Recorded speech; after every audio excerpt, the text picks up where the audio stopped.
welcome everyone. Tonight we're covering Jubilees 3, which is getting into. Last night we covered the creation story, and today tonight, wherever you are, we're covering the creation of Eve, who, as is the title named, the mother of all living. Well, mother of all life, mother of all living, but there's definitely going to be some really mystic stuff in here because you're already dealing with, the Garden of Eden, which is the Garden of Delight. You're dealing with, the creation of Adam, which is literally humanity, and it's connected to this idea of Adamah, the ground. So there's like this idea of the Mother Earth within at least within a Jewish context, it's very depersonified. But then, so you have this idea of the Mother Earth, but then you also have this idea of Eve as the mother. So you have these two mothers. And so one mother gives her name to Adam and to all humanity. And it basically means, people of the earth. And then Eve, we'll get into it. But any thoughts y'all have before we start? Nope. You sound like you're got it handled, Ariel.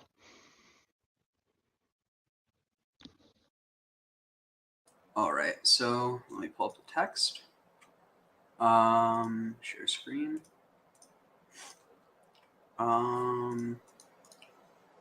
Here.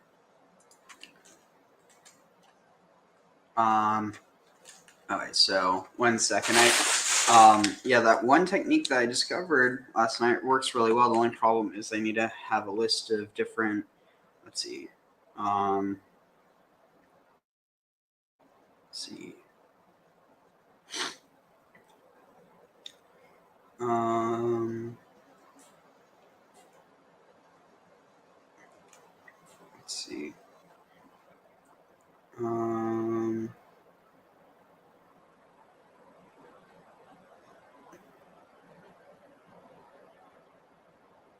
Sorry, I'm just trying to find some. Yeah, I probably should be looking for ones that are a bit more general.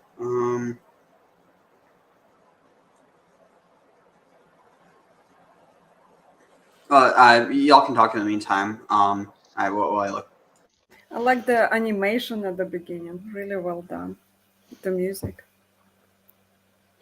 It also, I was going to say, the other aspect is I picked up it's sort of like an alternate tale to the Lion King. Oh. Because it seemed to pick up a lot of the Lion King things with it seemed like that was Simba there and the animals, the whole animals theme with Noah there.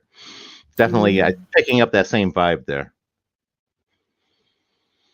Now, I was going to say, just to bring Kara up to speed with some of, just up to speed with what we were doing yesterday, where we had the presence, the angel of the presence. We were talking about the angels. Kara was here. Okay. I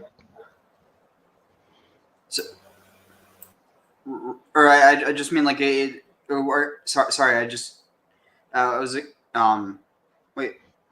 I'm sorry. I didn't mean to cut you off. I just Oh no. I know she was here. She was here for part of it. It was one of those just trying to do a summary while you were looking for stuff. All Ariel.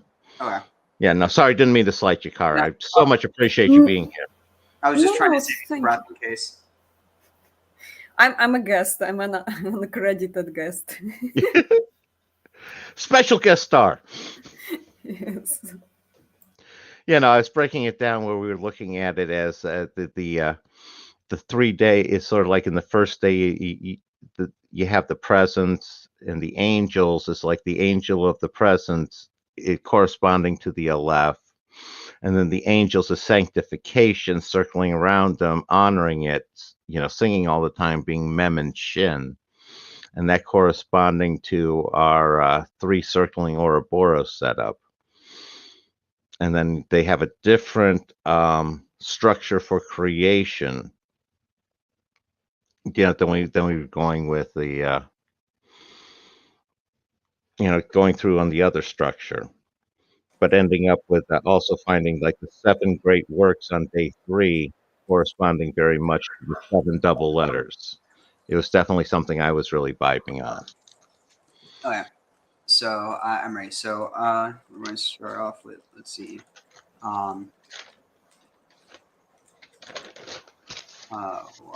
one moment.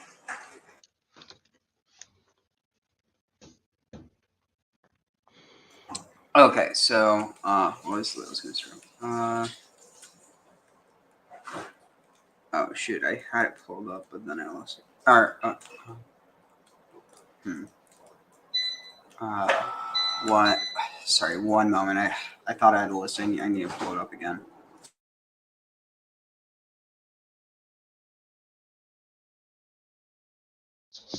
Any thoughts you have on what we're doing here, Kara?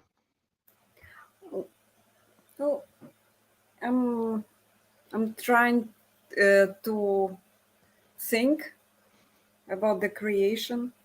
It's nice that those steps. So yesterday's was creation of the world, and now we dive into Eve and the symbolism. I actually remember two more weeks. Is a friend. He did a song where he mixed lectures by Jonathan Peugeot's brother. Oh my God, what's his name? Matthew Peugeot. So Matthew Peugeot, and the question was why Eve understands what the snake is saying. Why does she have this capacity? Or so I was contemplating that idea. Why does she understand the language of the snake? But the snake is not a regular snake. It's somebody who has body of a snake but isn't. So I'm thinking about that. Yeah, no, I really appreciated you picking up on that returning to the central aspect. That was a good one that you picked up on yesterday. And part of what I was picking up on as well was the idea that it's not real water and real earth in the initial level, but initially it's the almost the cosmic water, cosmic earth, and then as it cycles through again, it comes back into the center like you were talking about, and it's at that next level it becomes the physical water and physical earth. But it's like written together, so it's like because it unfolds in the cycling like you were noticing. And it's easy to have that confused. That's where you can have you can have your pluriform interpretation where it works perfectly, where everything works fine in one interpretation, but on a different interpretation, you end up with something that ends up looking like silliness, like a dome over the earth sort of concept. Is all of that tracking with you guys? Yeah. All right, so I think I found one that should work. Let's see. Okay. ובששת ימי השבת השנית הביאונו בדבר אדוני אל האדם את כל חיית השדה וכל הבהמה ואת כל עוף השמיים וכל הרמס והרומס על הארץ וכל השרץ והשורץ במים למיניהם על צבאותם למיניהם על צבאותם. So and on this on the sixth day wait, what's this? Here it says on 6 days of the second week. So okay, on the sixth day, wait. So Hashabat. So B'Sheshet Yamei Hashabat Hashanit, and on the 6 days of the second week we brought. This is I don't understand this part. My take on this is that cycling I was talking about, and each day being, he's talking about each week having the week of days. So the first one we were talking, as I was talking about, it was like the cosmic fire, the cosmic water. So the previous, during the first week, he was creating the cosmic atom, say Adam Kadmon, the cosmic beasts and all that one. And now during the second week of cycling through, we're going to see the like the physical world getting created. Does that at all make sense of what they're trying to do here to you? Because I'm trying to salvage it here, because I agree with you. It's kind of a rough road considering what they expressed in Genesis and the traditional interpretation. Tag. So how do you spar that with the idea of we brought according to the word of God? Because the speaker is the angel of the presence and is speaking for all of the angels, i.e., all of the letters. So what they're saying is on the second, during the 6 days of the second week, the angels, i.e., the letters, were bringing forth. And when they're talking about according to the word of God, that's that Elohim that you were creating out of the Aleph Mem Shin. And that's at Aleph Mem Shin Ouroboros cycling structure. That's the word of God. And that's what the angels of the letters creating in accordance to. At least that's what I'm sort of getting out of it at the moment. Is that making sense to you guys? Sure.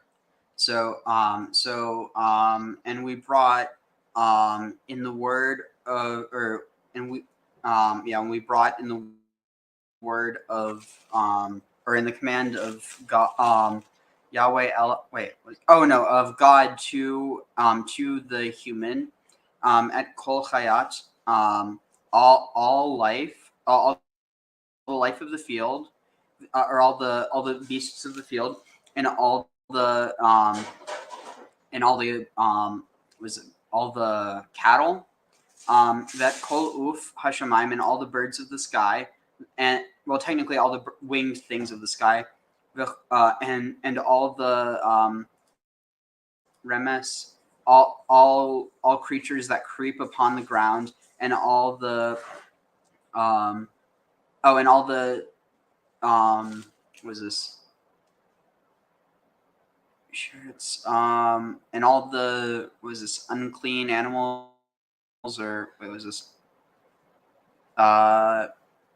I guess like the swarms of everything that it says, everything that moveth in the water. So like everything that swarms, all the swarms that swarm in the water, according to their kind, according to their types, tsava, according to their colors, maybe. I'm trying to think what Savotam is. Yeah, because this isn't the same word as like tzvaot. This is tzva. It's spelled different, but it's pronounced the same way. What do you make of that? I find that they have a unique word there, very interesting.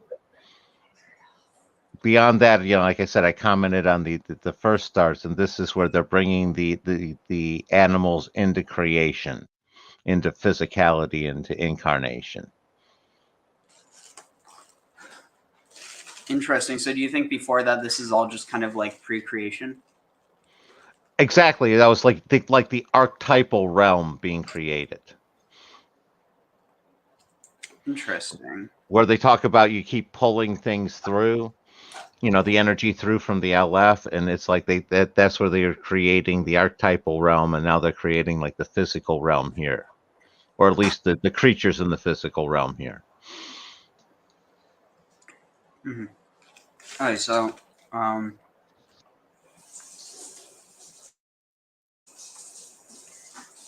sorry, I'm just trying to parse it.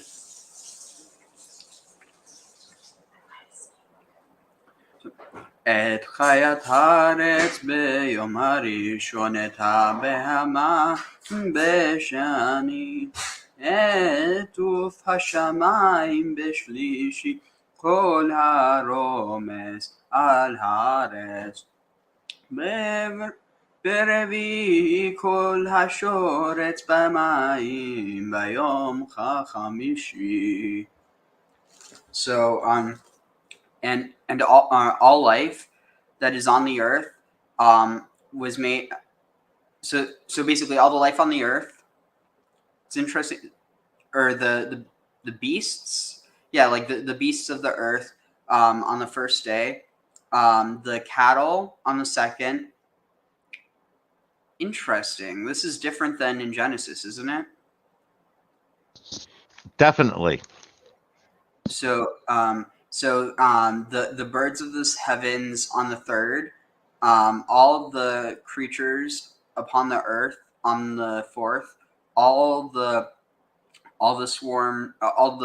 swarms in the water on the fifth.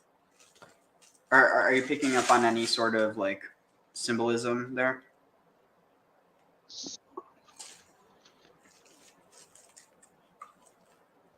It's fine if you don't. I'm just asking.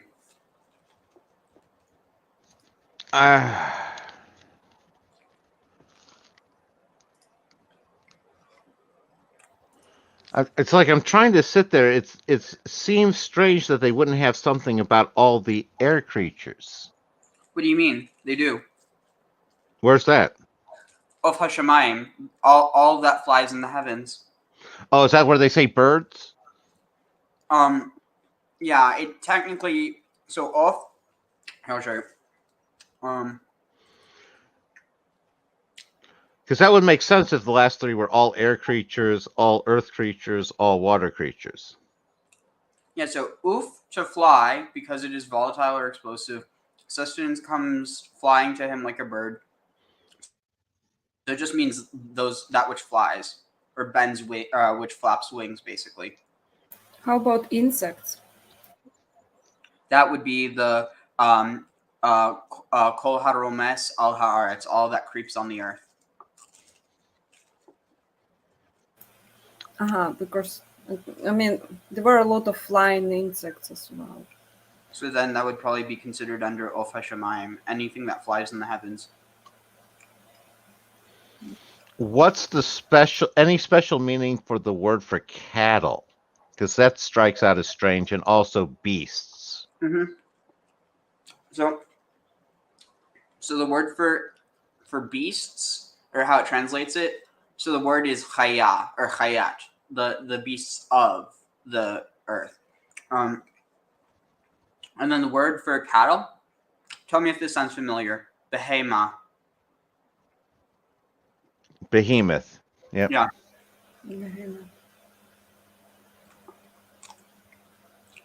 So you have Okay, now I can see a pattern. I don't know how much this is forcing it, but I'm seeing basically life in general, like multicellular life on the first day. The idea, single cell life on the first day, basically the cells on the earth. And the behemoths are going to be the idea of multicellular life, those gathering together into these, basically from a single cell point of view, these monsters just shambling around. And the next one would be the differentiation of multicellular life into water, air, and earth creatures. Like I said, it seems a lot forced to me, but at least it's something that I can get a coherent through thread on. so Any resonance there? I think so. The one thing to just keep in mind though is that behemoth or behemoth, it's kind of like how Elohim is technically a plural, but it's used in the singular. It's the same with behemoth. It's a plural used in the singular.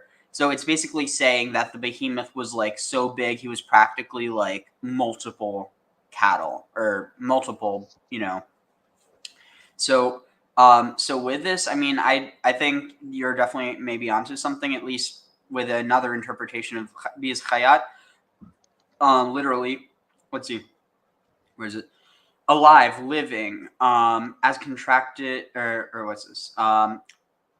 Of God as the living one, the fountain of life. Let's see. I want to see what. Let's see. Yeah, I mean, basically, it's just okay. Here, chai, kinsfolk, chaya, living thing, animal. It can be wild beast. So in Yiddish, the word for like a wild beast is wilde chaya. So wilde, wild, chaya, life, wildlife. Yeah, and then the first definition, active being, which would be like a single cell. Yeah. No, it sounds like it's not quite as forced as I initially thought. Oh, wild animals on account of their vital energy and activity. Yep. Life in general. So yeah, no, it's sounding like you're finding that it's a little bit, at least a little bit reinforced. Yeah. And then also look at this. Chaya can also be community. Are you thinking what I'm thinking? Like how you have, like colonies of bacteria. Exactly, and that's what I was thinking about with the behemoth from the cell. Like I said, from the single cell point of view, it'd be like this giant shambling monster, which is exactly what the concept of behemoth sort of evokes on all readings. So that's what I'm saying. That's an improper, or like you're reading into it because that's like within an English or a non-Hebrew context, Behema is always going to conjure up the idea of behemoth, but really behemoth should be conjuring up the idea of behema. So like it's kind of a chicken or the egg situation, but in this case, behema it literally just means like a beast of the field, like the type of beast that you hitch something to, like a strong animal. So like within this, they here let's see, to be dumb, that's from Ethiopic. Let's see, cattle, quadruped, domestic animal, mostly of the horned race, in general dumb beast, opposed to man. Domestic animals, wild beasts and birds. Let's see, animal, beast, cattle, livestock, beast, animal, cattle. Like basically, there's no interpretation for this to be anything except for animals that. I mean, like, yeah, I guess you could interpret it that way, but like it would be relatively forced because I really think that you can just have essentially at Hayat HaAretz that could apply to all life on Earth, or at least imply the seeding of it all, and then it can develop into you have the beasts of the. I don't know. It's also like because there if it hasn't all happened yet, and it's kind of like being played out. Maybe there's this idea that they're all happening at once, but it's like kind of you still have an order. Like even though it happens at once, you still have a procession to it. Well, you're getting back to the idea of the book sort of thing. The whole story is in the book, even though the book you're buying it in one chunk. All right. See you around, Kara. Hope to see you later. Yep. Have a good one. Thank you. Bye. Take care. So, yeah. So, unless you have any more thoughts on this, we should probably move on. No. It sounds, from my point of view, it sounds like you did some reinforcing of my point of view, and it seems like it's at least something worth hanging with. So go on. Right. Let's see. ויקרא להם אדם בשמונותיהם וכל אשר קרא להם הוא שמם. So and he called them the human, or wait, what? And he called and Adam. So Vaikra Ha'adam lahem. So and Adam called them Bishmotehem, according to their names. The Chol Asher, and all that Kara that was called Lahem, and all and as he called to them Hu Shamam, so they were named. So yeah. Yeah, I'm sort of seeing that this is probably still that cosmic Adam that we were talking about, because we're creating physicality for the beast here. So I'm anticipating that the physicality of man's going to come a little bit later here in just a little bit. So what I'm thinking here is you're setting up some sort of relationship between the specific names of the physical beasts and the cosmic Adam. And I don't know what significance that has, but that's the sense of the relationship they're trying to establish there. Any thoughts? Any thoughts building off of that, or does it relate to anything at all? I mean, yeah, it's this whole idea of like it's very Promethean. You know how Prometheus, creates the animals and the humans, and then he names them. I think, right? No, that's yeah. That you got a good catch there, Ariel. There's definitely some correlation. Let's see. ובכל חמישת הימים,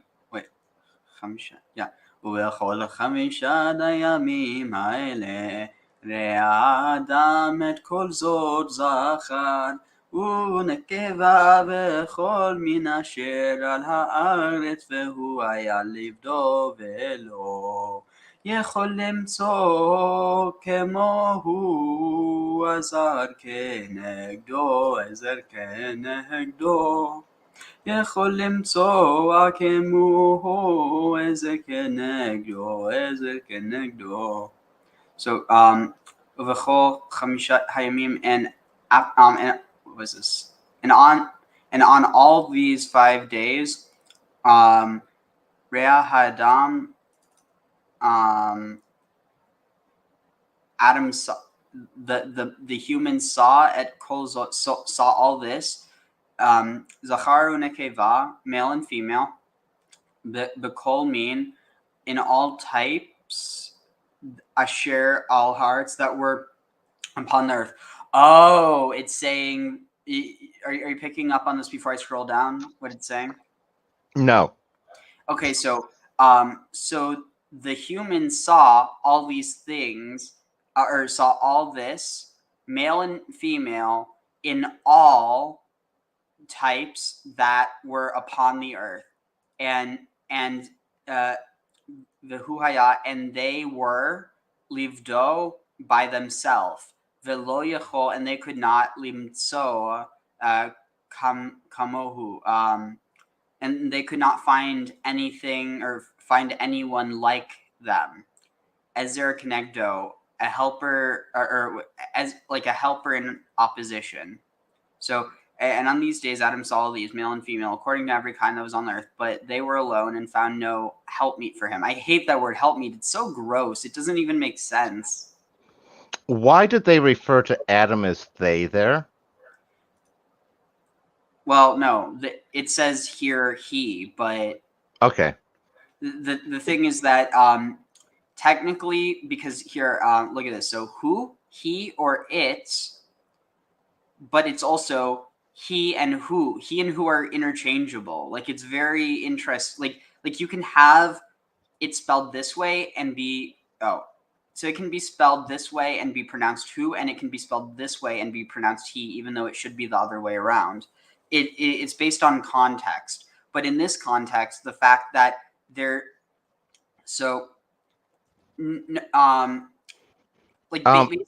I hear what you're saying. One of the things I have to ask: could that aspect of who be related to that ma and me Ouroboros flipping thing? You're talking about the context here. What's the various context here? Sorry to cut you off there. I wanted to get that idea out. Finish the context, Ariel. My apology. So the context here is that Adam saw all these things, but don't read this as Adam because our brains associate Adam as being, a male name. But the thing is literally the human, Ha-Adam. Because it doesn't say I'm interpreting this as Adam Kadmon at the moment. I'm interpreting this the Adam as the cosmic Adam at the moment, naming the physically incarnated creatures. So that's my current interpretation. But so what I want to highlight here though is Rea Ha-Adam. It's not Rea Adam. Adam did not see. The Adam saw. So what you're saying, it's definitely this idea of Adam Kadmon, but it's not necessarily celestial versus terrestrial. It's just literally this idea of Adam Kadmon, the primordial Adam before Adam was split male and female. And that's why it says here, Adam saw all these, male and female, according to every kind that was on the earth. And again, read this, but they were alone and found no helpmeet for them. So nowhere here does it actually imply that what they're missing is a woman, which is interesting because they have a woman within them, which means that what they're missing is this word, so ezer kenegdo, it means ezer is a helper or a aid, kenegdo to like in opposition. But how can you be in opposition with yourself if both parts of you are you? If that makes any sense. No, exactly. And that was where I was picking up. We're saying the same things, maybe in different words with the Adam Kadmon thing. And that's the sort of sense here is there's no partner for this one. And this is in mine echoing back to that returning to the middle Aleph concept that the Adam Kadmon is one of those, is an echo of the Aleph at a lower level. And as such, it's a male female or beyond male female join. There's no gender counterpart. It's a unity. Making sense at all, Ariel? Definitely, yeah.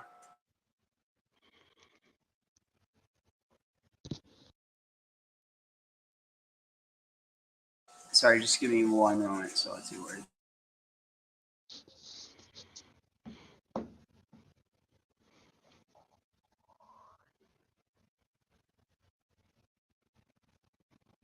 So also another thing it's evoking is the whole idea of what was it, like Pandora's box, and was it so you have Prometheus, but then you have Epimetheus, and then Epimetheus is the one who is married to Pandora, right? Right. Who he's afterthought, forethought, and afterthought.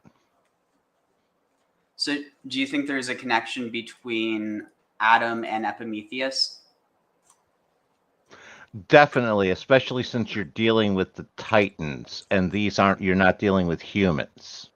So this is definitely echoing that more archetypal, higher level plane, male female combination, as opposed to the physical male female, which comes after that. Interesting. Humans, I should say, human male female. Right. Vayomer Adonai Eli. Wait, what is this? Oh, interesting. Yeah, so here it's very clear. Vayomer Adonai Eli lo tov what is it? Hayot Adam livdo nase lo ezer kenegdo nase lo ezer kenegdo. So Vayomer Adonai, and the Lord said, Eli. But here it says, unto us. So here it's reflecting this idea, though I don't know why they didn't translate it that way before. So the Lord said unto us, Lotov, it is not good, hayot, to be, ha'adam livdo, to be, that the human should be by themselves.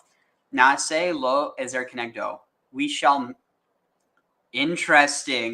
make a helper to be in opposition to them. But what's interesting here is notice how, and the Lord said unto us, and so the Lord said unto us, let us make him help. So there's here you have this reflection that not only is the human plural, but so is God. And I'm also taking it that God is talking to the letters as well, the letters / angels. Interesting.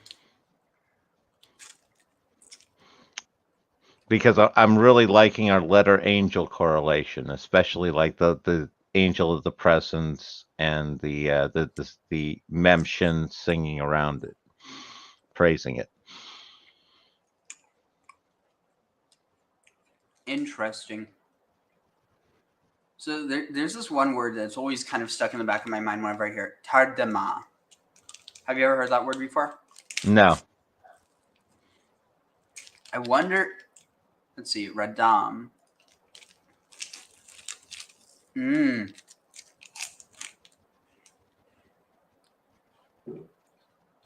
Let's see.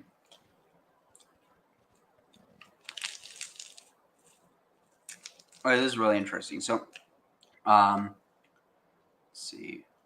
Wait, where are we? Sorry. So, all right. ויפעל אדוני אלוהינו תרדמה עליו וישן ויקח לאישה אחת מצלותיו להיות לו לאישה ויסגוד בשדך תענת בשדך תנה בשדך תנה בשדך תנה. So and the Lord and the Lord our God. It's interesting how, because it just seems kind of weird, because that's the way that God's referred to in prayer, but it's like that's how Adam. Or wait, no, and wait, who do you think us is in this case? Because it seems like it could be also the children of Israel.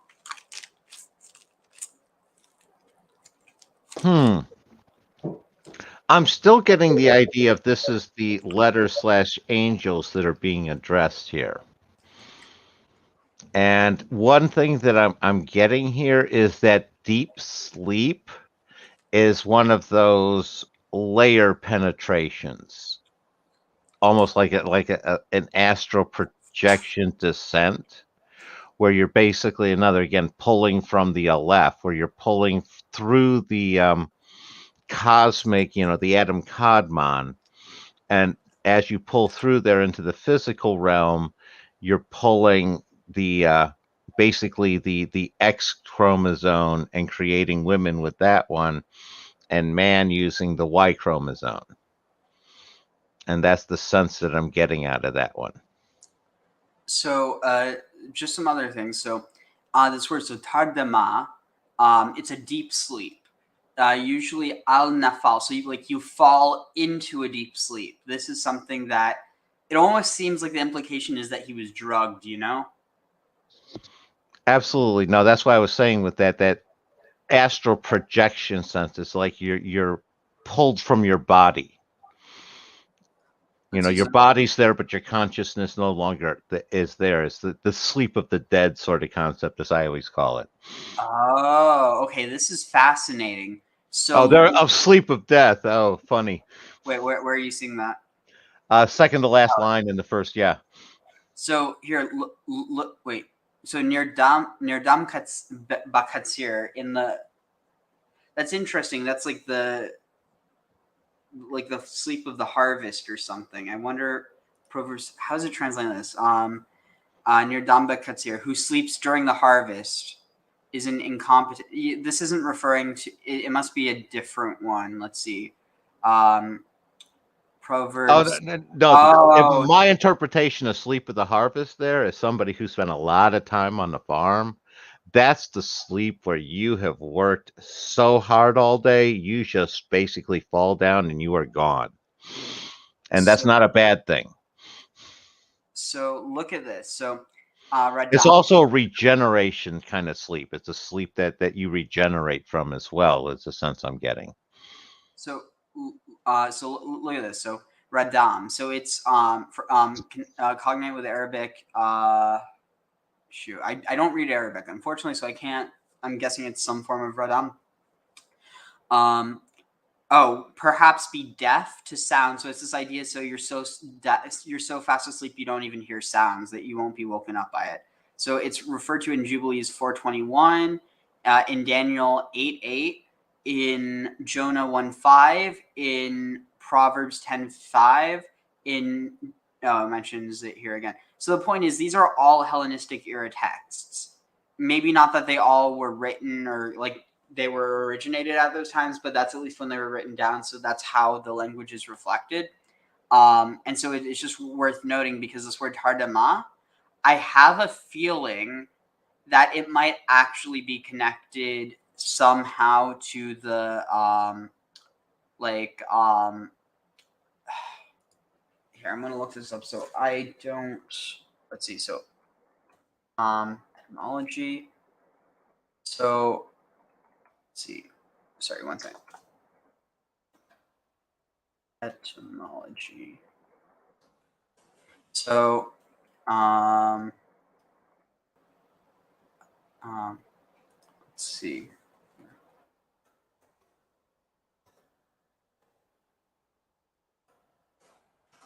All right. Sorry, one second. Oh, no worries. It sounds like we're definitely on to putting together some more Okay. pieces. So, and yeah, I just wanted to really couch my words because this word, in like taken out of context, is used as a slur. But so the Latin root tardus is slow. So like the root in Latin or the word in Latin retardare means like to make something slow again, or like to be slow or back slow backwards. It's obviously not a nice way to refer to people at all. But what's noteworthy here is this idea of making slower to keep back, hinder, or delay. That might have this connection to tardema because it's a deep sleep. It's this idea of like that you're so like. Well, and also another thing, because you do have the use of the word like a flame retardant. It's supposed to suppress flames. And so in that, I think maybe there is this idea of there being like a context of suppression, or like almost, what's the word, basically making unable to fulfill, or like, and again, this is why I'm really careful about how I'm saying this, because it it is such an offensive word, especially in today's context. I mean, it always was, but the point being here is that you do have a lot of connections between Latin and Aramaic. So, for instance, there's this one phrase. It's called the pulsa denora, and it basically means fiery lashes. So, pulsa is a lash, but that's Latin. And then denora, so de means of, or of the in Aramaic, and nora is like flame. So it's the fiery lashes, pulsa denora.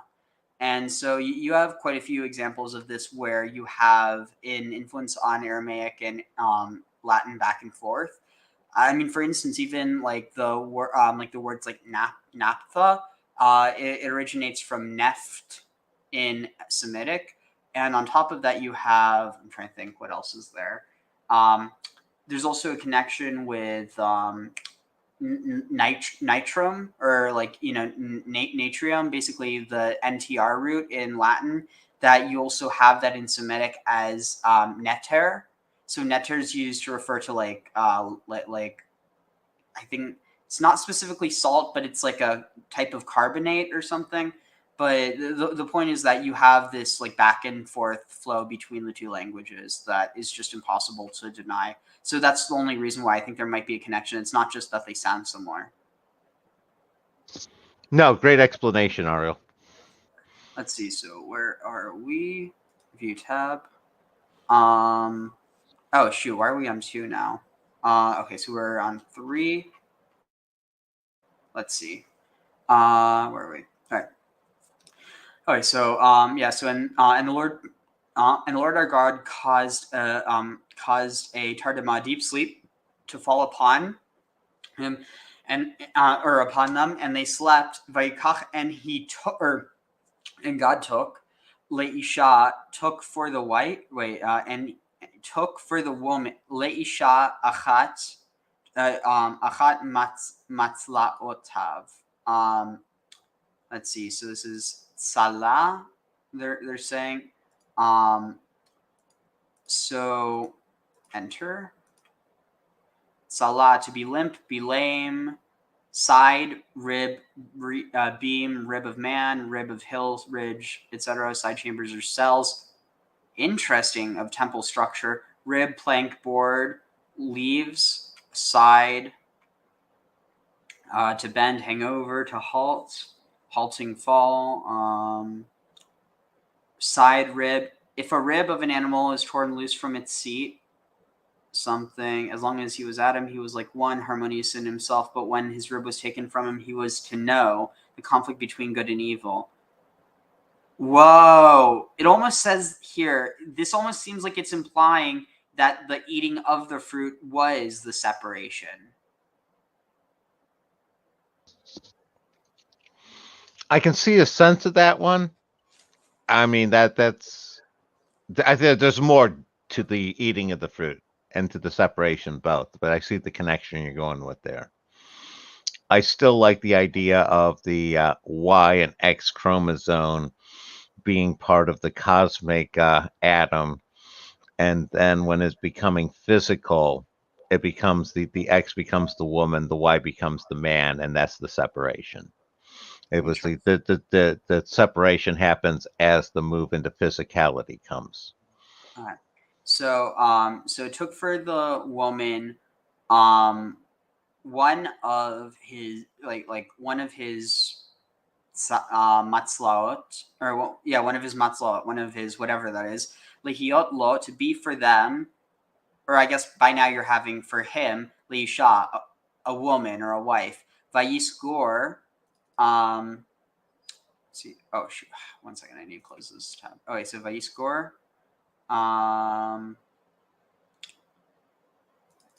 sagar, dang it, I hate when I have to do this myself, but whatever.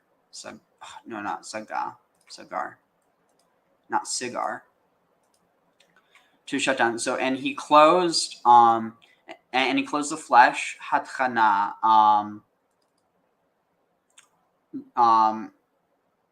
the flesh from under.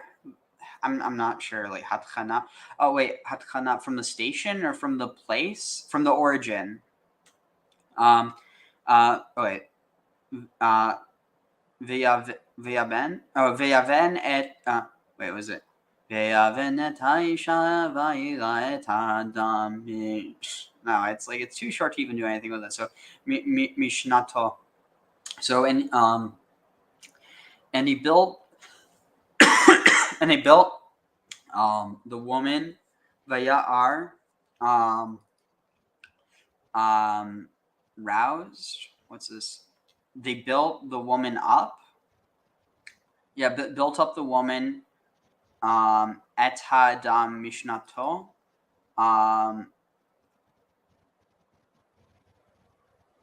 In it, this is in mishnato.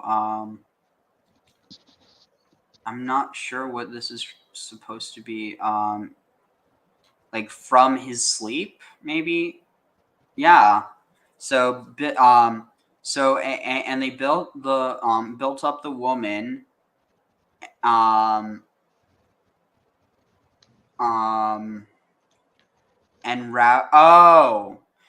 they built up the woman and roused the man. So now you're roused the Adam, or Adam, the human, Mishnato, from his sleep. Vaikat. Wait, sorry. I'm going to, let's see, try a different tune. Let's see. ויקץ האדם משנתו ויקם ביום השישי ויקח אותה עליו וידע אותה ויאמר עליה אותו ויאמר עליה אותו ויאמר עליה אותו ויאמר עליה. So ויקץ האדם and he awoke the man, or he awoke Adam from his sleep, and he rose biyom hashishi, rose on the 6th day, vayikach ota, and took for him upon him alav, vayada ota, vayomer alea. Interesting. This is huge. So it says so and he took her upon him, and he knew her and said unto her. So this is interesting. Here it's saying that it's basically implying that they've already had sexual relations before they've eaten of the tree, right? Absolutely. Now I want to go back earlier there real quick. Yeah. Above where it says he took the woman from one rib amongst his ribs, that section at the top of your at the top there. What sense does the he's, because they're switching between a God he and a human he, and I was curious what the Hebrew reflected, because I was wondering if it reflected a sense of God taking from his own rib, in the sense of it's a God in the Aleph and the Admon, basically creating himself as a human.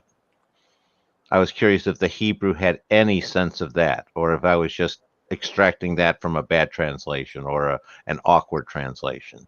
So this would be so Yahweh Eloheinu, or Hashem Eloheinu, the Lord our God, Vayifal Tardama Alav, caused a deep sleep to fall upon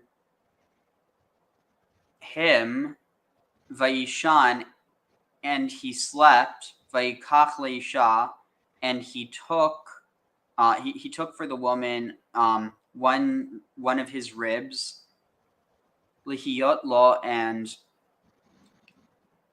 or to be for him, or to be for them,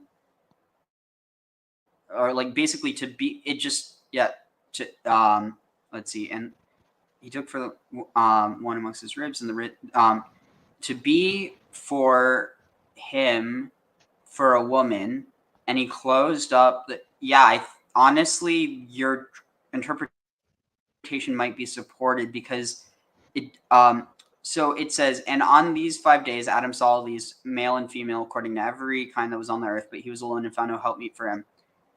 But then it says, and the Lord said unto us, it is not good that the man should be alone, let us make a helpmeet for him. And the Lord, so it's like it's implied that the him is Adam, but there's still this room for interpretation that like it's almost like, I don't know, it's because listen to as I read the interpretation here, and God and the Aleph caused a deep sleep, and Aleph and Adam Kadmon and the physical Adam are all going to be the same here. You moved it so I can't read it. It was scroll so it's lower. The words are off the bottom. So bring them up onto the page so I can read it. Okay. And there it is. And and you got it perfect. Stop. Nope. Go back. Go back. I don't know where, because when you said it was fine, that's when I stopped. I'm looking at two different screens. My apology. I wasn't looking at the screen that was live. Yeah, it's the one where he puts them into the deep sleep. Yeah, that's where I was in then.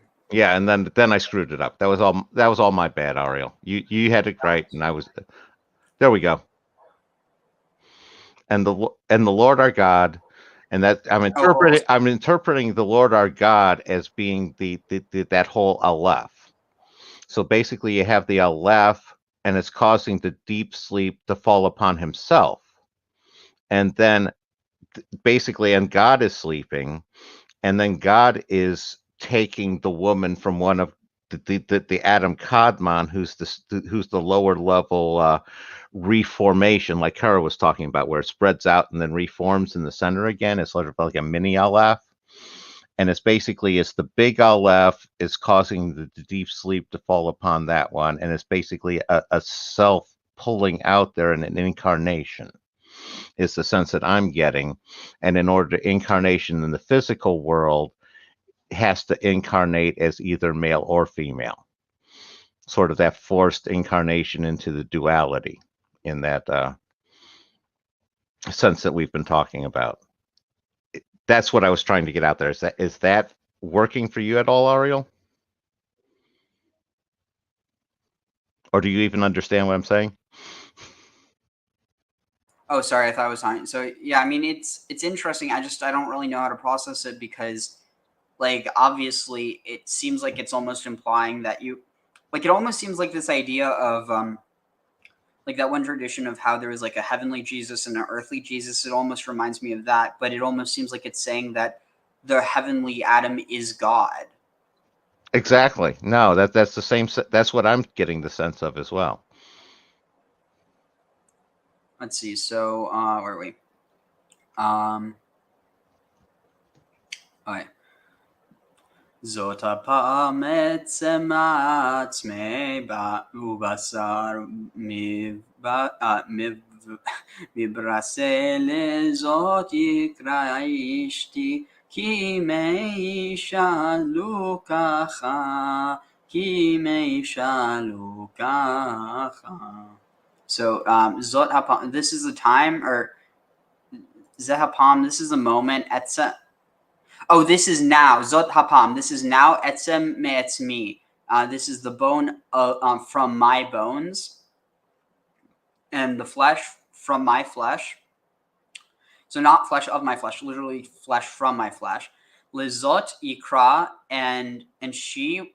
So lizot, here you're having zot, which is a feminine. So now, because before you don't actually have like this he, and you don't have like you don't have feminine language being used then, so it's almost like implying that before then, like you have feminine language being used to apply to like feminine animals, but it's almost like this idea that it's not a plot. Like previously, it's just who, and who can be it as well as he. But then once you have the use of he in addition to who, then you have the possibility for it to be male or female as opposed to before just being it. No, I'm definitely tracking with you, and this tracks with what Kara was pointing out about the two polarities and then the middle in between, and then that sprouting in sort of a growing sort of manner. And this is where you had the animals as male and female before that, but you didn't have the decider of the animals before that. And now you're doing a new incarnation of the decider, where before you had the incarnation of the animals. Interesting. That working for you at all? Yeah. So lezot yikra ishti ki meisha lukacha. So and she will be called my wife because from woman lukacha. Because from her husband meisha. So meish So it's like from the man, from her man lukacha, she was taken. Let's see, where is it? I know. Okay. על כן יהיו איש ואישה לאחד ועל כן יעזוב את אביו ואת אמו ודבק באשתו ויהיו לבשר אחד, לבשר אחד, לבשר אחד. So Alkan, therefore, Yehuish, he will be a man and they will be man and wife, or husband and wife, le'achad, for one. Therefore a man and a wife shall be for one, or as one, Valken, and therefore Ya'azov et aviav ve'et imo, and therefore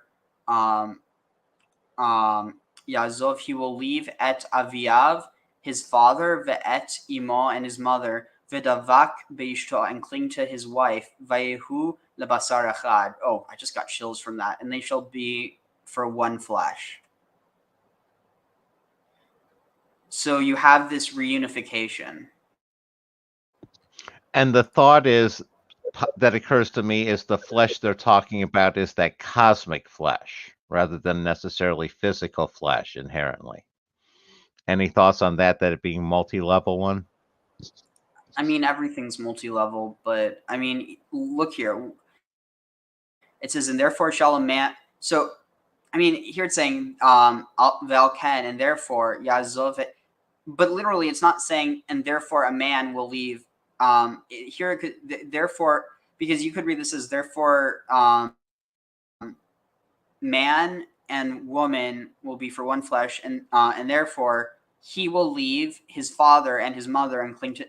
Like, this is implying obviously all men and women, or all people, but it's also very specifically implying that Adam has a mother and a father. How would you parse No, that? no, I definitely you're definitely introducing some confusion of levels there, since you're my guess is they're saying that's they're saying going forward. It's not saying that Adam has, it's saying going forward, everybody else will have a mother and a father. And my guess is that's because of the incarnation, the physical incarnation versus the cosmic incarnation.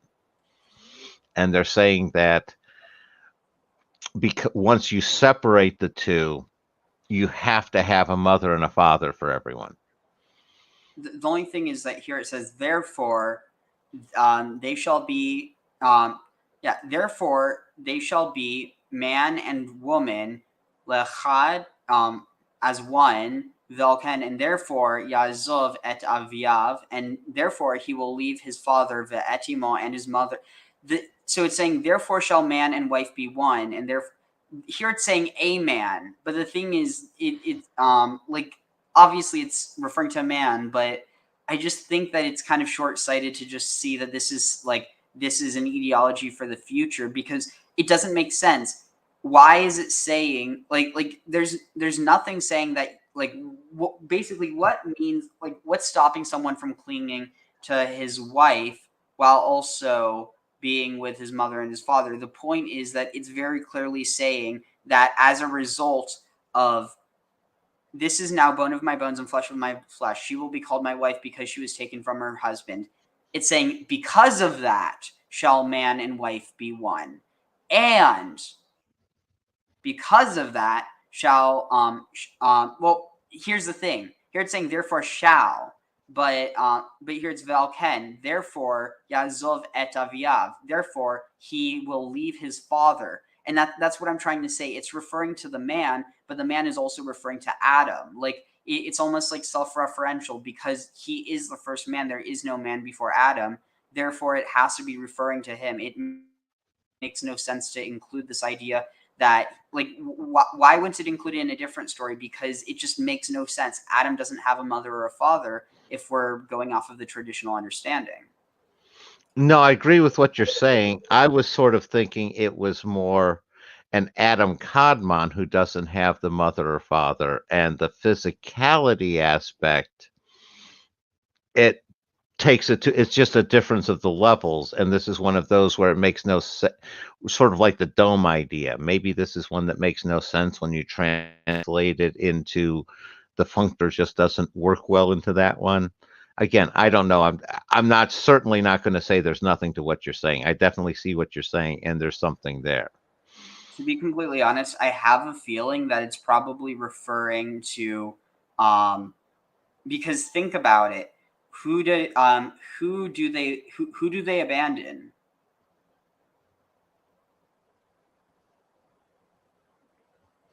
Well, they abandoned God. Exactly.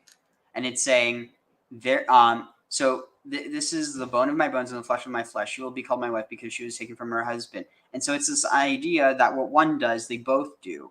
And so it's saying because they're doing the same thing, and then it's almost like having this, like, possible foreshadowing to the eating of the fruit, that because of this, because of them acting as one, and because one ate of the fruit and then the other did, therefore shall man and wife be one, and therefore shall a man leave his father and his mother.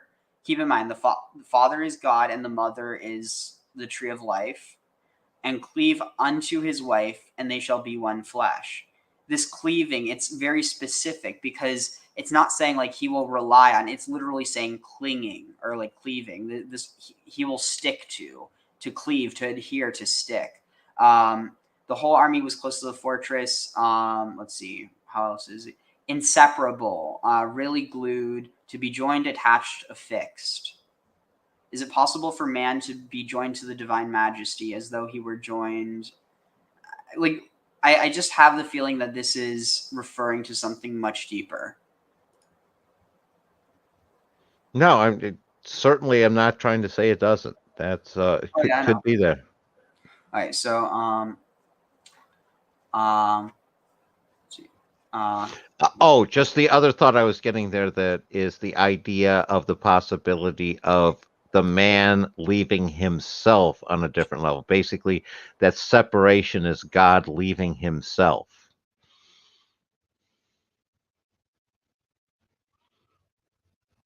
Yeah, definitely. Sorry. Wait, let's see. So, ושבוע הראשון נברא האדם ואשתו, ושבוע השני הביא אותה עליו. So in the first week, or on the first week, Nivra, what Adam was created, Veishto Bishvua Hashini, and the woman was created on the second week. Interesting. So it's implying that there's basically the relativity of time in Genesis. Heviota alav, she was brought forth upon him. Or what's this? In the second week, he showed her unto him. In the first week was Adam created, and I don't even know where it's saying and the rib. Yeah, this is a weird translation, but it's basically saying so. In the first week was Adam created, and the woman in the second week, Hevi, she came. Heviota, she came upon him, or she came to him. Let's see. Lachin surati tatama shivat yamim laven shvuayim. Levat. Therefore, sota. Therefore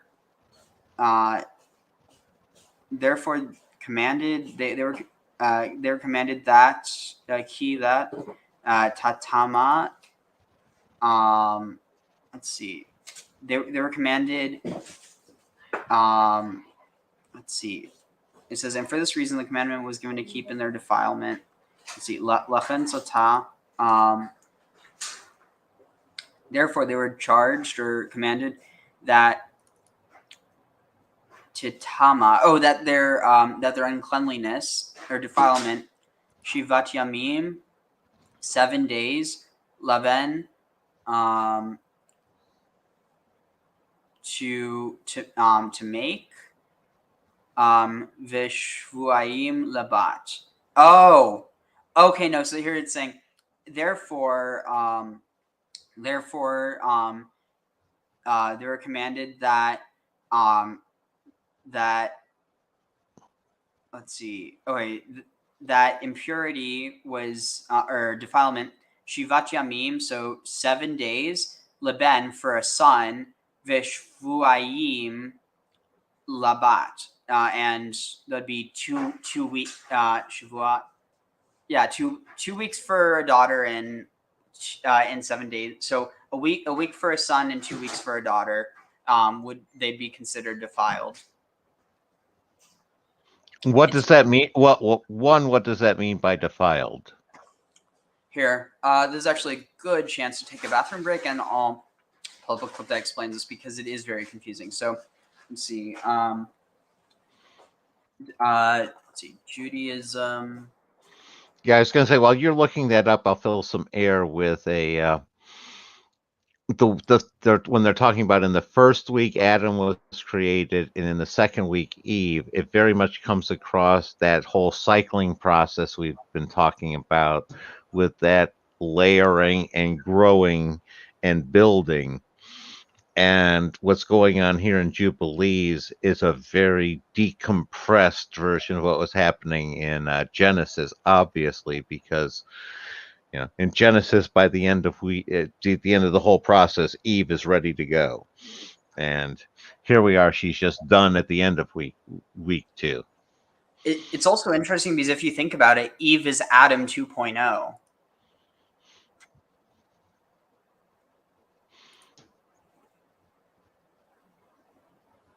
Do you see what I'm saying? Yeah, sort of. It's sort of in the sense of you have in the sense of again, I'm looking at the original Aleph Menshin. You're talking about Adam with the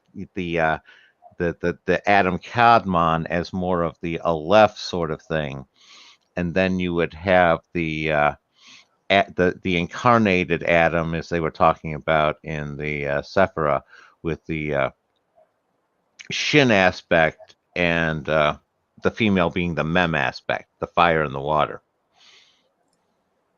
All right. or vice versa, depending on how you're interpreting it. It's got polarity ability to switch there as well. All right. So here I found a video. Hopefully this is good. Okay.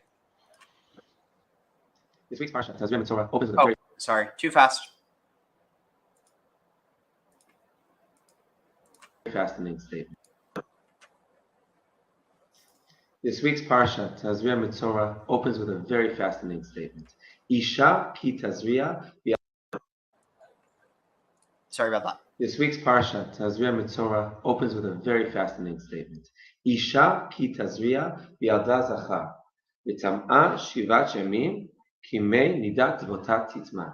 That if a woman gives birth to a baby boy, she must sit for 7 days of impurity, and then b'yom hashmini yimo basar lolato, before the 8th day, when we have the brit, she can then become pure to the sense that she is able to resume relations with her husband. It's of course assuming that she's clear from all bleeding post-birth, not recommended by your OB, but as far as the Torah is concerned, after 7 days, assuming that all is clear, she can already resume relations with her husband. However, 30 יום ו30 ימים תשב בדמי טהרה, וכל קודש לא תיגע ולמקדש לא תבוא עד מלאות ימי טהרה, which means that for an additional 33 days, for a total of 40, she cannot go to the Beit HaMikdash, to the Holy Temple in Jerusalem, and she cannot touch anything that's holy because it would defile that. And after these 40 days, the Torah will give a formula of sacrifices that she will bring in order to fully purify and completely resume and reintegrate into the spiritual society of the Jewish people. Now, that's for a boy. However, for a girl, if she gives birth to a baby girl, to a newborn girl, she has to sit for 2 weeks of impurity before she can then go to the mikvah and resume relations with her husband. And then, in addition, and she has an additional 66 days before she can bring the purification sacrifices to the Holy Temple, for a total of 80 days. For a boy, we got 7 days to resume relations and 40 days in total to go to the Beit HaMikdash. For a girl, it's 2 weeks, 14 days to resume relations, and she's impure for a total of 80 days before she can then go to the Beit HaMikdash.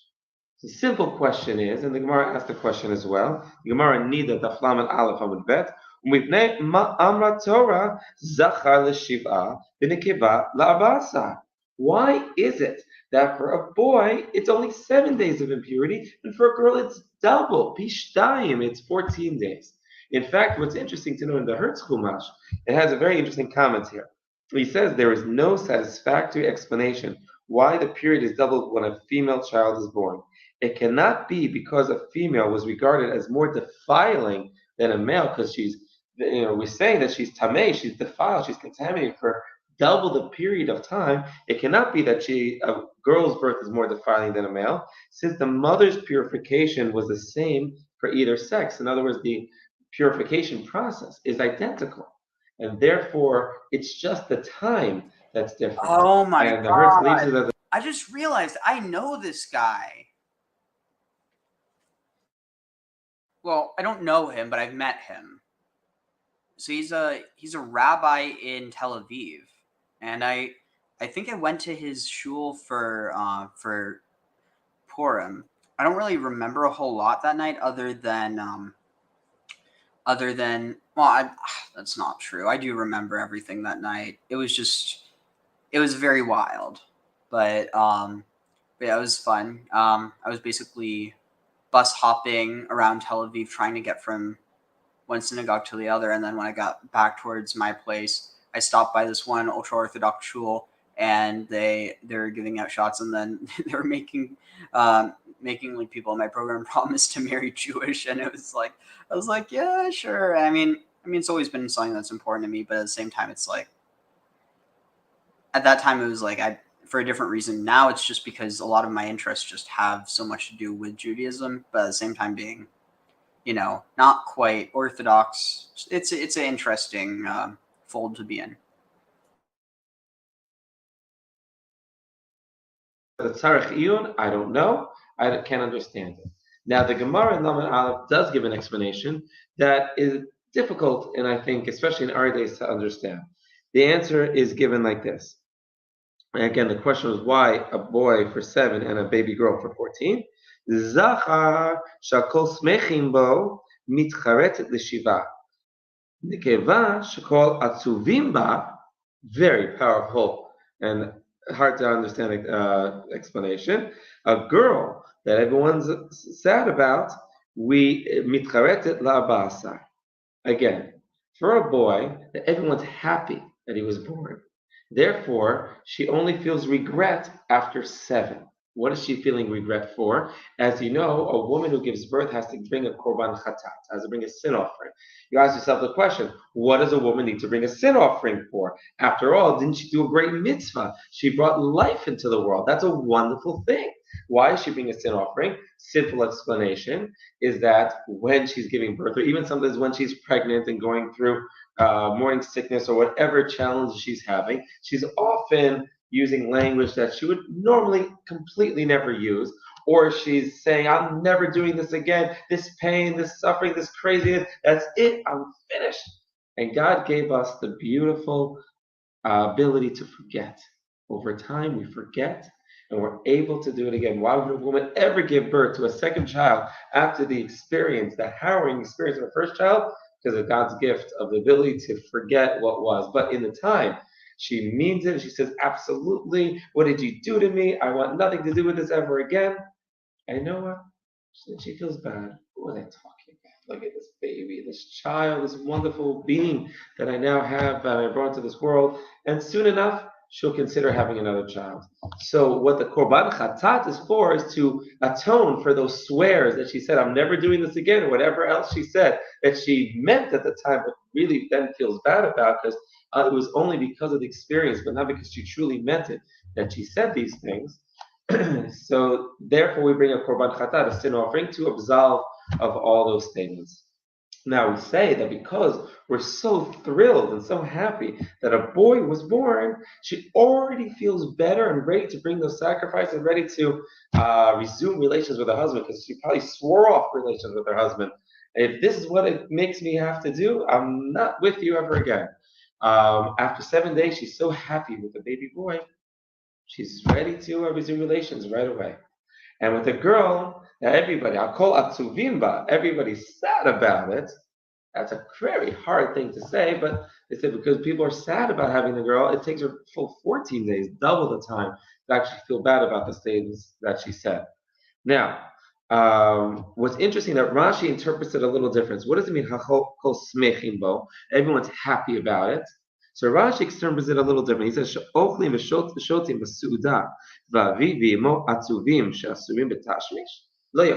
which means as follows, that everyone's happy, which means everyone's celebrating the birth of the baby boy at the bris, at the Brit Milah. And they're drinking and eating and celebrating, and everyone's thrilled and happy, and rightly so. But the father and mother are sad. Why are they sad? Because they can't have sexual relations, because they can be intimate with each other, and it's such a joyous time.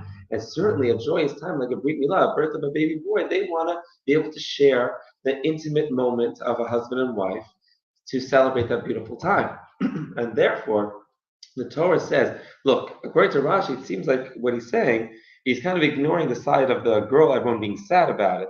In other words, there's no big party, perhaps we're saying. Not that everybody's sad, but it would be 14 days for a boy as well. But because of the Brit Milah being on the 8th day, the Torah cut it short and said, okay, for a boy we'll have 7, so as not to cause pain to the husband and wife, to the mother and father, so during the Brit. But with the girls, since there's no Brit, so they can wait the 14 days. That's one possible explanation. I have want to offer a different explanation that I think makes can help make this make a lot of sense. But in order to do so, we have to go back and first look at what is the concept of tum'ah and tahara? What is the concept of purity and impurity? What does the mikveh do to remove purity and impurity? And how does it relate to giving birth? So let's start with that concept. We begin with tum'ah and tahara. What is tum'ah? Well, let's look at the highest level of tum'ah. The most significant level of tum'ah is tum'ah tamet. Tum'ah tamet is something that affects us very much spiritually. Because in general, we first ask, what is tum'ah tahara? What is purity and impurity? Spiritual contamination, spiritual purity. I understand dirty and clean. My hands got dirty. I washed them with soap and water. I'm clean. I feel the difference. I can sense, I can touch it. But tum'ah tahara is something that is intangible, something very difficult to pinpoint and understand exactly what we're talking about. So we go to tum'ah tamet and we look at that's the highest form. It's the most powerful, most impactful form that even mikvah is enough. You need the power of the mind, you need the heifer, and the whole process to purify. And therefore, we look at it as an encounter with the deceased. Now, why is tum'ah tamet, encountering a dead body, a dead human being, the highest form? Because this was a human being. So the living, breathing soul like you and I, who are talking and sharing and enjoying each other's company and having conversations of life, and suddenly that life departs them and is no longer there. The soul separated and you're left with the body. And first of all, I believe that nature pours a vacuum where there's a holiness, and that holiness separates, negative energy enters. But number two, there's a psychological effect. Encountering a dead body is very difficult. It's very challenging. It hurts. It's painful to see someone who's alive and is no longer. In Israel here, we have a lot of the Chevra Kadisha does the funerals. The rabbi is less involved, which I think is a real shame in the States, where the rabbi is really involved in helping and supporting and developing the ceremony and really providing support for the family the way it should be. You know, I as a rabbi in the States was very involved with funerals, and here, unfortunately, less so. I think something that God willing will change as the rabbi becomes more involved in the day-to-day life and really cares and connects to the people. In the States where I was doing many funerals, even if I didn't know the person, I would get to know him through his children. And I would end up giving a hesped, a eulogy that was very, very much in tune with who the person was, as if I knew him for 30 years. And my intention was to encapsulate his life and also help the people cry and grieve, because that's part of the mourning process. And therefore, I took it very much to heart to be able to help that family through this process and absorb and alleviate and shoulder some of that pain that they were experiencing to help them heal. And afterwards, after the heavy experience, I would come home and I need to release a little, relax a little bit. My wife would often ask me, "So, New, how did it go? How was your eulogy?" And I would say, "Oh, no, it's dead." You know, as a joke, it's just a little chance to release a little bit after a heavy encounter of both encountering the deceased and helping the family grieve through the bereavement process. And therefore, that encounter with the dead body has a negative energy, we can call it. We talk about energies. That has a very negative energy of death. But even an animal imparts a negative energy of death. Okay, it's not a human being. It doesn't have the holiness of an neshama, but it does have a nefesh, it does have a soul, and it has a negative impact. And that's a pet dies, it's sad. Even an animal on roadkill inside the road, it hurts. I remember once I was driving on the road and there was this bird that went right in front, and I tried to stop, but I couldn't. I didn't want to cause an accident either. And I felt the thump, and I looked in the rearview mirror, and my God, I felt so awful. Just nothing I can do. I tried to do everything I could, and it hurts. And one other time, we were driving here in Tel Aviv. There were these two pigeons crossing along the way on a crosswalk. Can't argue in front of the crosswalk. What are you gonna say? And the car behind me, of course, an impatient guy honking, "New, go!" And he doesn't see the pigeons. The pigeons, they're crossing. I'm not gonna disturb them. They're crossing me one time. Everything's fine. But to be careful, because an animal is a living being, and we have to respect it as well. And the death of an animal has a negative effect, not to the same degree, because the holiness is less. But nonetheless, the impact of death, of negative energy, still impacts us, and therefore we have to purify ourselves. How do we purify ourselves? That is by going into a mikvah. Mikvah gives us, excuse me, mikvah gives us a chance to refresh or renew. Why? It's mayim chayim, it's water of life. Life is based in water. All of life began in water. I believe on day 2 already, there were amoebas and protozoas and single-celled animals growing in the water. Life started in water. We are made 80-90% water. You can go days without eating. You can't go days without drinking. You just can't. We're born completely surrounded by water. Amniotic fluid, but water. And therefore, when we immerse ourselves in the mikvah, we come out almost reborn. Not a Christian concept, that's a Jewish concept that they took from us. We become revitalized, rejuvenated, refreshed, energized with new life, positive energy. It's Judaism is a living religion. We need to live with it. We're focused on this world. Next world, God willing, we'll get to in 120 at the right time. But Judaism, unlike many other religions, focuses on here and now. And later will be later. And therefore, we want to infuse ourselves with life. And that's what the mikvah does. So then you ask yourself the question, why then does a woman have to go on a monthly basis for a menstrual cycle to the mikvah? There's no death here. It's not a dead body. It's not a dead animal. And the answer is that a woman's cycle is potential life that didn't happen.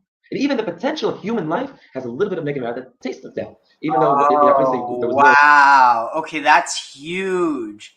So it's not saying that the woman is impure by any means. It's saying the impurity is from the death, from the potential life. Wow. Do you have any thoughts on that?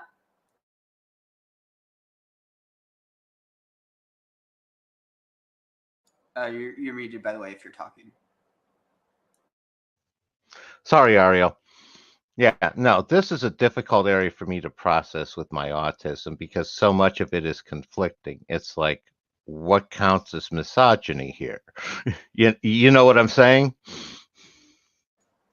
So yeah, the misogynistic part is about the happiness about the boy and the sadness about the girl, but that's not what we're talking about here. We're talking just about this concept of the cycle, like that a woman's cycle is, supposedly unclean, when it, like, the idea is, it's, I mean, like, I definitely see what you're saying, but I think that you have to look at it within a ritual context and not view it in a moral context, because it wasn't viewed as a moral thing.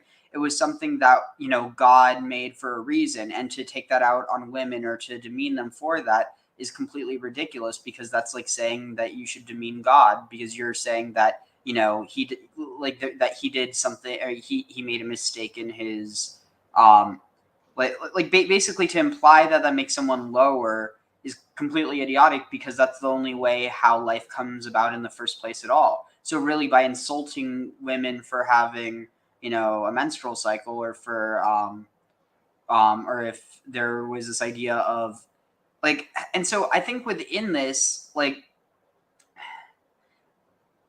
I don't know, it's definitely something that I think can seem bad, but when you look at it in that context, keep in mind this is something that, we don't have the temple anymore. And so really the only people who really hold to this are the most orthodox. But even then, it's like, who's to say that that's something that everyone is supposed to hold to? It's much more likely that it was for, the priesthood. And I mean, like, at the end of the day, the only one, even though there's this idea that, being near a dead body is corrupting, the only ones who are actually forbidden to be near dead bodies or in graveyards are Cohens and Levies.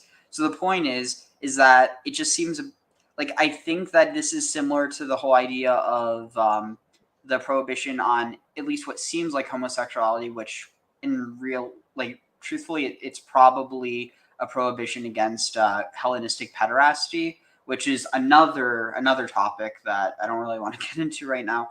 But the point being is that there's a lot of problematic stuff in the Bible, but I think in this case, this is one of the one of the less problematic things, because although the idea that women are unclean for a period after the period, I think that it, like, basically, like I think you there.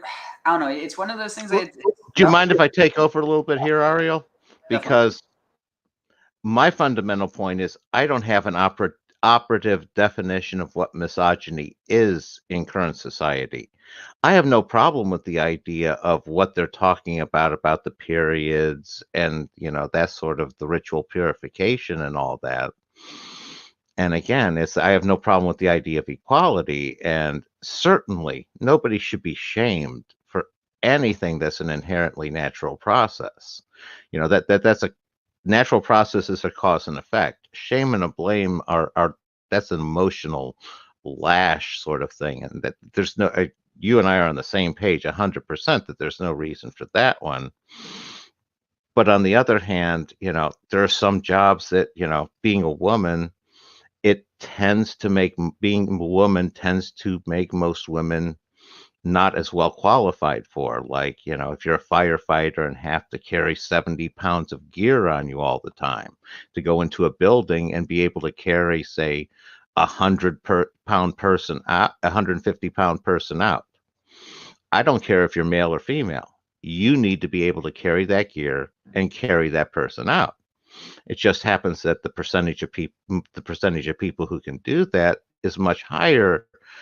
Of those people who qualify under those criteria, more of them are going to be male than female, and that's directly related to what we're talking about here with the periods. And to sit there, and some people would saying that those women who can't carry the gear and carry the person, that they shouldn't get that job, that I'm misogynistic for saying it. And I'm thinking that that's a safety sort of issue and all. And this is why I'm confused as to where I fit into modern society on some of these subjects. And I'm going to stop babbling here before I get you too many strikes. Tag on you, Ariel, and you can explain to me how to get more in sync with people. I mean, it really just comes down to, do you believe that women shouldn't be firefighters, or do you believe that people who can't meet the basic requirements shouldn't be firefighters? And I mean, it does have, there are biological differences, but I think that that's not so much the conversation that society is having when it comes to gender roles. It's more so when it comes to stuff like doctors and lawyers and politicians and religious leaders. I think it's less so focused on people who are doing white collar jobs, because at the end of the day, you have people working side by side. And if someone isn't cut out for the job, especially in like a white collar job, people aren't going to put up with BS. Like they'll be like, hey, you should probably find another job. They might not say it as nice. I don't know. I've never worked a white collar job, but the point is that I think that it's a mistake to basically there's a lot of people who have a vested interest in basically starting these conversations that basically are not really being had in the practical world. It's basically like at the end of the day, if someone isn't capable of meeting training or what, I guess maybe what it also another thing is in the ancient world, we like, I mean, for instance, did you watch Amon's stream on Wednesday? Yeah, no, I thought that was a fabulous stream. I thought that was great. So yeah, I mean, I do think that it's important to realize that we're talking about gender roles within a very specific context, but then you can look at what about these stories about the Amazons, who were most likely Scythian women. I mean, based on there's some really interesting scholarship, but that No, I 100% agree with the identification of Amazons and Scythian women. So I guess what I'm saying is that I think more than anything, you end up getting stuck on semantics that ends up dragging you into conversations that end up maybe having people get like maybe a misrepresent. Basically, and this is exactly what the whole like polarization is about. It's about starting these conversations that are frankly, I mean, like the whole idea of gender roles and what that means. That's something that needs to be discussed. But then when it's talking about something where it's just a matter of like if someone can do the job versus they can't do it, like no one except people who absolutely think that women are inferior are going to say that no women should be allowed to do a firefighting job or be in the police or something. But at the end of the day, that's not at all what you're saying. But basically, the way that these conversations are designed is to basically get people stuck almost like on flypaper on various sides of the conversation. And then basically it's like, oh, look what this person said. And then stuff gets taken out of context. And then that's actually, from what I've seen, that's one of the biggest tools of radicalization, because it basically creates a divide that doesn't actually exist. Well, I'll give you a couple of examples here and take over. One of them is 100% is what I'm saying is the person needs to be qualified for the job. It's like when I was, as I told you before, I was a medic in the Air Force, and you have to be able to carry those bodies and do sorts of things. And there was a lady in my unit, and she was 6'2", built like Grace Jones. She could out bench press me. She was impressive. And again, absolutely qualified. She'd get through the Citadel without a question, without any sort of adjustments for her. And it's like that's the sort of thing is you have women who are like that, and then you have men who they shouldn't even be in the Air Force because they can't meet the standards. And there's nothing wrong with the men who can't. It's when you like we said, when you shame and blame people or try to force them into things that are ill-fitting for them is the problem. And and this leads into the other one is one of the big things that they use in divisiveness is statistics. They sit there and say that an unequal outcome is inherent proof of a bias against one of the others. And that's where they're going to sit there and say that if because you have more male firefighters going out there, it's inherently biased and prejudiced against women. So I actually did just think of something that basically proves that this idea of women being unclean after their menstrual cycle, again, in this context today, if you don't look at the ritual context and you're just saying, okay, women are unclean and they can't be with their husband. I mean, again, this really is only applying to the priesthood. That's what I truly think. It doesn't make any sense, especially in a context where you don't have the temple anymore. It makes no sense to follow that unless like you want to uphold the holiness of the priesthood. Or I mean, I guess there's a bunch of ways you can interpret that, but the point is, so there's actually a direct parallel for men. So and this is something that Amon's also talked about, the idea of the seed of the woman and the seed of the man. So when women have, or I guess just in general, when people have periods, it is the result of, at least within the understanding of ancient Eastern context, that they're like basically their seed is like going down, or like actually I do need to look more into this because I don't know the specifics, but basically you have this idea that the seed of the woman dies, and so even if that's not like a full life, it's seen as a death. And you actually have that same thing with men and seminal emissions. The difference is it's talked about a lot more because the people who wrote the Talmud were men. I mean, there probably was some input from some women at some point, but it's like a majority, if not all, the writers of the Talmud were men. And so there's a lot more discussion of seminal emissions than there is of basically all the discussion around most of the discussion around impurity of women after childbirth tends to be focused on the women, it seems like, because there wasn't as much knowledge of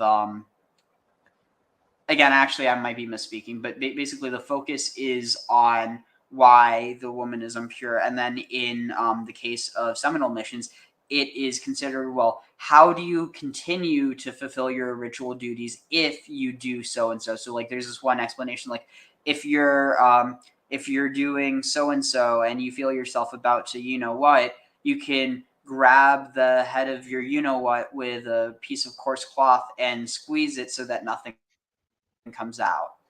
And that apparently is enough, like, and you're supposed to like finish the prayer or whatever before you emit, therefore that way you can still be holy when you like. So the point is, you have the same level of ritual unholiness. So it would be wrong to assume that because women are supposedly considered unclean after a period for however long, it's not to say that you didn't have people normally sleeping with their wives or cohabitating with their wives even during that period.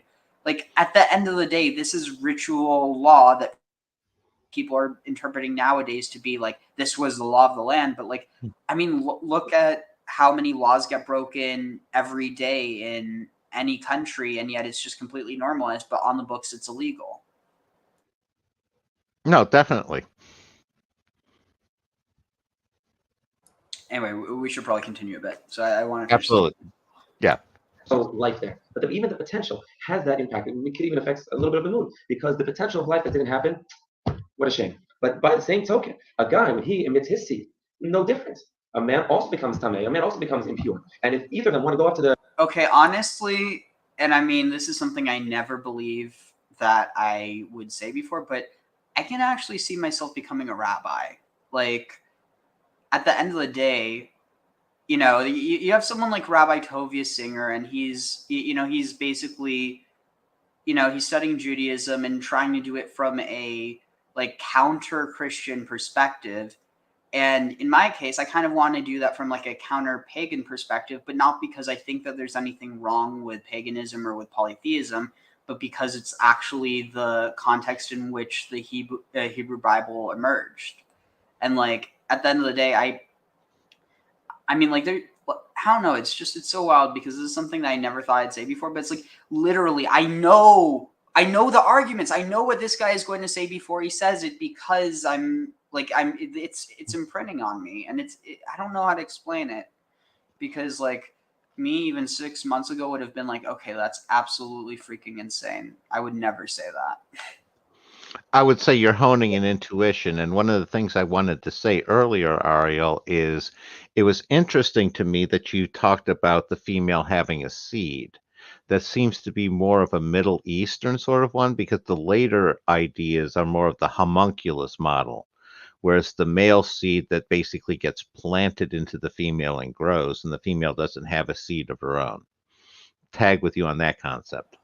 So from what I understand, you still have that concept. The difference is you have the womb that you need, but it's like there's this idea of like vital energy or some sort of like magic, and I think like for instance, and I think that's the like the connection to the spiritual that women are women and like, and again it's I do want to be inclusive of people, like everyone, and so it's obviously not just women, it's also people who are like feminine or who identify that way. The point is, you know, we're not talking about physical sex necessarily. I mean, obviously when you're talking about procreation then you are, but it's also just this idea of like the energy. And so, or not the energy, that's such a woo word, maybe it's more like um the mindset, or like And the I would say energy's not inappropriate. That whole animus, that whole gender energy, I believe is very much a thing. That's just one of the various levels of energy that exists. I don't think you're yes. inappropriate to use the concept of energy there. It's at the very least, it's a decent analogy for attraction and those sorts of things. So like I guess the comparison I draw here is with the whole story of the golem, where you have the three rabbis who each represent one of the three primordial elements, and then they take the earth, which is the last element, and then through the use of through the use of the names of God, they imbue it with life. And so at the end of the day, I mean, it almost seems like you have this idea of a seed being planted somewhere, but it's not enough that you plant a seed in the yeah. I mean, this is one of the things I do want to really look into, because there's probably something really interesting here. And suspect maybe it's this understanding of like, it sounds so wild, but maybe it's like, maybe the seed of the woman was understood to be like some sort of nutrient source for the seed of the man, or that they know what it is. So I think probably you're getting a context of the womb, like the whole homunculus idea, but that yeah. And so this has to get removed, otherwise it probably gets seen as too bizarre for like Eurocentric Christianity. But basically the idea that you have the seed of the man and the seed of the woman, but the seed of the woman isn't basically it's this idea of reunification. It's like a fractal pattern, the same that you have the reunification of people that are born. It's almost this idea that that you have the masculine part and the feminine part, even though the sperm could be, you know, a feminine, like could be a, you know, was it XX versus XY. Even then, so the sperm is like the male seed, and then the egg is the female seed. But then there's this idea that shoot, where is it? Basically that they combine, that they're two halves that are combining in order to create a whole, just like Adam is split and then rejoins and becomes as one flesh. So maybe you're having this kind of like repetition. And so not only that, so you have a person who, when they're born, they're fused between two, you know, two people becoming one flesh. But on top of that, when they marry someone, they become one flesh with their spouse, and then they do the same. It's like it's a repeating. It's a you know, it's fractal. Oh, definitely. That was one where you're so vibing with the stuff. I'm trying to think where it seems like the whole male female thing is part of it. What's going on here as well? Any thoughts on that? Yeah, I think maybe you could understand it like you have. Yeah, I think this might be it. So you have Aleph, Mem, and Shin. I think Mem is Nekeva and Shin is Zachar. Yeah, no, that's where I was going with earlier with the whole idea of Mem and Shin with and again, depending on how you want to do it with more of the energetic force being male. You can associate male with Shin, but there's also associate the female with Shin as well, and vice versa. And one of the senses that I get from the more generic female concept is that idea of acceptance, openness, willingness to make room. And that's the female role in the reproduction cycle. And the male role is much more of the forcing, the adding the component.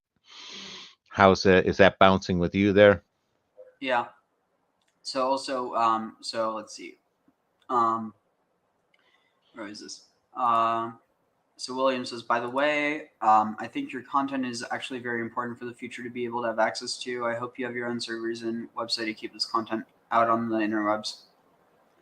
I mean, I'm downloading them, but at the end of the day, like, I'm not going to set up my own server just to have this stuff. I mean, worst case scenario, if things start, like if YouTube starts cracking down on stuff for no reason, then of course I'm going to have some alternative plan. But I mean, at the end of the day, And that's a like, tremendous. I was going to say that's a tremendous compliment to say that we're doing something significant and it needs to be preserved. Thank you for that too. Thanks. Sorry for typos. No problem at all. No mother forgets. Some mothers have strength and are not frightened.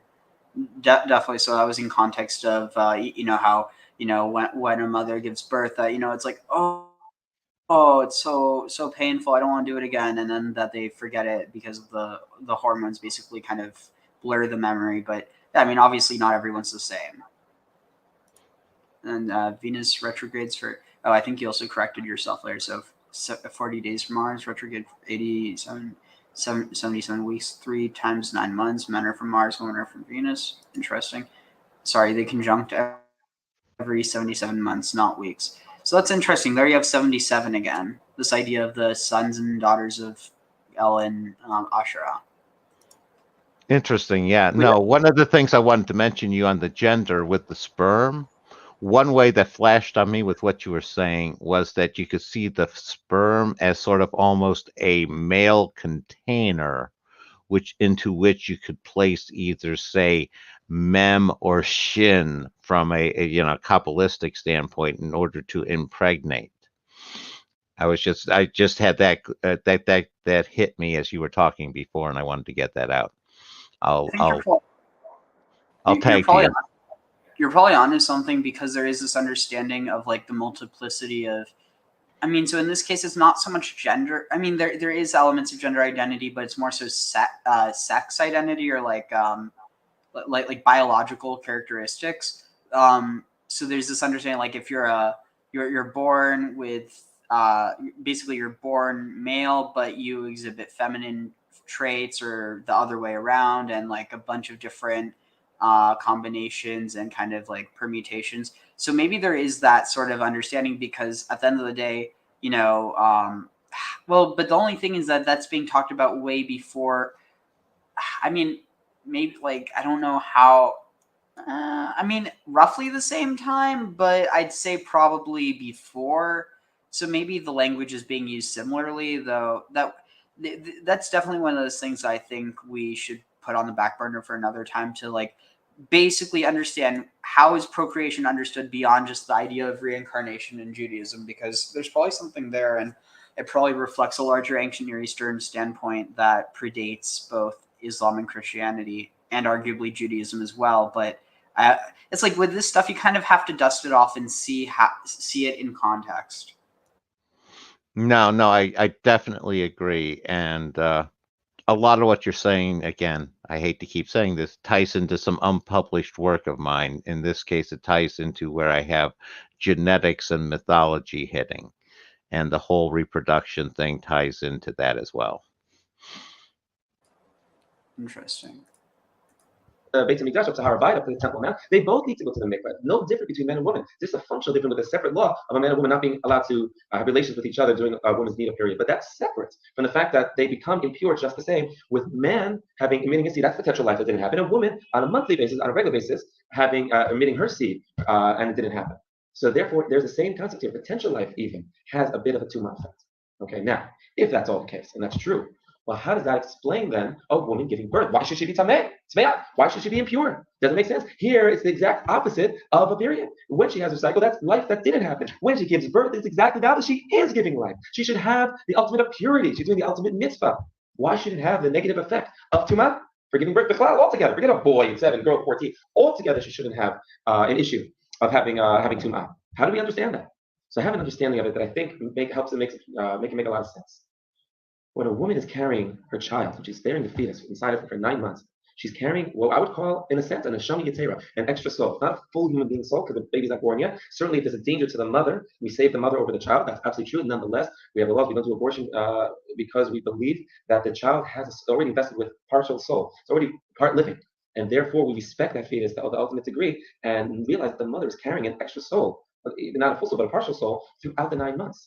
Which means that she's like, just like in Shabbat, we get this neshama, we get an extra soul, we get an elevated state of living, a state of being. Therefore, a woman as well, when she is carrying this baby, she's in an elevated state, a higher form of kedusha. She has 2 souls, so she eats for 2, and she has a soul for 2. And often the woman's face is flushed. Why? Because she has that extra energy, just like we often feel that way on Shabbat. Now, what happens when she gives birth is that extra soul departs, and now is invested completely and only in the body of that baby, which is now separate from her physical body.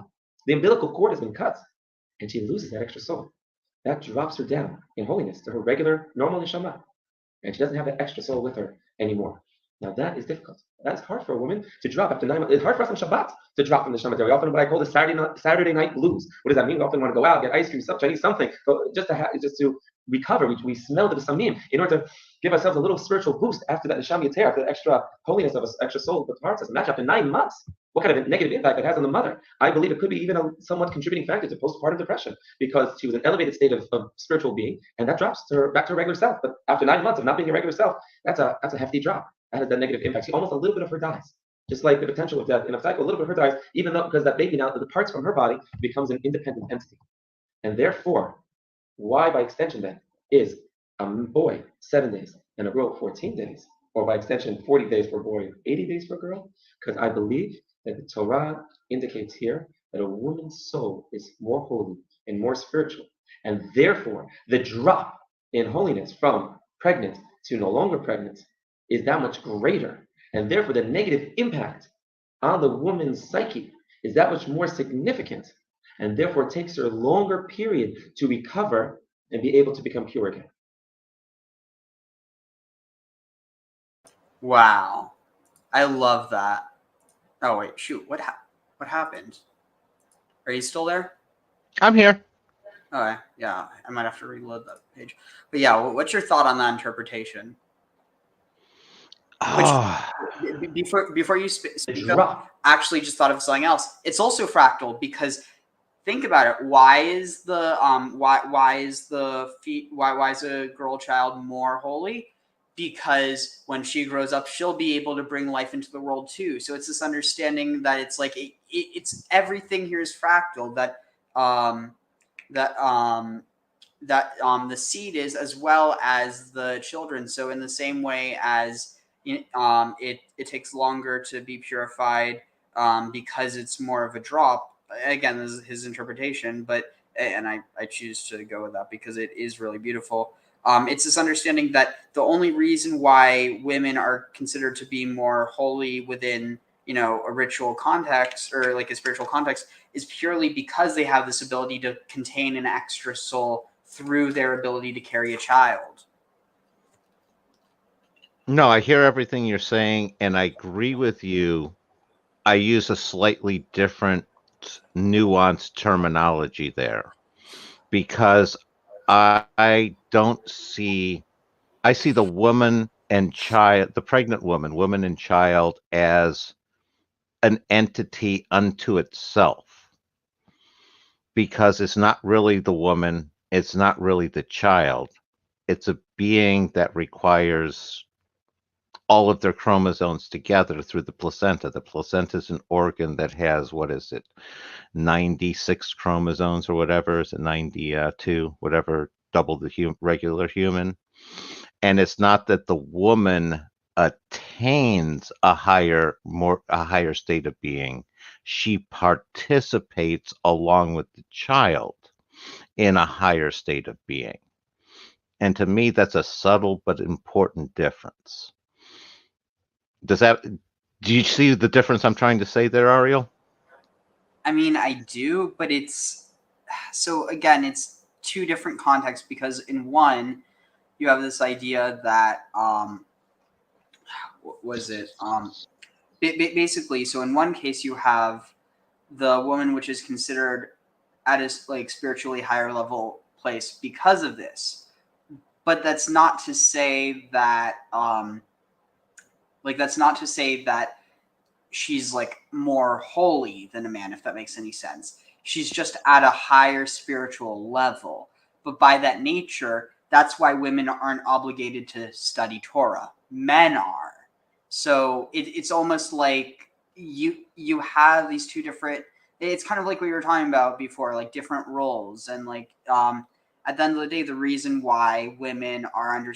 So not only do women not only are, and again, whether this is people who are female, people who identify as women, regardless, basically if you're a mother, and again, fathers take care of children as well, but the point is because the mother is the one that's supposed to teach Judaism to the children.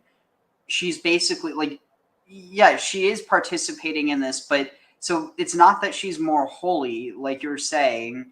It's just this idea that like because she's at a different spiritual level, like certain things come more intuitively, and that's more like the spiritual stuff, whereas the within the ancient Near Eastern context, what's maybe seen as the more like not like strictly logical, but just this idea of essentially like force in knowledge as opposed to like a type of like, I don't know if it basically imagine it like Let me try to take over here, Ariel. Yeah. What I think you're trying to express is the difference between intuition and knowledge. And intuition is that more of that gut sense, and that is very much like the female intuition concept. And I try to explain this by it's the female mode of thinking and processing. It tends to be a feeling based mode, and the male mode tends to be more of a thinking based mode. And it's like thoughts are very sharp and feelings are very much more forgiving. It's this this dichotomy that we've been talking about there. And from that aspect, that's why the females are more open to it. What you're talking about is the difference between male and female spirituality, because both of them, because of their differences, are going to have their own separate paths through the spiritual realm that the other gender isn't going to have either access to or as easy access to, depending on circumstances. And I think that's where you're going with it. Is that where you're going? If not, can we course correct? Yeah, I think that's pretty close. So yeah, basically like there's this, I'd almost compare it to, it's this idea that okay, imagine it. So you have like a hill. Imagine the woman's on the hill and the man is climbing the hill. Now, the woman is digging down. She's digging a well. But the man is like, let's say he's building up, or he's, building up his path. So with that, the woman is going down and the man is going up. And so they're kind of like, at the end of the day, they have different like they have different paths, but ultimately they will end up at the same altitude, maybe not at the same points in their lives, but at different ones. And so it's almost like, when the man is halfway up the mountain, the woman might be, digging the well, and then by the time that the man is at the top of the mountain, the woman might be down, bathing in the water. And so like at the end of the day, she might go down to the bottom part of it, and she might be at a lower state than he. And again, it's not like lower or higher, but it's more so like, for instance, like this idea of like going lower to be able to teach like Torah to the children. So like when it refers to the Eshet Chayil, Pia Patcha v'Chochma, so she opens her mouth in wisdom. The Torah Chesed al Lishonah, and the Torah of kindness is on her tongue. It's this idea that she's instructing, that like a valorous woman has the Torah of kindness on her tongue, and she opens her mouth in in wisdom. And so you have this basically it's this idea that men try and attain wisdom, whereas women have wisdom, if that makes any sense. No, it does. It does. And so that might be part of the reason why. So there, in Proverbs 31, where it's talking about Eshet Chayil, it says lo yiten was it lo titen chayalech leisha. Do not get or leishot. Do not give to women your chayil, your valor. And it's this idea that one of it is that like, oh, if you do it, they'll ruin you. Like that, but I think that's a very like disconnected from what it's supposed to be. Like that's maybe a bit more of a misogynistic one interpretation, whether deliberately or not. I mean, it's very obvious if you don't like. That's what it seems. It seems obvious if you don't get a deeper context.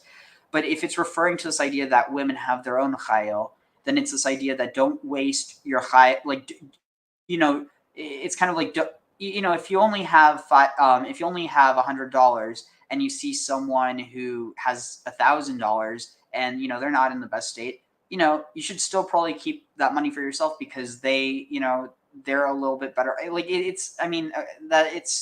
analogy breaks down, but the point is like, don't waste your chayil on people who already have it. And so it might be this idea of like, basically this building up, whereas, and I think that's what it is. Men spend their lifetime trying to gain wisdom, whereas women maybe spend their lifetime trying to impart it upon their children. And of course, it's not to say that men don't do the same thing, and that, or like it's not to say that women don't seek wisdom, and it's not to say that men don't try and impart their wisdom upon their children. But it's kind of like, it's almost like you have kind of the normative way, and you always have these permutations. So it's not to say that just because someone identifies a certain way and they're in love with a certain person or who's the opposite gender or the same gender. It's like, just because it's the exact reason why you have people who say they might be gay, but people would never guess because they have these misconceptions around gender was it like basically stereotypes, right? Yeah. So or like, for instance, what is it, the idea of liberals who are so afraid of guns, but then you have liberals who are who love guns just as much as conservatives, or you have maybe atheists who love to study the Bible just as much as a Christian, or if not more, so on and so forth. Like, and that's the beauty of reality, that there's no limit to the permutations. No, I agree with a lot of what you were saying. I was going to say one on the genders that I was educated by my buddy who's the sexologist. It's basically, I view it as there's all sorts of different gender dials. It's like you have a genetic dial, you have a personal identification dial, you have a sexual preference dial, you have a social role dial. And all of those are separate and can vary, and every person has like a most comfortable setting for each of the variables that is not able to be realized in connecting with other people or society, sort of thing. The other one I wanted to say on your interpretation is I was getting another layer off of where it's sort of a Samson and Delilah thing, where you don't want to be deceived, give away. And I see that as not necessarily a general rule that applies in both a male and female. You shouldn't let anybody take your Heil away by deception. But it's a special this gender energy sort of concept that we're discussing here, where that comes into play, where you could be deceived in trading the Heil in exchange for that gender deception. Is that any of that resonating with you, Ariel? Yeah. The only thing is, I don't know if it's necessarily about deception or if it's more so just about this idea of advantage, of having the advantage over someone, for better or for worse. No, your advantage as well. The deception would be a subset of advantage. I can definitely see you have a better connection there. Good call. Yeah.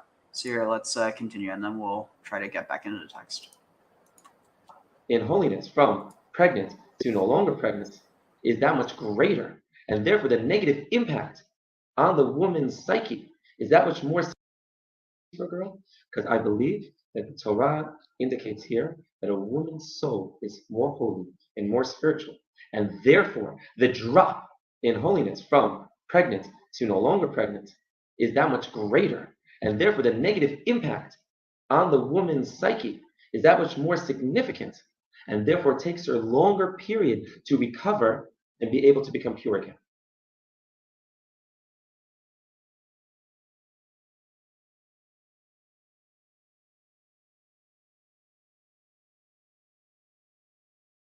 Interesting. I guess that was it. So why should anyone care? So yeah, so here, let's go back into it. I'm just going to take this quick tab real quick. So yeah, so here, let's read this back and see. So this is interesting. So if what it's saying is that the reason that, so it's saying that the reason why let's see, and for let's see, in the second week he showed her unto him, and for this reason to keep in their defilement. Okay, this is interesting. So this might be that for a male, maybe it's implying that in the first week Adam was created and the rib his wife in the second week. So the moment that you have the possibility for them to be together, this reason the commandment was given to keep in their defilement. So basically, oh, and this is huge. You know why? You know what this is implying? There was death in the garden. You see what I'm saying? Graham, you're muted.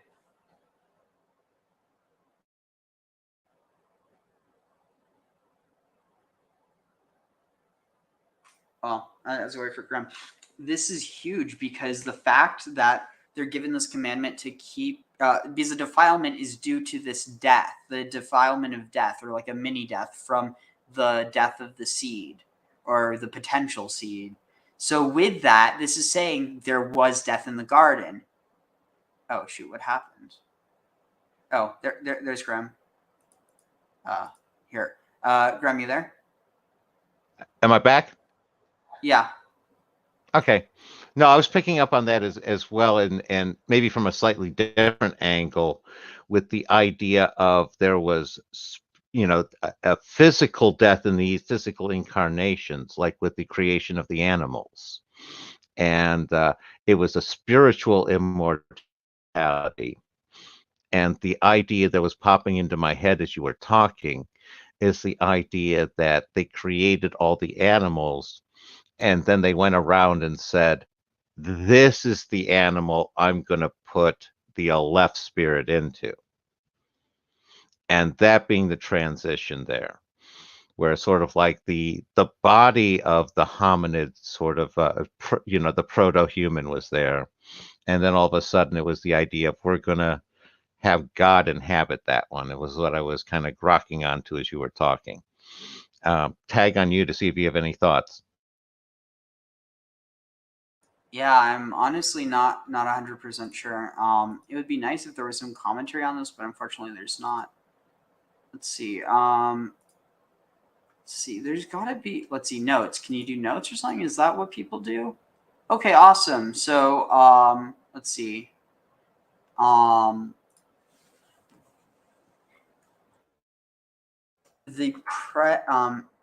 shoot. God, dang it, what did I just do? Wait, let's see. The presence. Is that how you spell presence? I'm like presence. Oh no, I had it right this first time. Presence of the defilement of the defilement of, what is this, Nida? I think that was it. Is it defilement after birth birth before the consumption of the fruit of knowledge.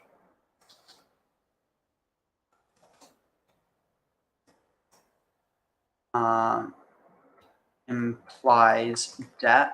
Implies the presence of death in Eden before the fall. Is that a good summary?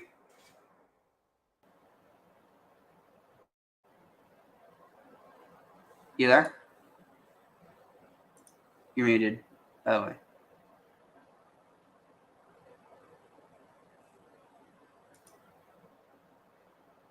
Graham?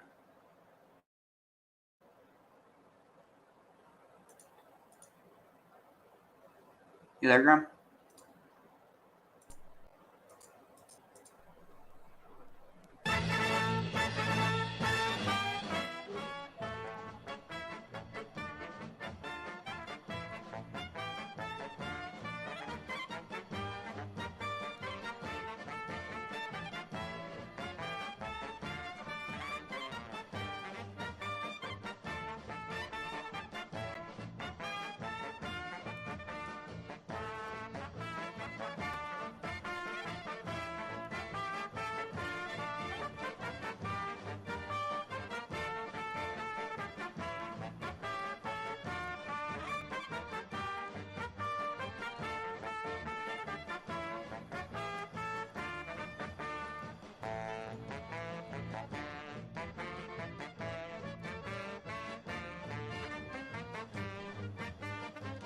Graham, you there? Am I back now? Yeah. Can you hear me? Oh, no. Yeah, I heard what you were saying before and what you were wondering on. It sounds like a bummer. And everything you say, You're really you sound really robotic. my connect, is this better? Yeah, much. Okay. No, I was picking up on very much on what you were saying there, and I was getting the idea of that whole Aleph incarnating and picking the male and female to do so. And again, the whole Adam concept is like the cosmic Adam was picking which of the creatures in which the Aleph was going to incarnate, and that's how basically the human body got picked. Is sort of I was kind of picking up that sort of feeling on what we've been going over and what. All right, so let's see. So let's see. Wait, where were we? Oh shoot! Wait, did we? Oh yeah, let's see. Wait. Let's see. Where's okay, here we are. So I just need to figure out what I was using as a. Yeah, that's all I'll do. Let's see. ויהי מקץ 40 יום לשבת האדם בארץ אשר נברא שם ונביאה אותו אל גן העדן. So Vayehi Miketz, and so it was Miketz after after Arbaim Yom, after 40 days, Yom Le Shabbat to wait Yom Lash. Oh wait, I'm trying to think. So, and so it was at the end of 40 days Le Shabbat to Sabbath. Lashevet? I'm just trying to think, like, in the land where he had been created. Lashevet Hadam Ba'aretz, where he had, I don't know, where he had rested. So after 40 days, to rest the human in the land that was created there, and that went to wait, what? Okay, this is interesting. Look at this. And after Adam had completed 40, it's a difficult translation, but after Adam had completed 40 days in the land where he had been created, we brought him. Oh, okay. Nivra. Okay, I got it. So Vaihi, so after 40 days, to dwell,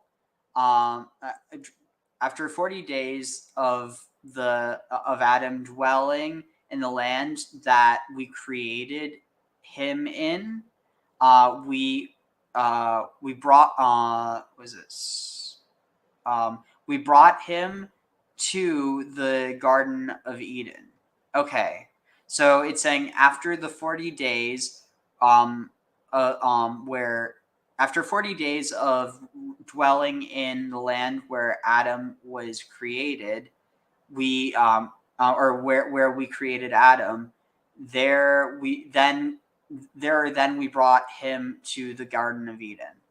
What are your thoughts on this?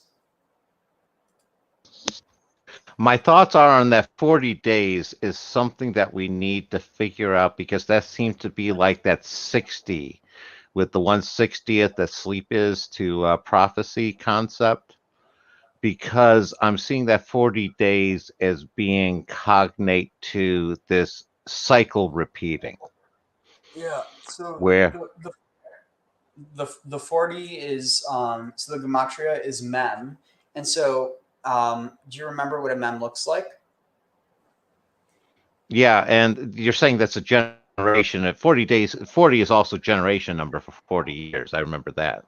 Right. Yeah.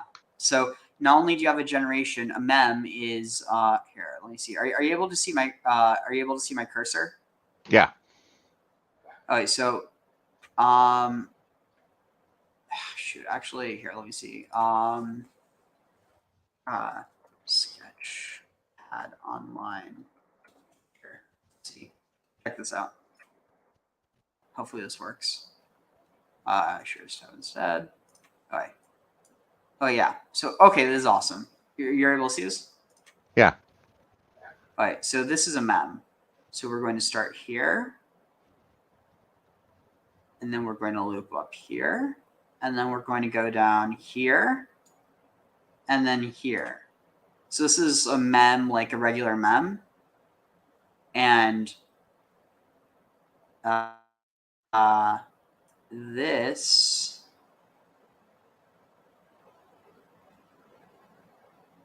is a final mem. It's literally a cycle. And that was just what I was going to bring up, is thinking the mem is part of that Aleph Men Shin Bora Bora cycle power that, power cycle we've been talking about. And that 40 days, it corresponds to that one cycling through, which is where you would have had the cosmic atom, and each step would have been one step down closer to incarnation. And that's why the woman is one step behind. Are you following what I'm trying to say? Could you maybe rephrase it? What we're doing here is we're starting with the Aleph, and you're basically doing a recycling of this cycling a reiteration of this creation process. And it's like the first iteration creates Mem and Shin. And then those three keep cycling together, and that becomes our power cycle. With, Angel of the in the Aleph, and Mem and Shin being the singing angels always cycling around. Like generation, that fractal keeps repeating, and it becomes more and more complex, adding more and more distinctions. So like Mem and Shin would have been your first level of distinction, like your first polarity. And what you're doing is you're pulling down here, and you're having Adam, the cosmic Adam, the decider, being created at the same time as the males and females of the animals. And it's like at that point in time, that cosmic Adam like picks one of those animals and like basically incarnates into it, is what I'm seeing happening. And at that point in time, it's like from the cosmic Adam with all the animals, you get an incarnated physical Adam and Eve alongside with the animals the next time. But it's at that point in time, you're getting a cosmic Eve sort of coming into the process as well. It's like the woman's like one step behind in the cycling. And that's where that 40 days is coming in as being cognate to one of the cycles. Hence, you're hitting Mem another time with the 40. Did I make any more sense to you there, Ariel?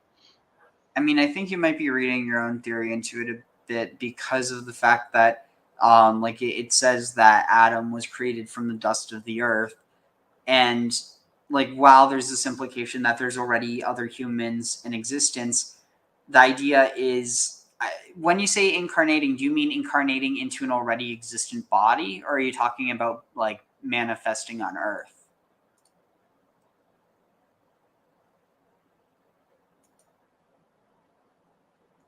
You see what I'm saying, Graham? Yeah, no, I do see what you're saying. I guess the way I'm looking at it is from that God being that disembodied, creator sort of thing as the process is going on. And then like choosing a creature in which he's going to experience reality through sort of thing. And that by incarnating, and with, again, the cosmic Adam Kadmon being like a lower level from the Aleph, being the decider. It's that iterative process where you keep getting more and more layers, and each one of them is going to have a cognate to the Aleph on it, a decider. It's also like maybe a bit like the idea of like Metatron or Enoch. So Enoch was a man that became an angel, whereas this is almost like a lower version or a lower form or a lower manifestation of God becoming man.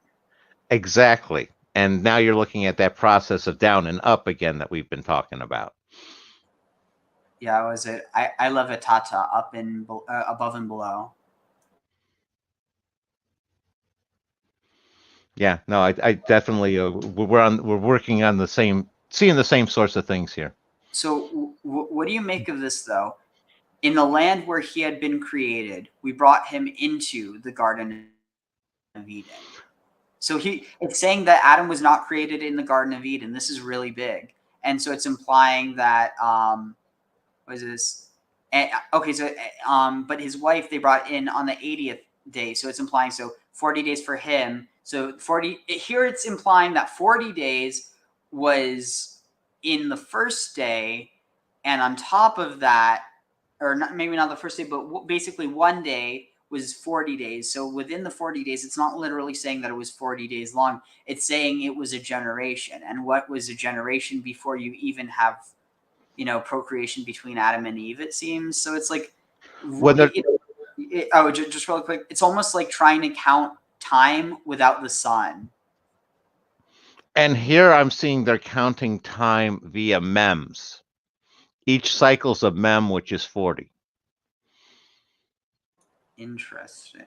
Well, but the only question is, I think that we might be reading a bit too much into the because the mem represents the 40, but the 40 is what represents the generation, and the generation is representative of, you know, an entire generation of people that can't exist yet, because it's talking about it in context of Adam and Eve, who, you know, Eve hasn't yet been created. No, I understand what you're saying. I'm talking about a generation of the fractal iteration rather than a generation of human beings. Oh, okay. The only question is, what are we even talking? Because so are you implying this isn't happening in the physical world? I'm implying that this is it's the very end of it is just touching onto the physical world. Most of this is happening above the physical world.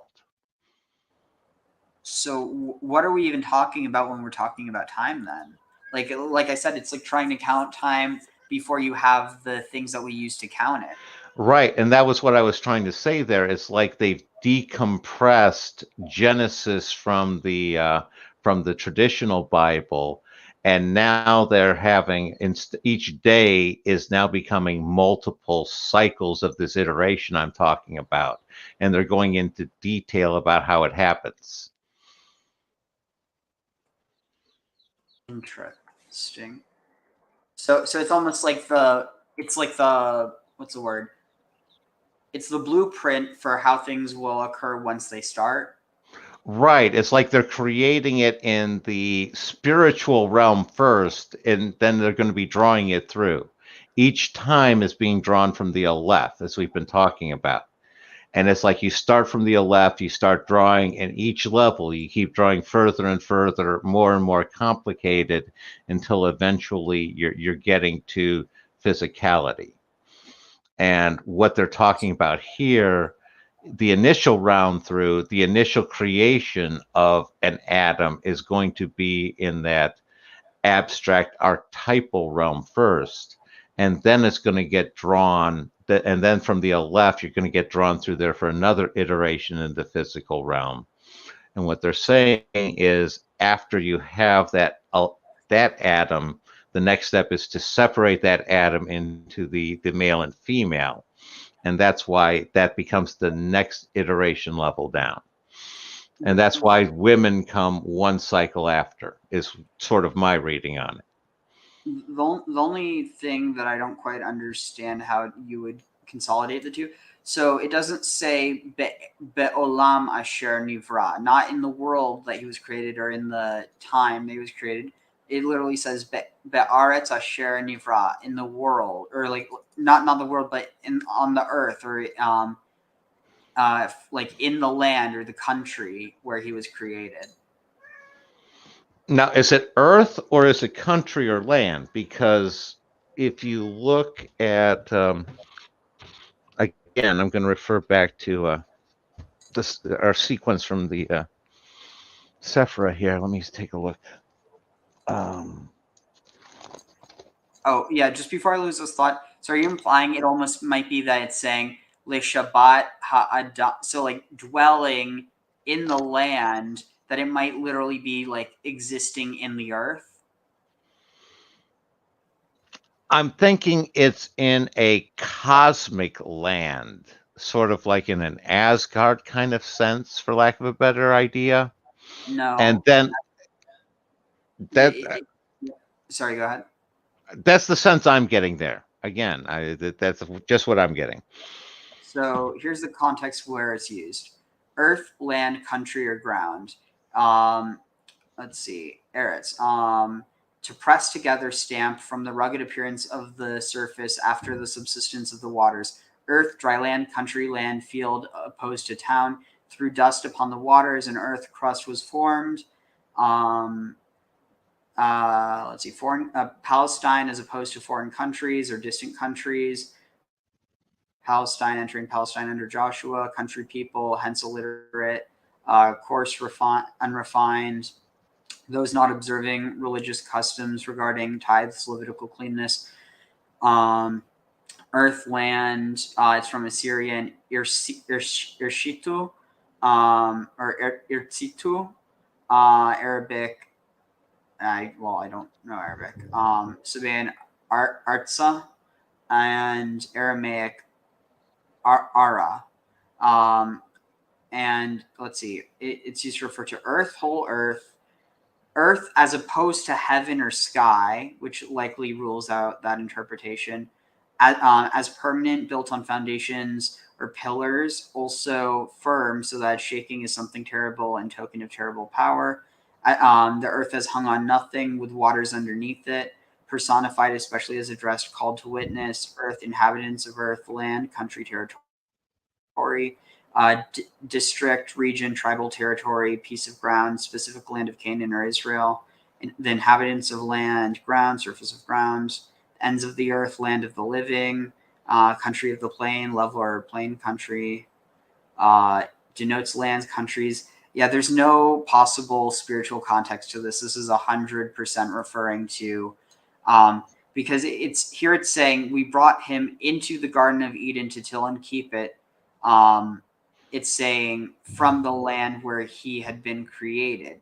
So it's implying that he was created in a different land, but we know that. So yes, the Garden of Eden was a spiritual place, but the thing is that, is this implying, like, I mean, yeah, maybe on one level you can interpret that he didn't exist in pure bliss and then he was brought into it, but I don't really see how that adds too much to the translation. What makes a lot more sense is if it's trying to say that he was created in a different land or a different country, and then he was brought into Eden from outside of it, almost as if, and that would make sense because it talks about, that there's other people. So it almost seems like Adam was created to be the chosen, or like almost like you could almost argue that Adam was the only begotten son, or the only begotten, like the specially begotten creation of God, like that was made specifically.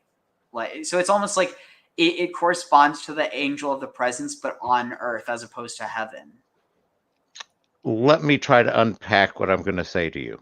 Yeah. I agree 100% with your intuition. You're spot on with that one. Where I have some technical issues with it is I think you're reading ahead of the text and anticipating what's going to come. Because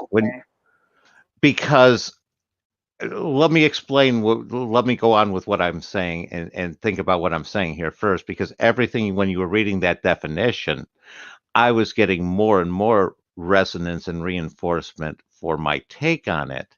And the reason for that is we were reading at the beginning where you're talking about the presence, and this is just earlier in Jubilees, and they're having the fire, the water, and the air being separated out. And it was clear there that they're dealing with that on a metaphysical level in the first cycle through. And that this is the letters, the angels that were being created here. And then the next step after that was the separation of the waters to create the earth. And you're still dealing with that hugely metaphorical. And you had reading off in your definitions about the earth being above the waters of the deep, which is precisely the sense that I was using it in, and the sense that I'm reading it out of there. And that's what I'm saying is once it's created on that letter level, it gets like you turn the crank again and it becomes one layer closer to physicality and creation. And that's why I'm saying you were reading ahead, is you were basically had cranked it, like one of those rotos, old style where you turn it in the pictures flip books. And you had flipped like a bunch of pages ahead and you were interpreting exactly that one. The problem is I'm not sure we even have physical land created here, because I'm thinking we're having still a spiritual Garden of Eden created on, created out of that metaphysical earth that I was just talking about, that they were creating with the letters via the separation on the earlier days we were talking about with Kara. And I'm going to stop talking now so you can try to course correct me, Ariel.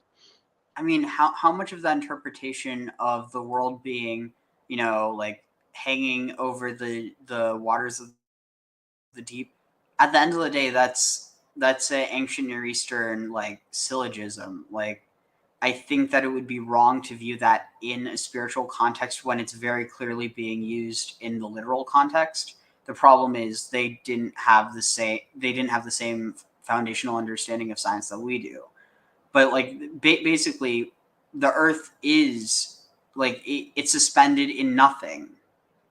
This idea of like hanging in the belly ma, like bli ma, without what, like basically the nothingness. It's this idea of the void, and so it's the waters above and the waters below, because on one hand you have the earth, the earth and the air which surrounds the earth and that protects it, that keeps the waters above, which is the heavens, and the waters below, which is the depths, away from each other. But they didn't know that they didn't know that they were I mean, obviously at a certain point they knew they were on a globe, but the point is, like, they thought of things as if you had the waters of the deep, which were literally below the earth, which is also how you were able to get how you were able to get waters from the deep, from the Abzu, but as well as how you could get water from the heavens, from rain. So I think there is a risk of reading this metaphysically or spiritually first.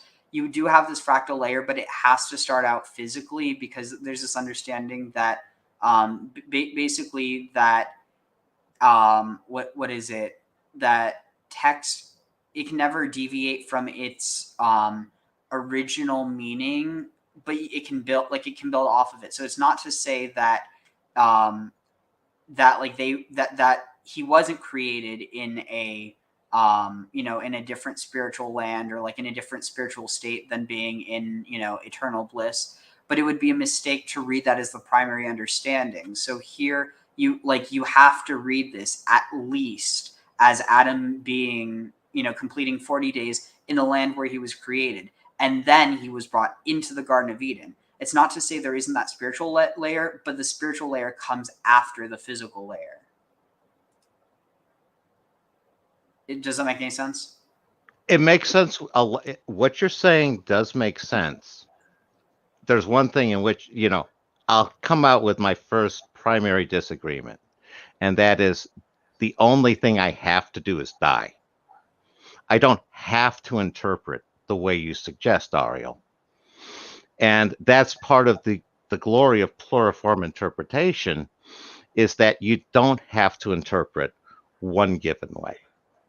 And I very much, you are hitting on so many strong points there. I don't see how you're coming out so strong on wanting to limit it to only the interpretation that you're introducing right now. Can you try to explain why you're trying to limit it to that one versus any other possible one?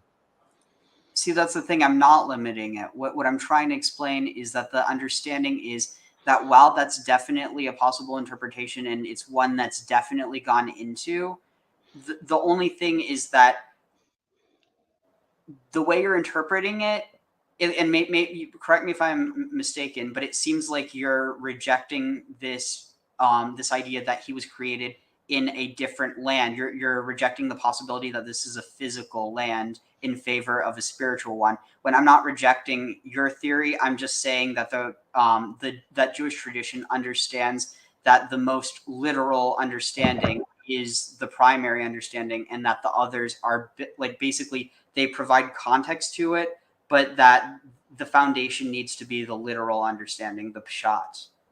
That's just that's no. how I understand what you're saying, and I'm telling you from the bottom of my soul here, I am giving you what my literal reading of the text is, and what you're doing is reading into it from my perspective. And again, I accept I could be totally wrong. I'm just sharing with you there, because what I'm seeing here is there is creation of the levels as we go along, and you're getting each more complex as the levels are going on. And it's a matter of, again, it's sort of like in order to build a building, you have to have the blueprint first. And before you have the blueprint, you have to have some ideas in your head first. And the Garden of Eden basically presents it as all of those idea to blueprint to physical reality as happening at one given step instead of separated. And I'm seeing that separation is what's happening here in the book of Jubilees. And that's why I'm saying you're reading ahead is I'm 100% saying what you are talking about is going to happen. We're going to have a physical Adam being created in a physical land.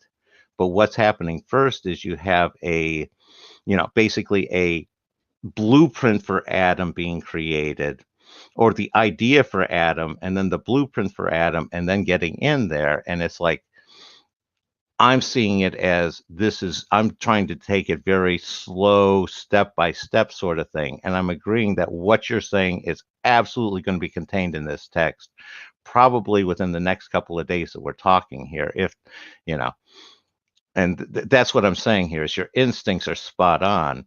It's just, I think you're trying to force physicality into the text here, which, as we were talking about, it's a multi-layered text, so physicality is clearly intended to be a possible interpretation. And that's why it's going to have that meaning. But I'm saying that that's the thing is this is written in that all-in-one sort of crunch, where it's as if it's already cycled through to a certain extent, and you just have to unpack it. And I'm struggling to do that here, and that's why it's that only sort of thing. And I'm not trying to, and I'm definitely trying to include all that stuff with a physical Adam in a physical country later on. I'm just seeing at this point in time we're before that. I'm gonna be quiet to see if anything I said makes more sense to you now. Yeah, I don't think we're in disagreement. I'm not saying that the physical thing happened before the spiritual. I mean, like for instance, I mean, even with that, I think you could interpret it as actually being a simultaneity, in that the eating of the fruit is actually when you have the introduction of time, like where all this stuff changes from all being just at one moment into being split into relativity. But like just without going into that, so just to be clear, do you think, like, according to this text, was Adam created in the Garden of Eden or not? That's all I'm asking. Like in the physical sense, not in the spiritual sense, even though that is the other interpretation. I'm just asking in the physical sense, you're understanding that it's saying he was created in a different land, like a different physical country, right? I'm not saying that this is exclusive or that this is the primary, but just that Right. No, correct. It's regardless, each level he's created in a different land and then gets imported into the garden. Whether that's he's created in that higher level spiritual land and then is created and then it is imported into a spiritual garden, or whether he's created in a physical land and then imported into a physical garden. Both of those, the text supports both interpretations equally valid, and I think both of them are true. Yeah. So I do have to go to the bathroom real quick. So I'm going to see if I can find a video that explains it, because like at the end of the day, I mean, see, here's the thing. I'm trying to both interpret this from my point of view as well as from Jewish perspective, because, these are Jewish texts and I feel that responsibility, even though I don't think it's the only interpretation or that, I mean, well, but see, that's the thing. Jewish interpretation is all interpretation, because at the end of the day, if it's in the text and it can be interpreted that way, it is a Jewish interpretation. I mean, given if this is a Jewish text. But with that,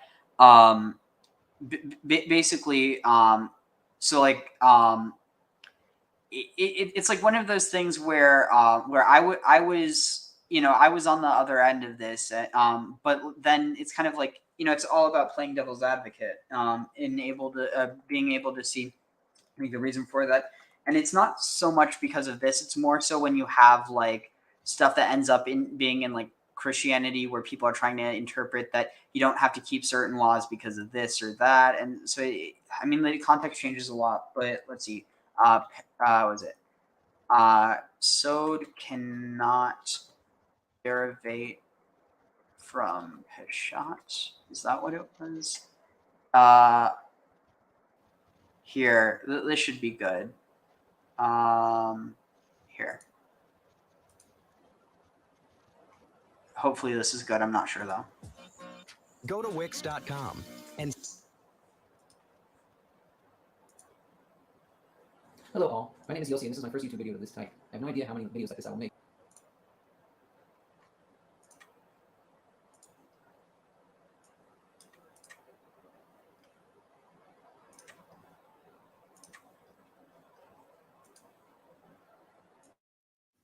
Hello all, my name is Yossi and this is my first YouTube video of this type. I have no idea how many videos like this I will make, but this one is about something that I feel is very lacking on YouTube. I plan on keeping this and all future videos short and as to the point as possible. While 5 or 6 minute videos aren't long enough to cover this entire subject, I do hope to provide a reasonable bird's eye view. The basis for this video is from 2 main sources. The first is a lecture by Professor Uriel Simon, the former head of the Bible department at Bar-Ilan University. This particular lecture is only available online in Hebrew, yet I feel so strongly about the subject that I feel its message must be heard. The second source is the book Darkei HaAgadah by Yitzhak Heinemann. It's a basic text for understanding the constructs of the biblical story, both Pshat and Drash. Now, it's not because this message is complex or deep. On the contrary, the idea presented is quite simple, but unfortunately, this idea is so simple and fundamental that it is often overlooked. Professor Simon's lecture is called Pshat v'Drash, Shtei Ktarim v'Shtei Melachim, which translates roughly as Pshat and Drash, 2 kings with 2 crowns. And I highly recommend that you listen to the original. For those, is called Pshat v'Drash, Shtei Ktarim v'Shtei Melachim, which translates roughly Shtei Ktarim v'Shtei Melachim, which translates roughly as Pshat and Drash, 2 kings with 2 crowns. And I highly recommend that you listen to the original. For those unfamiliar with the terms Pshat and Drash, Pshat means the simple meaning of the text. Drash, or Midrash, is a body of rabbinical explanation of the Tanakh, the Hebrew Bible, or what Christians call the Old Testament. This explanation may try to fill in the gaps in the biblical narrative, or may try to teach a lesson from that narrative. Pshat, as I said, is the simple meaning of the text. It's the police report. When we read the biblical text, we try to understand exactly what the text is saying, just like a policeman wants to know the exact situation of, say, a car accident. The policeman will measure the distances, will ask witnesses, see what they saw, note the weather conditions, the road conditions. So this is my point, Graham, and this is the reason I was pushing back so hard and why it might have seemed like we were disagreeing when really we were agreeing.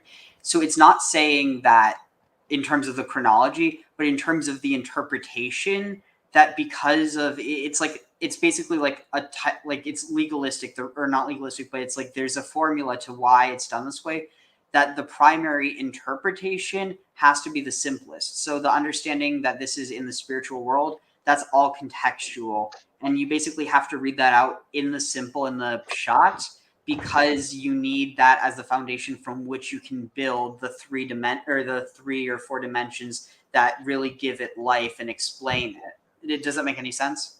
Yeah, no, I learned the parties exegesis, where it's basically it's the surface level, the vertical depth level, the horizontal level, where you compare it to other examples, and then basically the you try to get some sort of interference. You try to interpret the interference patterns from all 3 of those interpretations in order to extract some sort of deeper, secret, hidden meanings from it.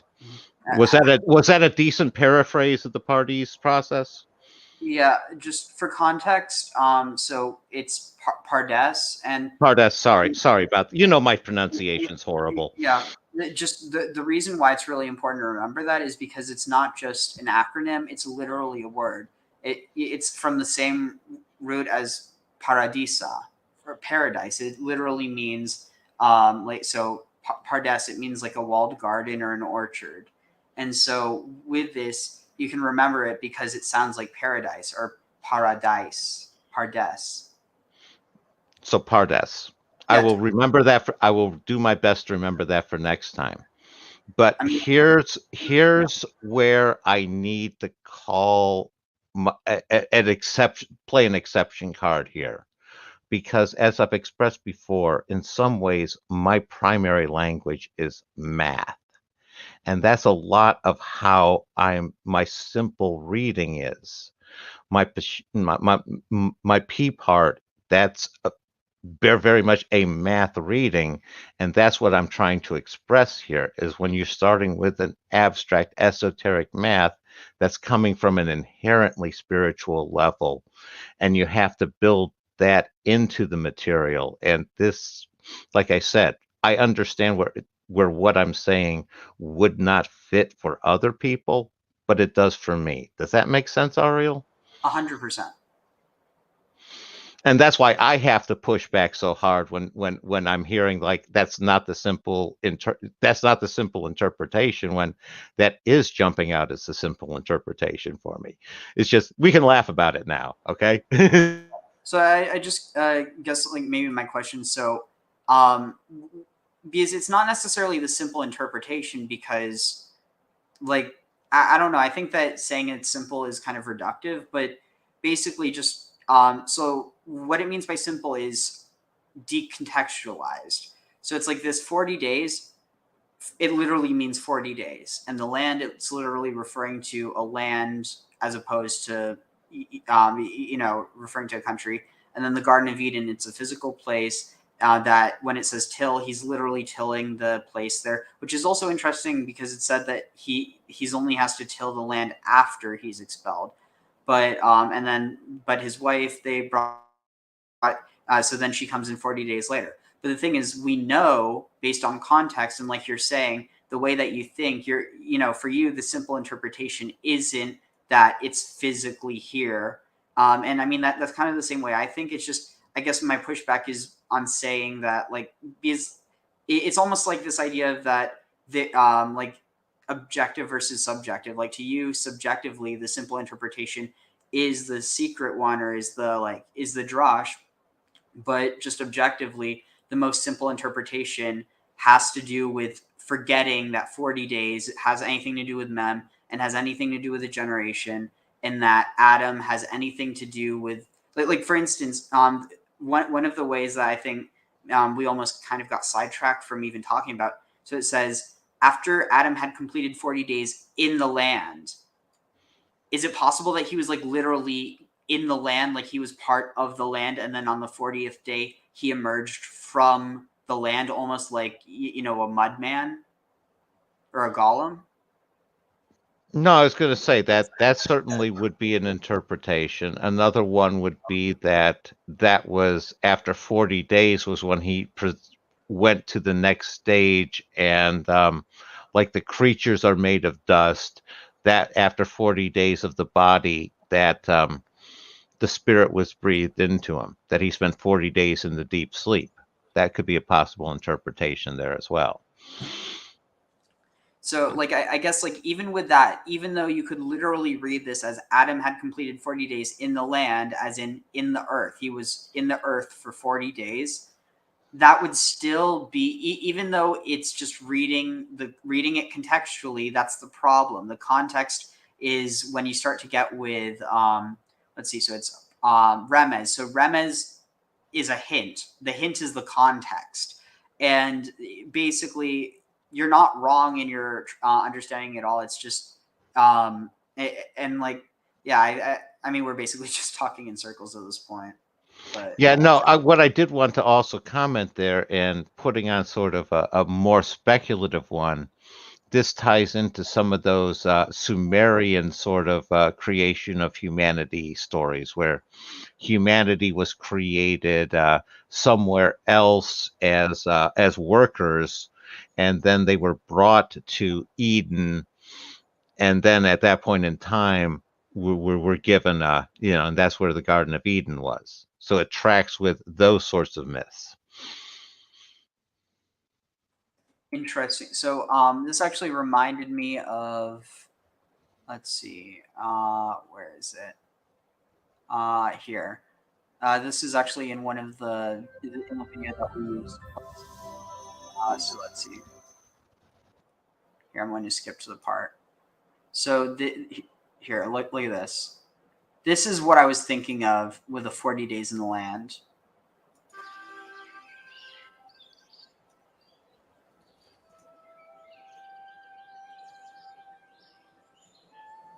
Like, imagine this. Like, he's being formed over 40 days. And he's literally part of the earth. Hold on. So, Blazing Up says, it says in the land that he was created, not that he was there for 40 days. And that's the thing, it does, if you read it literally. And after Adam had completed 40 days in the land where he had been created, Vayehi Miketz, and so it was Miketz, at the end of Arbaim Yom, of 40 days, Lashevet, of resting, Ha'adam Be'aretz, that the man rested in the land. So is it saying in the land as in the borders of the land, or is it saying in the earth? And that's the thing. Both interpretations when you're dealing with this. It's like I think this is the type of stuff. These are the types of questions that I want to bring to a rabbi sometime. Well, here's I was going to say, I agree with you. I love to get more people's input. That's why I love when Kara joins us, or Jesus, or anybody. But one of the thoughts that I've had here is, if you penetrate and get a thorough enough understanding, eventually all of the various parts of Pardes meanings all blur together into a single meaning eventually. Interesting. It's almost like the kind of the beginning and the end becoming the same. And parts into a whole as well. So yeah, it's like maybe that he was like physically like encrusted into the land in another land, and when he was there, he was not in the mental state of being in Eden, and that this is all simultaneously like, his spirit in heaven and his body on earth are being created, and then when like the 40 days are over, they fuse together and he leaves and goes into the garden. Maybe that's an interpretation.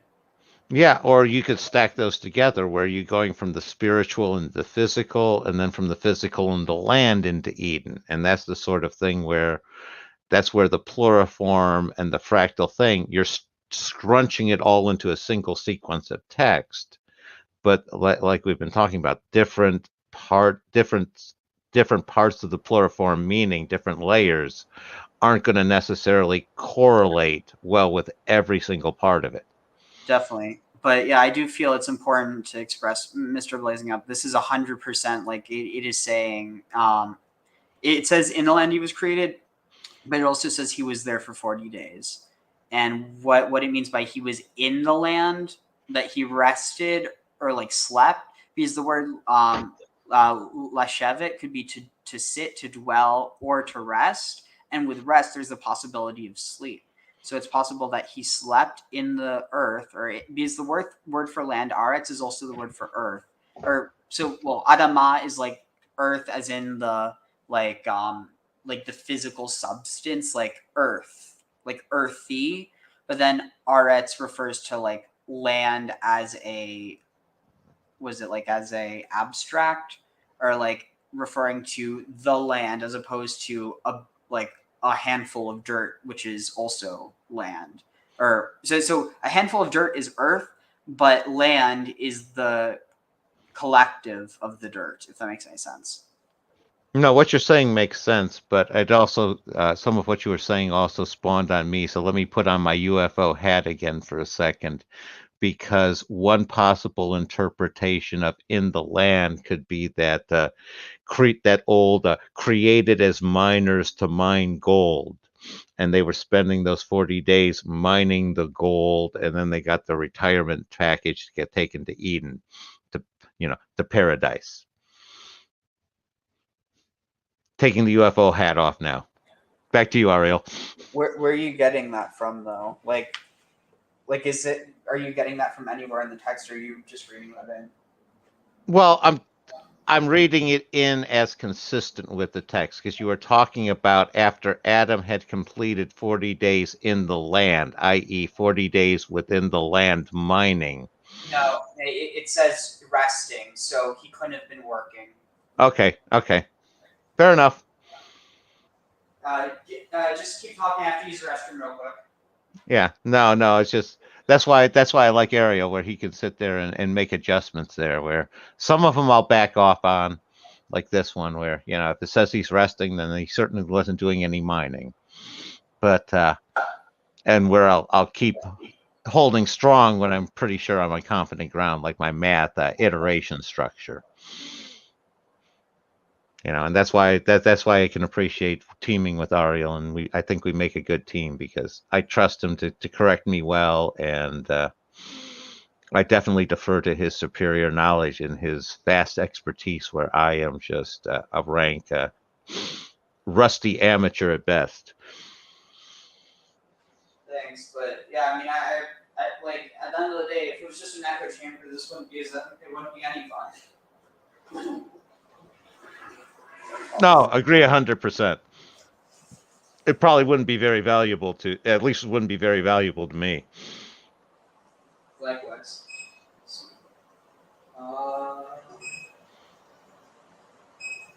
When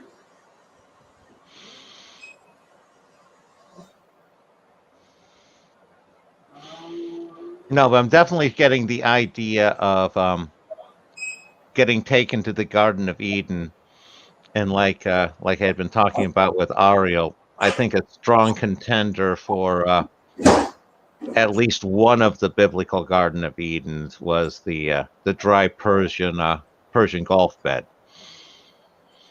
definitely.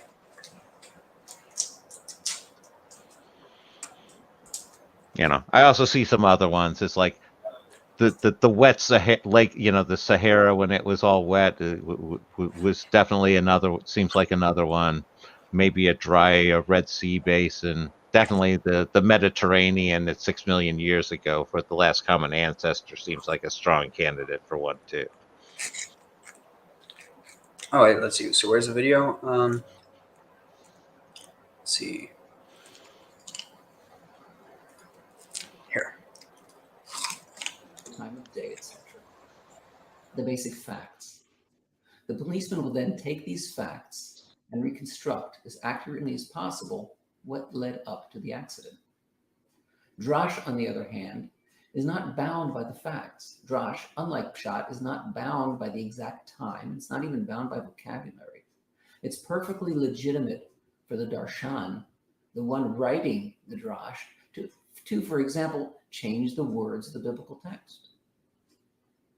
The reason for this is because Pshat and Drash differ. Pshat, as I said, is a simple meaning. It is objective. We want to know exactly what happened. Drash, on the other hand, wants to teach us something from or about the text. Drash is subjective. It is how the text is related to us. The example that Professor Simon gives in his lecture is as follows. There was, God forbid, an accident in Jerusalem. A young girl was hit by a bus. The news of the terrible accident is reported on the radio. The police collect all of the information. It's their job in order to know exactly what happened. They are the Pshat people. In the meantime, somewhere in the city, a young girl arrives home. Her grandfather meets her at the door and exclaims, "Did you hear what happened? It was a terrible accident. A girl was walking down the street playing with her smartphone and was run over by a bus because she was not paying attention." There was nothing in the news about why that girl was hit by the bus, but the girl's grandfather used the accident to try and teach his granddaughter a lesson. Don't play with your cell phone while you're crossing the street. Note, Grandpa changed the news report. He added to it. Yet it is perfectly legitimate for him to do so because he is not the policeman bound by the facts. He wants to teach a lesson, and that is absolutely a legitimate thing to do. A couple of points before I finish.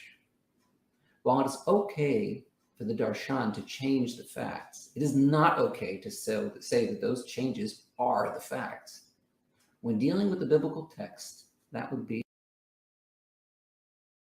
So that was the point I was trying to drive home, that, you can definitely interpret it that way, but you just have to realize that even though that's the simple understanding to you, it's still not this, like, the simple understanding is based off of the objective reading, regardless of how one perceives it, which I guess it also brings up the issue of, is there such a thing as an objective perception? So, like, yeah, I definitely see what you're getting at there. How about, does this concept work for you for what I would describe it as? Is basically it's the standard traditional interpretation. And it's basically and it's that surface single story. It's like where like in the synoptic gospels for Jesus. You have that nice single story.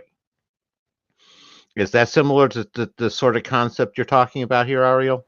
Kind of, except what you're doing is even like closer to the source than what he's talking about, because Drosh is like basically coming up with a lesson or a story about it. Excuse me. Whereas Remez is picking up on the hints or the context that's there. So based on the context of Jubilee, we 100% know that this is talking in multiple layers. But in the context of just pure grammatics, there's only one way of interpreting it, because the other ways, for instance, understanding it as not being a spiritual fire, or not being a spiritual, or not being a physical fire or a physical water, that all requires the context, which someone who is just translating it, say translating this line alone without the context of any other of the lines, you're only going to get one interpretation. And so that's basically what Peshat is. It's as objective as can possibly be perceived. And of course, no one's going to have an objective perception of that, but it's almost like that's the framework which is considered the objective, or the common, or the surface explanation. And it's, again, not to say that it's the most true, or that it's the only one, or that's the first, but it's just it's the foundational one. And foundation doesn't mean that the foundation is what everyone sees or what's most important. It just means it's what everything else is built on. No, I get exactly what you're saying, and now you're hitting on one of my key points, and that maybe you can help me try to translate my way into the different way, because here's one of the ways that I see, the scripture and Jubilees and all these being written. Did you ever have to do one of those what I did over my summer vacation essays?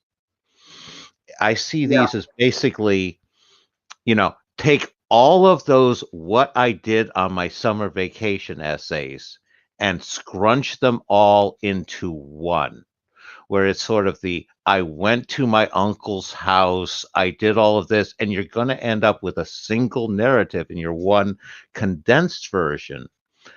And it's going to capture bits and pieces of all of the individual ones you wrote over the years. Yet the actual single solid narrative that you have in that last one never, ever happened in reality. It's basically a condensed hologram of all of the previous year's stories into one. Do you see what I'm trying to say there? Yeah, I think that's pretty close to it. So, also another thing I think would maybe be and it's not to say that you're not seeing the Peshat, but it's almost like when you're going straight to the Ramaz, you're going straight to the context, and not to say that it's because you're doing it wrong. That's literally just the way you perceive it. But it's interesting because it almost seems like for you it's not Pardes, it's, what would that be? I'm doing it backwards. It would be let's see, it would be Rapdas. Interesting. No, I'm just sharing with you because that's really how I see it and how it gets condensed there, and that's where I get the fractal levels, and that's how I try to unpack it. And that's just me. Let's see. So rapas. Wait. No, it'd be rapads or yeah, rapdas. So let's see. Rapad. Is there any rapad? No, but there is. Let's see. Wait. Uh, yeah, it's. I mean, I'd just be trying to force an etymology. It's yeah, you're just kind of switching it up, but it's not like you're switching it up. It's the way you're reading it, which Yeah. is completely legitimate. So anyway, Be here. blasphemous. Point number 2. Saying that a couple points before I finish. While it is okay for the darshan to change the facts, it is not okay to say that those changes are the facts. When dealing with the biblical text, that would be blasphemous. Point number 2. Saying that a bad translation is the same as or a kind of midrash is also not okay. All that a bad translation really is a distortion of the pshat. It's bad pshat. The current situation in many circles, both Jewish and Christian, is that the drash has taken place of the pshat. As opposed to paying attention to the simple meaning of the text, in all of its incredible richness, the pshat is looked at as some poor cousin to the real meaning, the drash. That is nothing less than a theological crime. In conclusion, both pshat and drash have their places. Both of them are wonderful kings, and both of them deserve their own crowns. Learning to differentiate between them is a must if you want to learn how to properly understand the biblical text. Thank you, Kol Tuv, and God bless.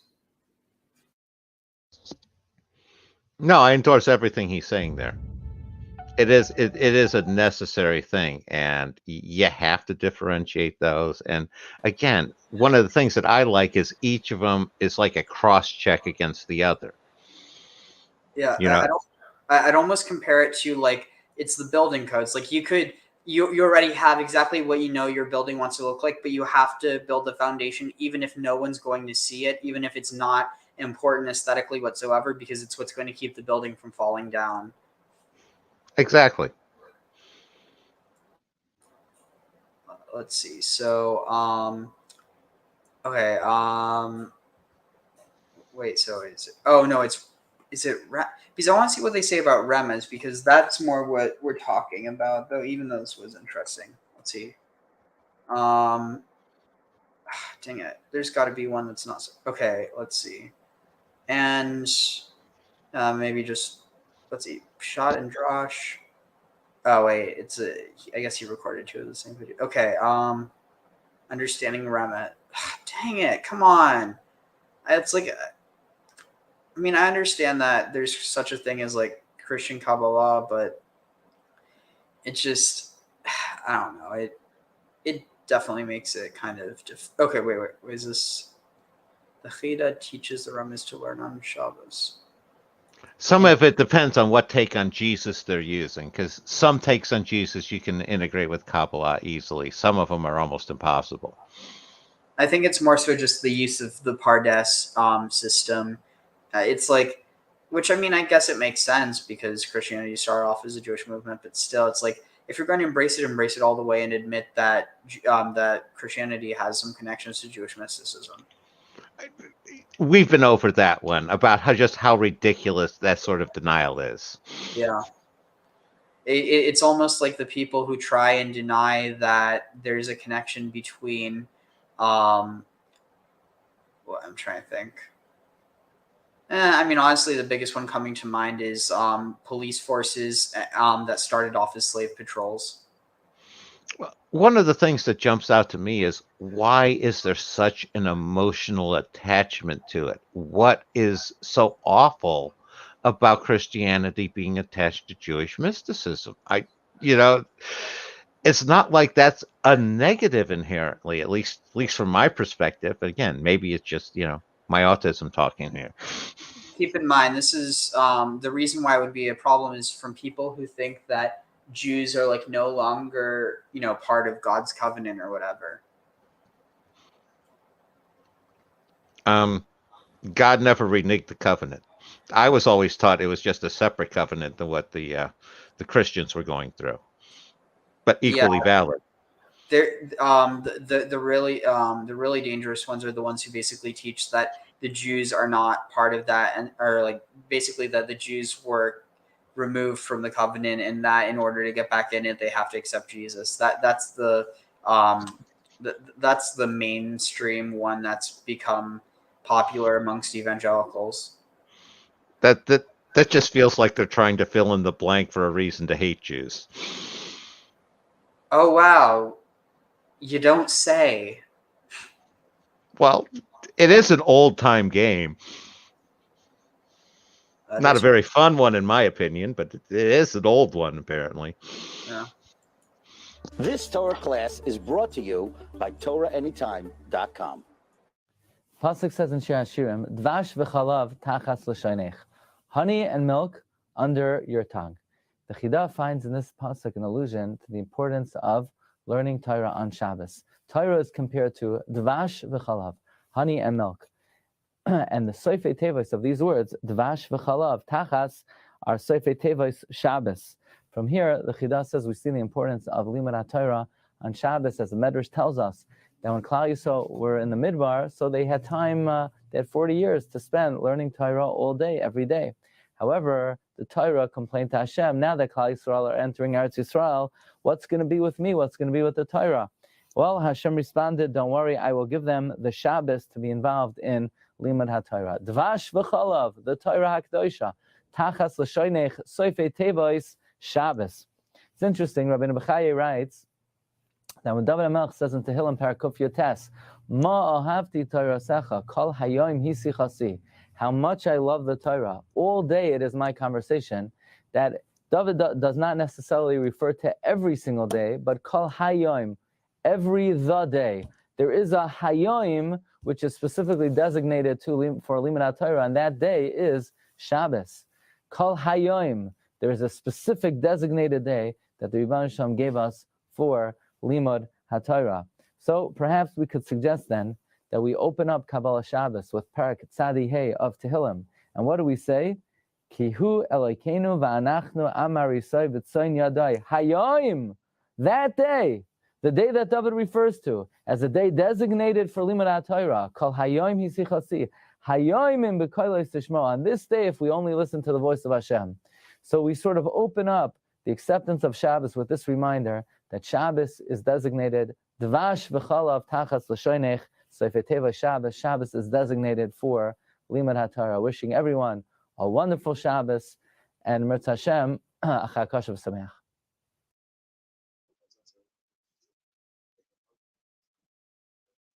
Ashri Am Shekach Olay Ashri Am Shadin Ayelayo Ani V'Chas Nurat Yogeli V'Shvosecho Shiralani No Yigam Havo Mitzvah Shech Yegabapoi Chayim B'Yitzoi.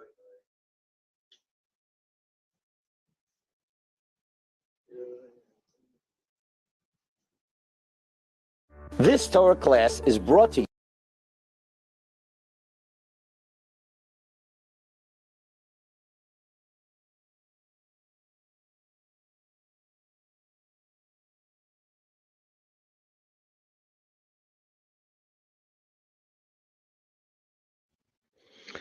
I was going to comment on, I noticed the various rocking going on there, where the first guy was doing the front and back rocking, and the second guy was doing the side-to-side rocking. And one of the things that kind of jumped out to me is I noticed the, I'm going to kick myself, the prayer box on his head.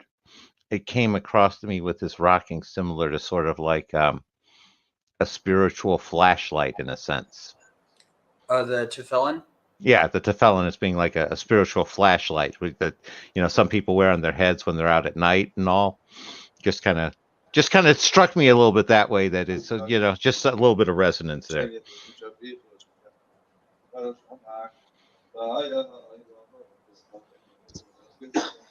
And then you see that he's, so also the talit is connected with the Shekhinah, just like you're wrapped in the presence of God. But the thing is, if you're wrapped in the presence of God, as in the Creator, or like God, like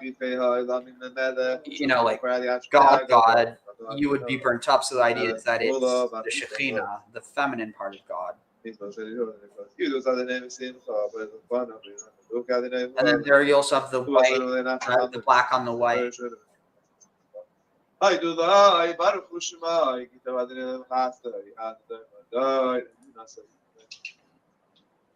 Here,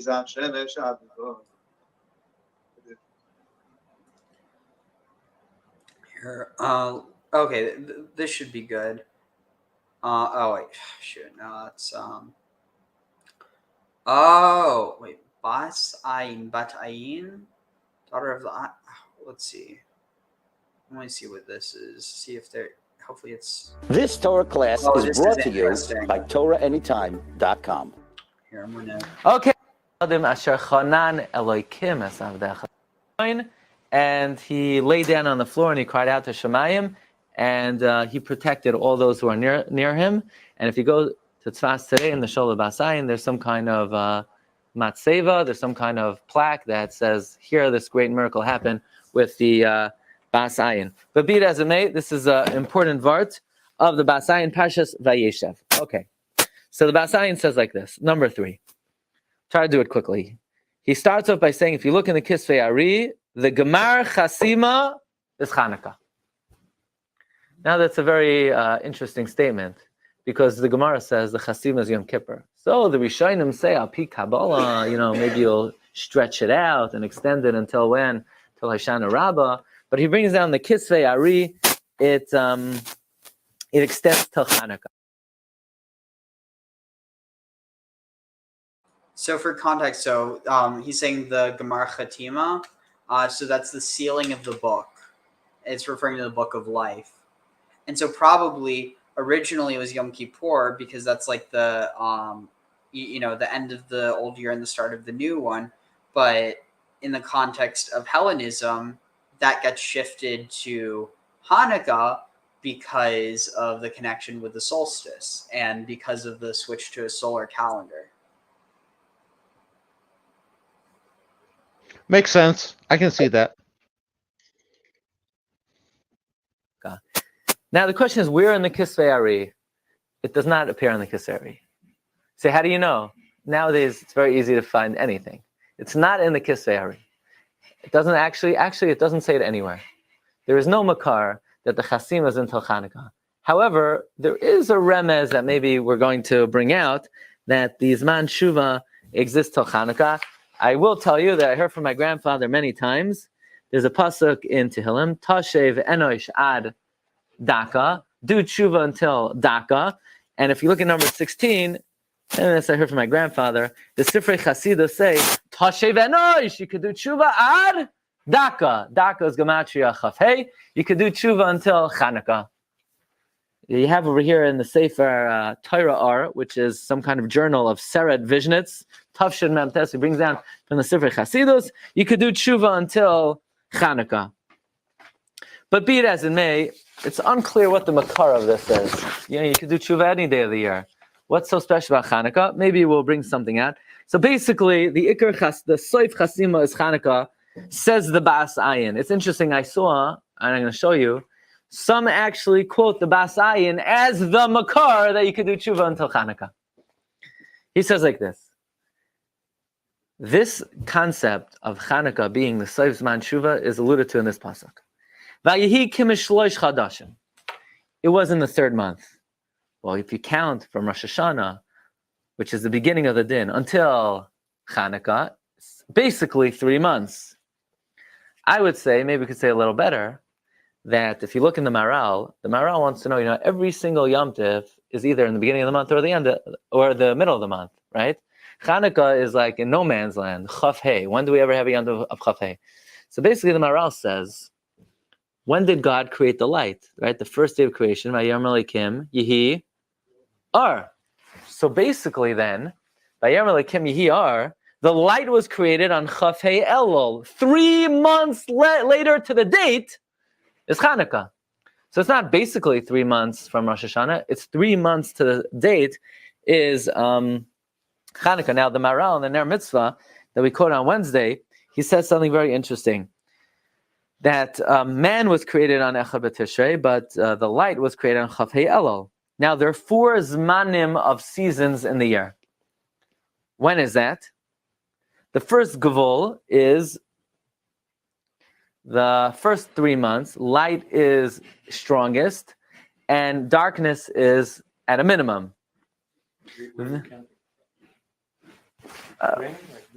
Well, I'm just randomly. There's the first one that we're talking about. There's one season that light is at a max and darkness is small. At that point in time, the light gets smaller, right? The light gets smaller, and the darkness is stronger. Now he says like this. Yeah. This is in Tammuz. In Tammuz, the light begins to diminish and darkness begins to prevail. And there is a time that light and darkness are equal. Then, the Mikan Ve'elach, the light diminishes and the darkness gets stronger, and that's Tishrei. Okay? And then the darkness is added and is Musgaber on the R. And there is a Gvul that Choshech is Goiver Legamri, and that's in Teves. And from there on, the light is Musgaber. So basically, there are different seasons of the year. Says the Maral, the beginning of the light to come out of the darkness is Chafei Kislev. Because the Brias are Oilam, meaning the first man, they're all equal. It's 50-50. That's the first Gevul. That's the first 3 months of the year. The next 3 months of the year, that's when the light begins to prevail. Okay, so be it as it may, the 3 month period begins when? Chafei Kislev. Vahi kimishloish chadashim. Vayugad li Yehuda. It was told to Yehuda. Who's Yehuda? Well, Yehuda we know. Remember the Shlach Kadosh? The Shlach Kadosh says, Tira Hashem Yehuda, the Tira Neflois. Look at the name of Yehuda, you'll see wonders. That Yehuda is the Yud Kei Vav Kei. Zansa Tamar Kalasecha. Tamar, your daughter-in-law, was Mazana. Who is Tamar? Well, says Abasayan, look in Shmois Rabbah, number 5. V'yata tetzava hadu d'chsiv, Zayis Ranon, Yefei Pri Toyar, V'chiloi Nikru Yisrael of Azayis. Why is Kais only compared to Azayis, but they're compared to all the trees? Shenemar Gefem Mitzrayim Tasiyah. And by the way, the Medrash continues, they're also compared to the Tamar. Right? So, Klal Yisrael is compared to the Tamar. What else is Klal Yisrael called? They're called Akala, Psikta Rabasi. The Kakala, Ta'ada, Kaleha, Lama Nimshla Kanazol Akala. So, after 3 months comes Chanukah time. And they tell Yehuda, that's God, Zansa Tamar Kalasecha. Your Kala, Klal Yisrael, has been Mizana. Says Abbas Ayin. Take a look back at number 3. Akin ba makatre galbanei ha'adam lifnei borei olam and baruchu. Shehu marumas b'tevas Yehuda loymar. Zansa Tamar Kalasecha. That's Knesset Yisrael. Shadamsa l'Tamar. She's called Kala. Zansa. Visara. She went after her desire. She went after her passions. And not only that, but she's Hara Liznunim. What does Hara mean? It says Basayin is a Bechinas Devekos. She's connected to it without any way to be removed. So what does God say? Hoitziyuha, the Sisaref. Take her out, and she should be burnt. Says Basayin, look at number 7. Yemer Yehuda, Hu Aboye Baruchu, Hoitziyuha, the Sisaref. Avor Zeh, Shebeloy Shum Grama Umania, Hi Hara Liznunim. Rak Meyatzma Hi Hara Dvuka. Meaning, Vayomer Yehuda is a Bari Olam, take her out, let her be burnt. He mutses, he shilcha el chamiha lemar. This is the hisnatzlus shel emes with a very good excuse that the Satan is speaking Lashon Hara about us. Shehema devukim b'goydach tshuka l'taivas rois. That the truth is, we are connected to our taiva, but it's not our fault. Ki oemes hukach, sharak le'ish asher eila eloi ano. So anyway, yeah. So what are your thoughts on this? I don't know. It was interesting what he was saying about the Hanukkah, that it's on the Kaf Hey, the 25th, and then wait, was that? Yeah. And then that there's a connection that Kaf Hey is like when the light was created or something, and it's 3 months. Oh shoot! That was close. The thing that I just dropped was luckily closed. Anyway, so but yeah, anything particularly stick? No, definitely picking up on what you had talked about earlier with the Hasmonean and the solar calendar connection. Yeah, so let's go back to yeah, we need to catch up. So let me think. Wait, no, he already does. Al ken charot al luchot hashamayim zot torat hayoldot. Let's see. Therefore, charut. Chorit, like you said, freedom. Therefore, therefore, charut al luchot. What's this? The reason it's saying dried up by heat. Engrave, freedom, liberty, cherut, freedom, liberty, and for that reason, or therefore, freedom upon luchot, the tablets, Hashem, upon the heavenly tablets, zot torat hayoldot.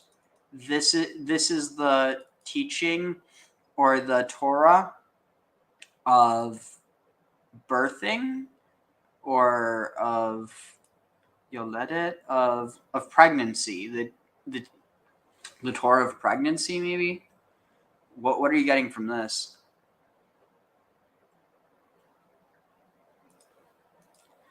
I really wish that Kara was here right now. She'd probably have some interesting thoughts on this. No, especially bringing a feminine perspective in, that would be great. But one of the things I'm picking up on here is the idea of what Kara was hitting on with that division, the division with the singular in the middle, and the idea of that sort of a analogy with the giving birth. You know, that I'm resonating on here. I'm not sure how that necessarily connects, but I'm definitely giving that sense there. And the writing that commandment in, you know, the heavenly tables, that's what I take it as, that prototype, that formless form written in that we're talking about, that initial seed. Let's see. Ki tazria vayalda zachar v'tima shivat yamim kefi hashvua harishon. So if she bears, or if she brings forth, hayalda, brings forth her boy, maybe, or was this yalda? I'm just trying to think. There's got to be another context this is being interpreted in. So if she beareth a male, if she bears vayalda, if she bears and births. So if she seeds, or in Tazria, what's this? If she sows and births a male, and see here, this is what I want to point. It's referring Zachar v'nekeva when it's talking about babies or Genesis. It doesn't refer to it's not typical to have this reference to people as Zachar nekeva. It's not a way that people are referred to usually, especially within the context of sociality. It makes a lot more sense when you're talking about sex than social. Like basically when you're dealing with sex as opposed to like when you're dealing with sex and gender as opposed to socialization, if that makes any sense. Yeah, sort of like what I was talking about with those dials. You're talking about more of the sexual identity dial as opposed to the social identity dial sort of thing.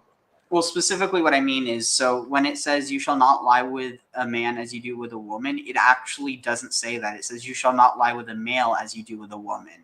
And so it's just interesting how you have you shall not lie with a male as you do with a woman, implying that, why isn't it you shall not lie with a man as with a woman or a male as with a female? Because it's creating an imbalance, implying that there is an imbalance, likely in power due to an age difference. And so it is problematic that it doesn't say you shall not lie with a female as with a man, but it is worth mentioning that despite that problematic part, I mean, like nowhere in the world were they waiting for young women to fully mature before marrying them off. It's unfortunate, but it's true. The difference is people like to imply that the Jews were particularly cruel to gay people, when in reality, there's no evidence to suggest that at all. No, I definitely on the gay front. I was going to say also the definition of what maturity was in the ancient world, which was basically, having your first blood. And, that's a very different sense than what we consider mature these days. Yeah. I mean, it is also important to note that some people would they didn't know how old they were. So it was more so based off of what they could and couldn't do as opposed to how old they were. And it's something that obviously today we see is really problematic. And I mean, at the end of the day, it's like, what are we going to do about the past? Go back in the past and arrest them for doing stuff that's criminal now? Like, given that doesn't just because it wasn't criminal then doesn't mean it shouldn't be criminal now, but it also we can't obsess over the past on a level that makes it so that we end up forgetting about the present. No, I think the opposite is actually what a lot of people want. They want to basically remove any reference to it from any book, so nobody ever knows that it ever happened. So then everybody can be happy and say, nope, no, humanity never did that in the past. Yeah, it's weird. People would rather live in ignorance than know the truth. Anyway, so when she sows and bears a male, vitim'a shivat yamim, she'll be impure for 7 days. Kefi hashavua harishon. According to hashavua harishon, the first week. Interesting. So what are you getting from this? I'm definitely picking up again some of what Kara was saying before, and some of what you were talking about the future offspring being built into the female child, and that's the idea. And again, we're also hitting on my cycle thing, where in order to get the body that can recreate another body and carry it is a second turn of the crank from my perspective. So therefore that's why it's the woman's basically giving birth to two cranks at once as opposed to one crank with a male from my perspective. And yeah. So let's see. Oh yeah, so you read it. So ושלושים יום ושלושת ימים תשב בדמי טהרה ובכל קודש לא תגע ואל המקדש לא תבוא עד מילת הימים האלה היולדות זכר. I need to learn to time it better, but Vishloshim Yom Shloshat Yamim. So, and 30 days and 33. So 30 and 3 days. So 33 days. Yamim Tashev Bidami. She will sit in her blood, or she will remain in her blood. Interesting. Look at this. Bidami Tahora, in her blood of purification. That's interesting. here it's not referring to it as defilement, but purification. It's almost implied. So here, this is where you get this idea that the corruption isn't the blood. The blood is actually the purification, whereas the corruption is the lacking of the life, which, is either because the child died or because the child is no longer in the mother but is now alive. Does that make any sense? Absolutely. No, it sounds like my taking off of what you're saying is that it almost sounds like they're saying that the blood of childbirth is purification for the mother as opposed to defilement. Yeah, but so it's implying that it's a process of purification. So the reason that she has to wait is because I wonder, because I mean, think about the way that people were, and there were very little protections for women, on a societal level. Well, I mean, I guess relative to today, you do have differences but similarities. Anyway, the point is that to set in this, basically, is it really misogynistic to claim that it's not good to be with your wife, like, in terms of like be intimate with her literally the week or two after she's given birth? Like, for all you know, this was this was saving the sanity of countless women. Oh, definitely. Plus, it's not only saves them, but it's the idea there's no way she's going to get pregnant for at least a month afterwards, regardless. So that's a combination of why to save her sanity. One, she's injured. Two, she has other things she needs to take care of with the new baby. That definitely a whole lot of saving the sanity and all that sort of stuff. And there's no point to it since it's not going to produce another offspring at all. No, definitely vibing on what Ariel's pulling out of this here. No, definitely digging this one. So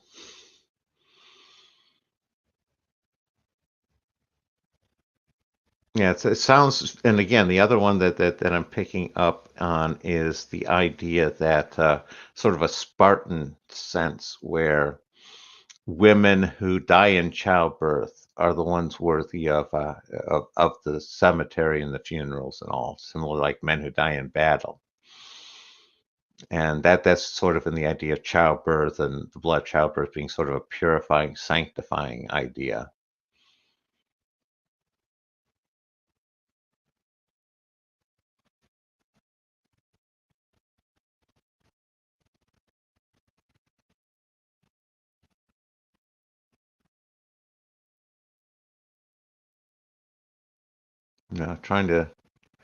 So the question then would arise to me is if the blood is purifying okay, that would be it, is the process of the blood needs to purify for 33 days. And that's why she can't touch anything is for the 33 days. The hallowed stuff, at least. The jump of 33 days is also interesting with all the various references to 33.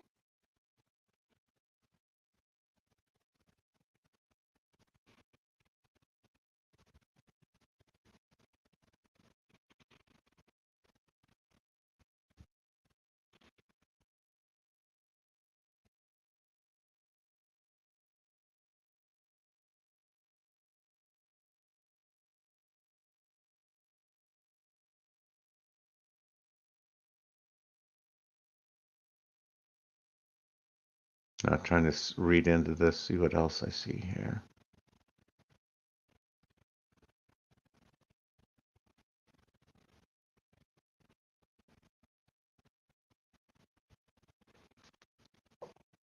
Yeah, no, I definitely think Ariel is onto something with the idea of the pay it forward for the daughter. When the mother gives birth to a daughter, she's paying for them both.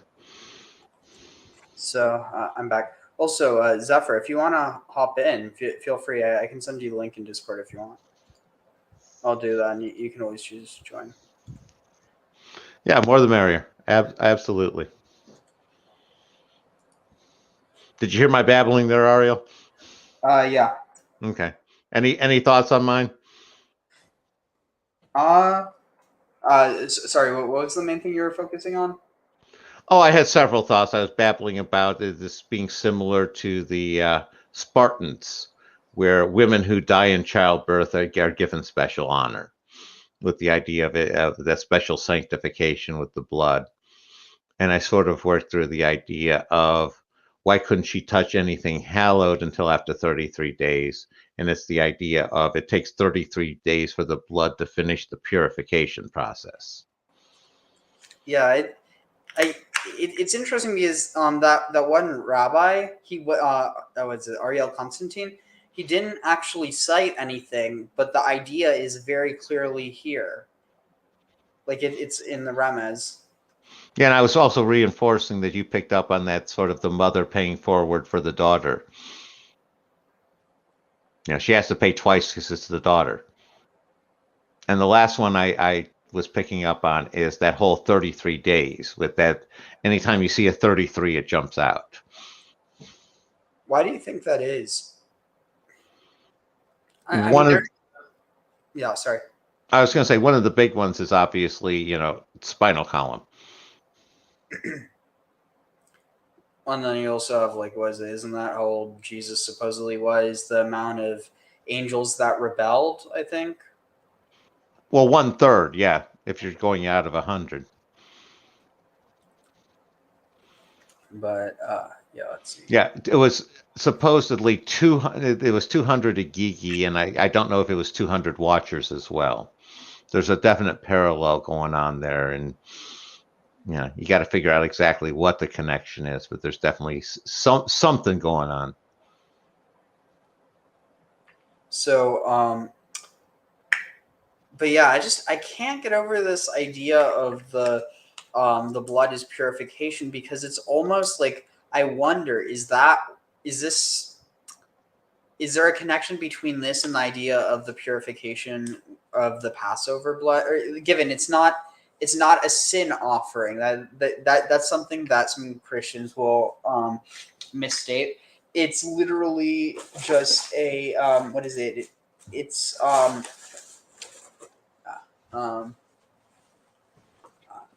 second.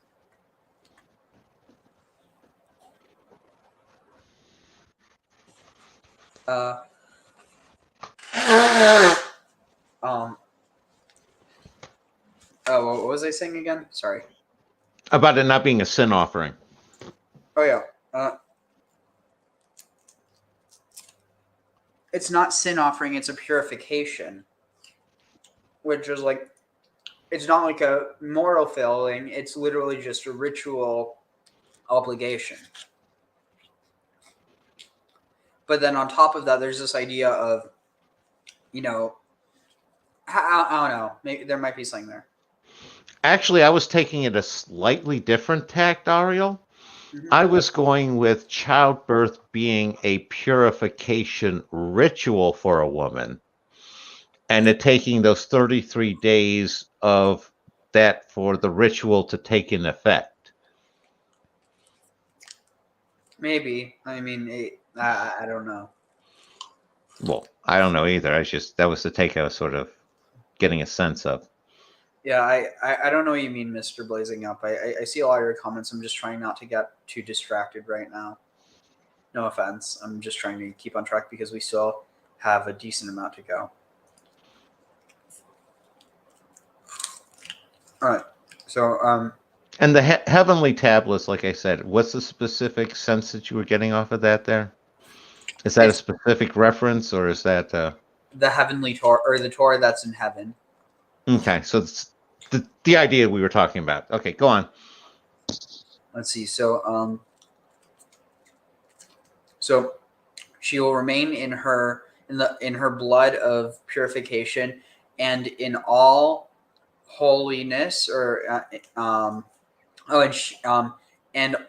and in all holy things she shall not touch. Tagav. And to the sanctuary she will not go until let's see, until she fulfills these days of male, like the days of the male child. So yeah, it definitely seems like you have the possibility for this idea of like just take care of your dang kids.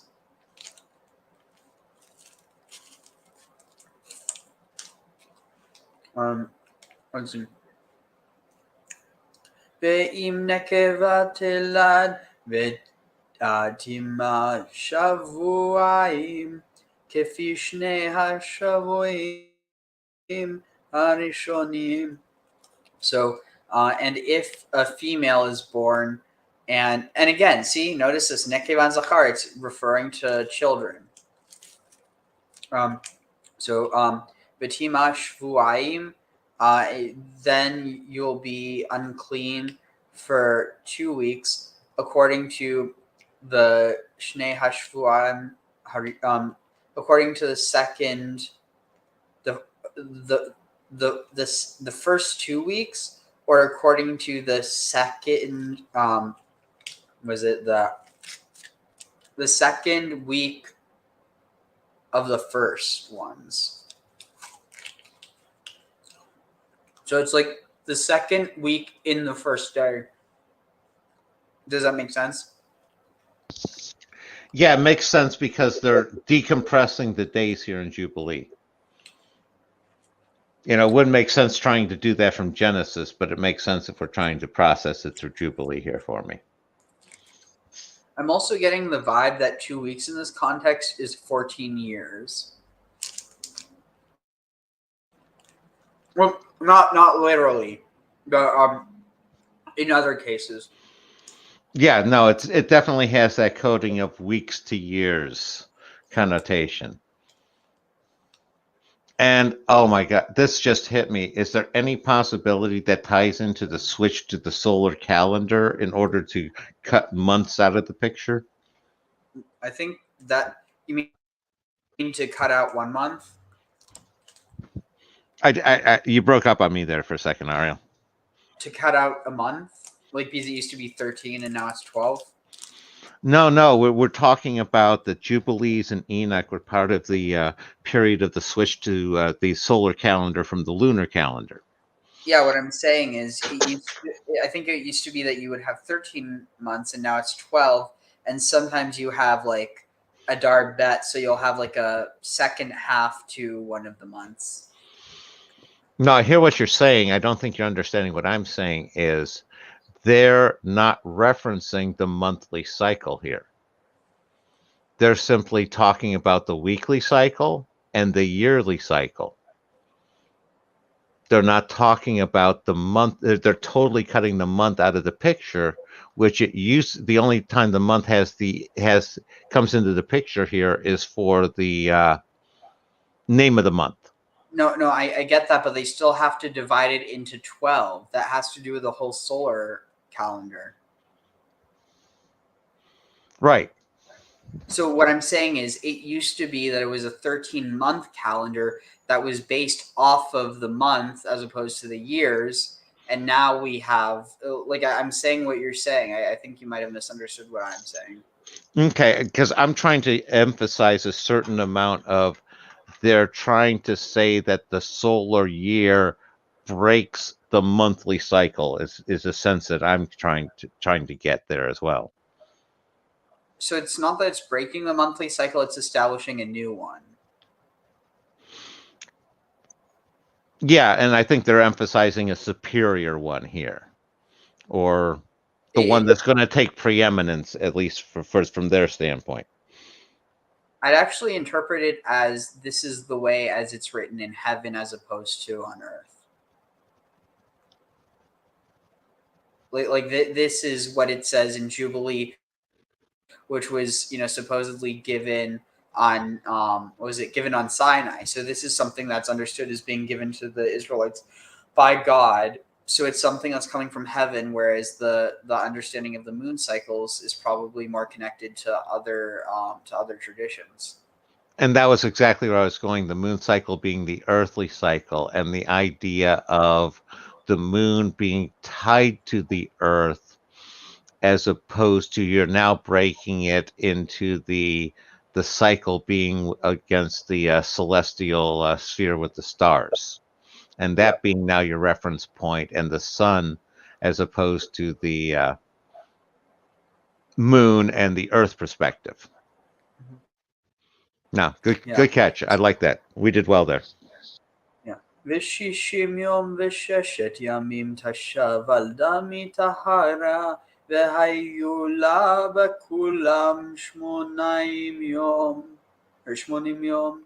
So, and 6 days, v'shishim yom, no, and 60 days and 6 days. So, and 66 days, teshev al dameh, she shall dwell in her blood of purification, and she will be bikulam in all of it, or in all shmonim yom, 80 days. So this is 66 plus 14. Yeah, 14. So it's 2 weeks and 66 days. Yeah, it's just a doubling of the male. Not really much to comment on there. Wait, so I didn't even realize. Okay, it's interesting how it's doing the math there. So, ויהיו כאשר מלאה האישה 80 יום, ונביא אותה אל גן העדן, כי קודש הוא מכל הארץ בכל עץ הנטוע בו. קדוש הוא. And so as it was, or kasher, as it was Milah, when the woman completed Shmonim Yom, 80 days, then we brought her El Gan Eden, El Gan Haeden, to the garden of the pleasure, or to the pleasure garden, Gan Haeden, the garden of pleasures. Ki kadosh, because it is holy. Hu mikol, it is more holy than all mikol haaretz, or holier than all the earth. V'chol etz, and every tree, hanatua, that is planted bo in it, kadosh hu, it is holy. Wow. What are you thinking about this? One thing that jumps out is really obvious to me is that she did not have to spend that time in the earth, like the first one did. Instead of spending the time in the earth, she spent the 80 days total. So, you want to hear my theory about this? Absolute. Of course I do. That's why I'm here, Ariel. So, Adam comes from Adamah. Adam comes from the earth. But Eve, her name is Chava. Now, Chava is connected to the name Chaya.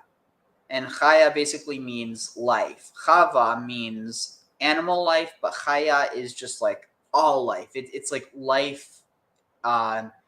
It's basically like the aspect of life, if that makes any sense. It's the essence of life. In fact, like the life force, not like the animus or or like the breath or the soul, but like the life force. It's like one of the highest parts of the soul, except for the yechida, which is like the part that's connected to God. The chaya, it's like the life essence. It's like the spark of life. And so, anyway, so you have the two trees in the garden. You have we haven't gotten to that yet, so I'll save it for this. But let's just say you keep that thought on the back burner that Eve didn't have to spend any time in the earth.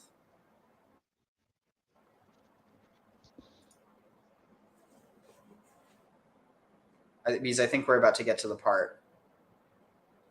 Okay, so לכן משפט הימים האלה ליולדות בן או בת לבל תיגב בכל קודש ואל המקדש לא תבוא עד מילת הימים האלה לבן או לבת. So, according to the law of these days,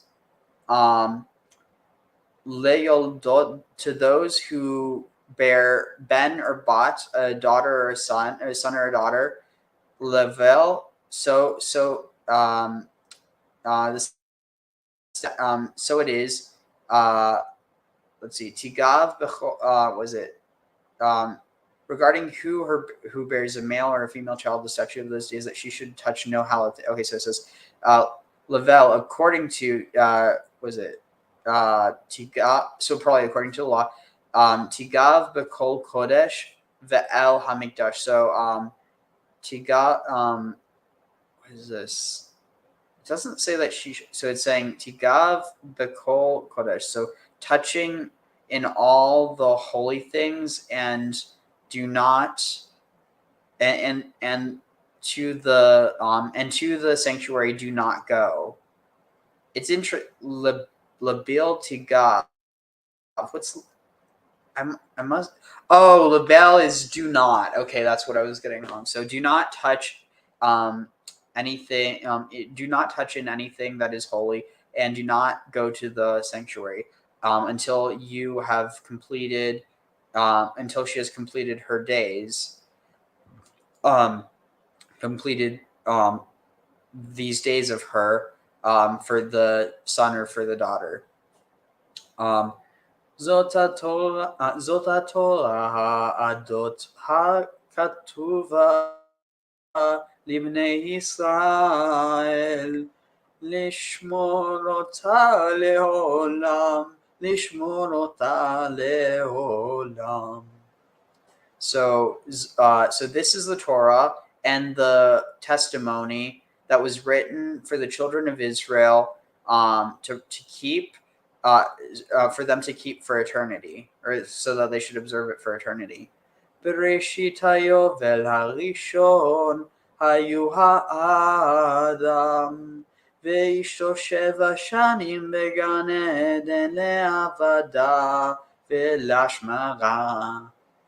So in the beginning, or in the in the beginning, Bereshit Hayovel, in the beginning of the Jubilee, of the first Jubilee, Hayu Ha'adam, it was Adam and his wife. And notice how here it does not say Eve yet. Have you noticed that? Absolutely.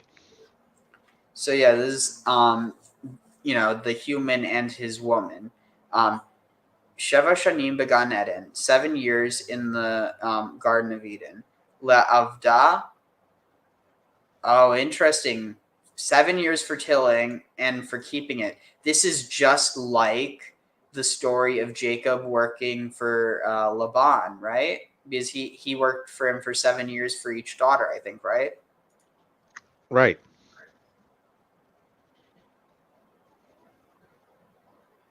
One second. Just type it out, like break it up. There's not someone who's actually watching it. It's probably just an algorithm. So just type it up and break it up in weird places. I'll be able to read it. I mean, honestly, I really don't know. I mean, like, what are you going to upload that? I mean, like, is it if it's something that's specific to the video? Just I don't see how that would work. But yeah, just try and break up the message. Oh, a moon solar cycle was what got deleted. Yeah, I don't know. Honestly, I have a feeling it's probably a spam detector or something, because honestly, you're like one of the only people who comments on my videos, so it's entirely possible that, and not the only one, but let's see.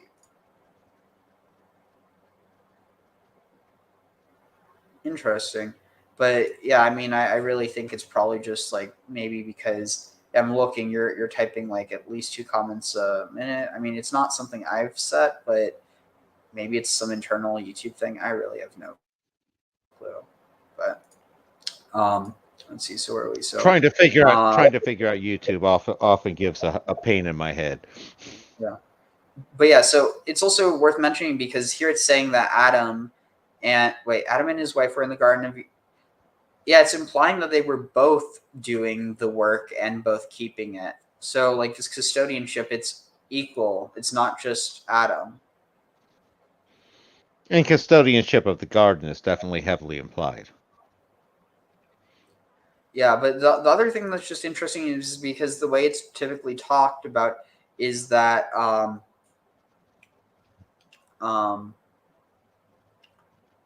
shoot, what was I saying? About tilling. Oh yeah, that we have this like misconception that, you know, Eden was just paradise and that they didn't have to work. But I think there's something interesting in that because most people, if given a choice, they will choose to work. It doesn't have to be for money, but like people need to do something. All right, let's see. Yeah, no, definitely agree. וניתן לו עבודה לעשות בה ונלמדהו לעבוד בכל נגלה לעין רואי ויעבוד לעין רואי ויעבוד. So vanitan, and we gave to him avodah, work, lasot, we gave him work to do, ba, in it, ba vin nil medu. So we instructed him, we instructed him in the work, le avod, to serve or to do, bekol nigla. So interesting. So bekol nigla, in all to do everything, bekol nigla, that is revealed, le'ain ro'i vaya avod, to the eye, to the eye, to the seeing eye. Let's see. Yeah, to the that is suitable for basically that the eye can see to work. So it's interesting what you were saying about this whole idea of, you know, I mean, given I don't really know that much about that theory. And I mean, frankly, I mean, it's, you know, just a theory to me. It's not like anything that I take that seriously. I mean, maybe, you know, maybe there's more to it, but the whole idea of like, you know, this idea of, you know, like, what is it? The story of the Igigim or whatever, like making mankind so that they don't have to do their work. You were saying this idea that maybe, you know, this like the 40 days or whatever in that might be referring to it, but you actually have the work. So it's interesting. It's a reversion. So when he's not in the land, he's resting, and when he is in, and when he's in the garden, he's actually working.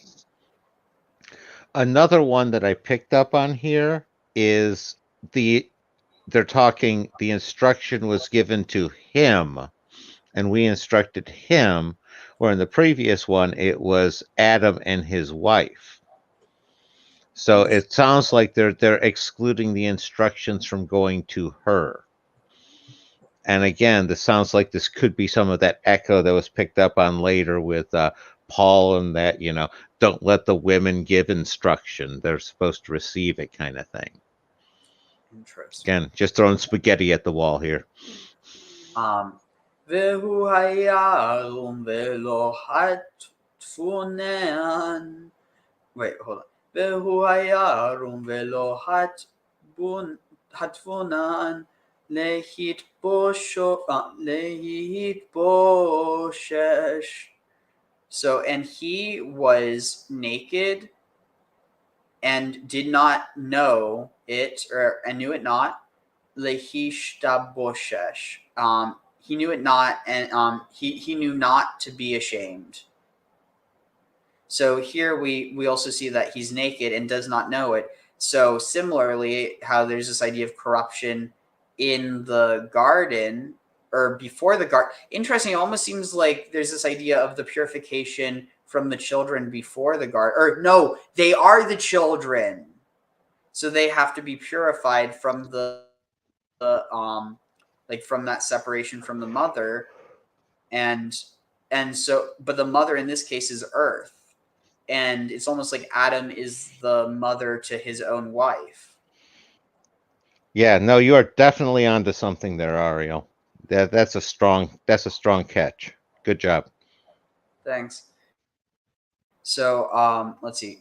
But yeah, so you have this idea that there was nakedness in the garden, but they didn't know it. So there could have just as easily been death in the garden, and they just didn't know it. It's like imagine if you're in such a world state that you don't even conceive of death as something. It's literally just a change in state.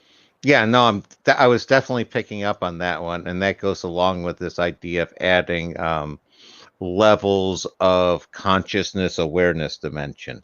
You're not that level of conscious aware yet, and that comes later. Yeah. So it's interesting. So here it says, and he tilled the garden, but literally just here is, and he was naked.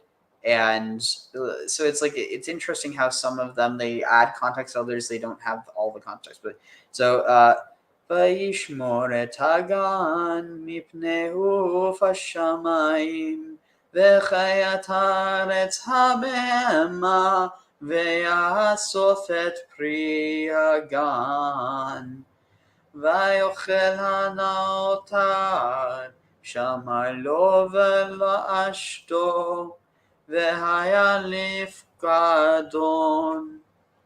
So and he protected the garden mipnei from before, or what on earth? This is not the Garden of Eden that we were told about.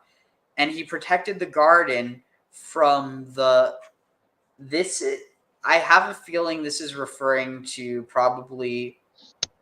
Wow. So anyway, here, let me just translate. So, and he protected the garden from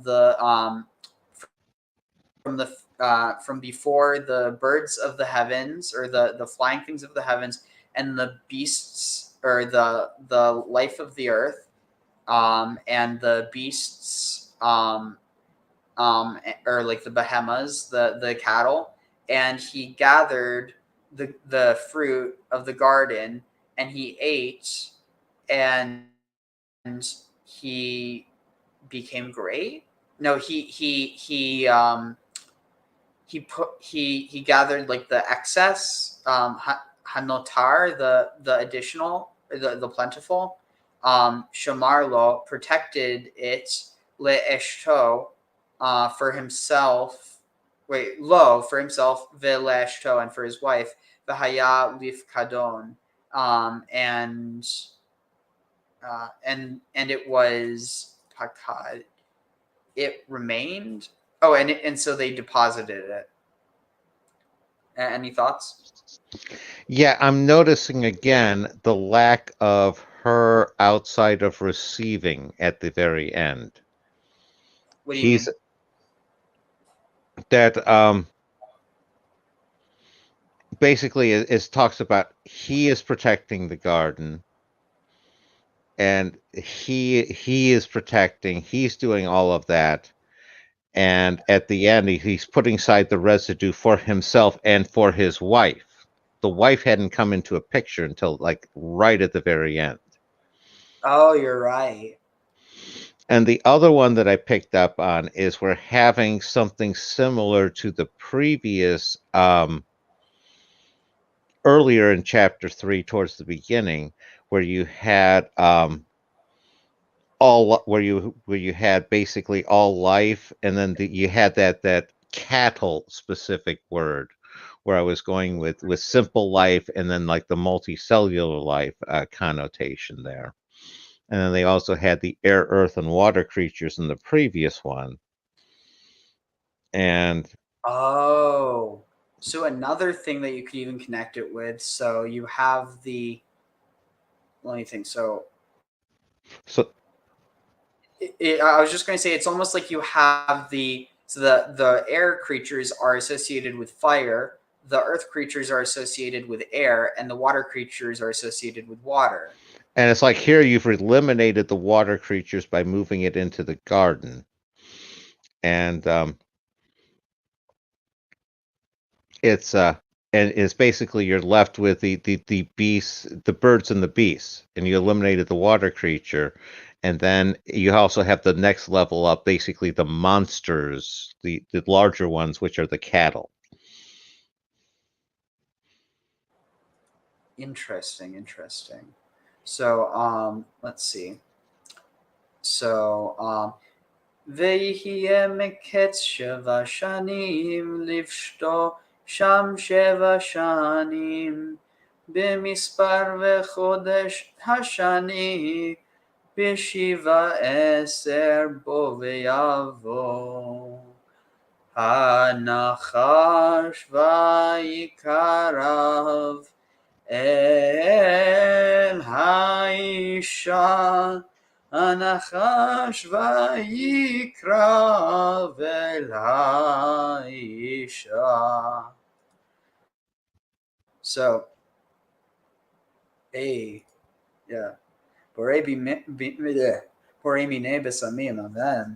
speaking of which, we're almost at 4:20 of the stream. You mind taking over for a bit so I can light up? Absolutely, don't mind at all, Ariel. I also, can you scroll up just a little bit? I wanted to comment on the previous one and this one, but it's like on the previous one, I also noticed that, nope, other way. Sorry. I meant down. The other up. No, because I noticed also in the previous one about how the wife and the cattle and all of those, where the cattle and the beasts and the birds are not part of the garden. They're protecting the garden from that. And I see that as a significant difference because we have a combination there. And in the second part, I'm definitely seeing I'm definitely picking up that one. And on the sevens,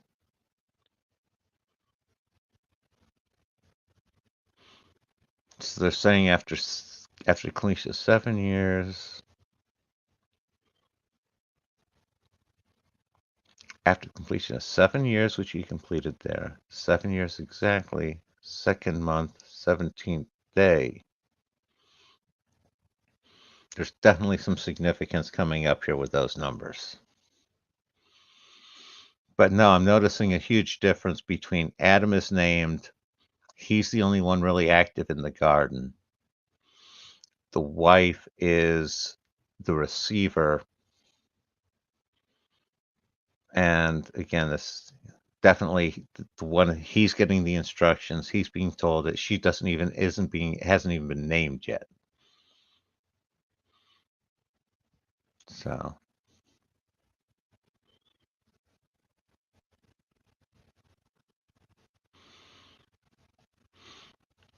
you up for a tag, Ariel, or?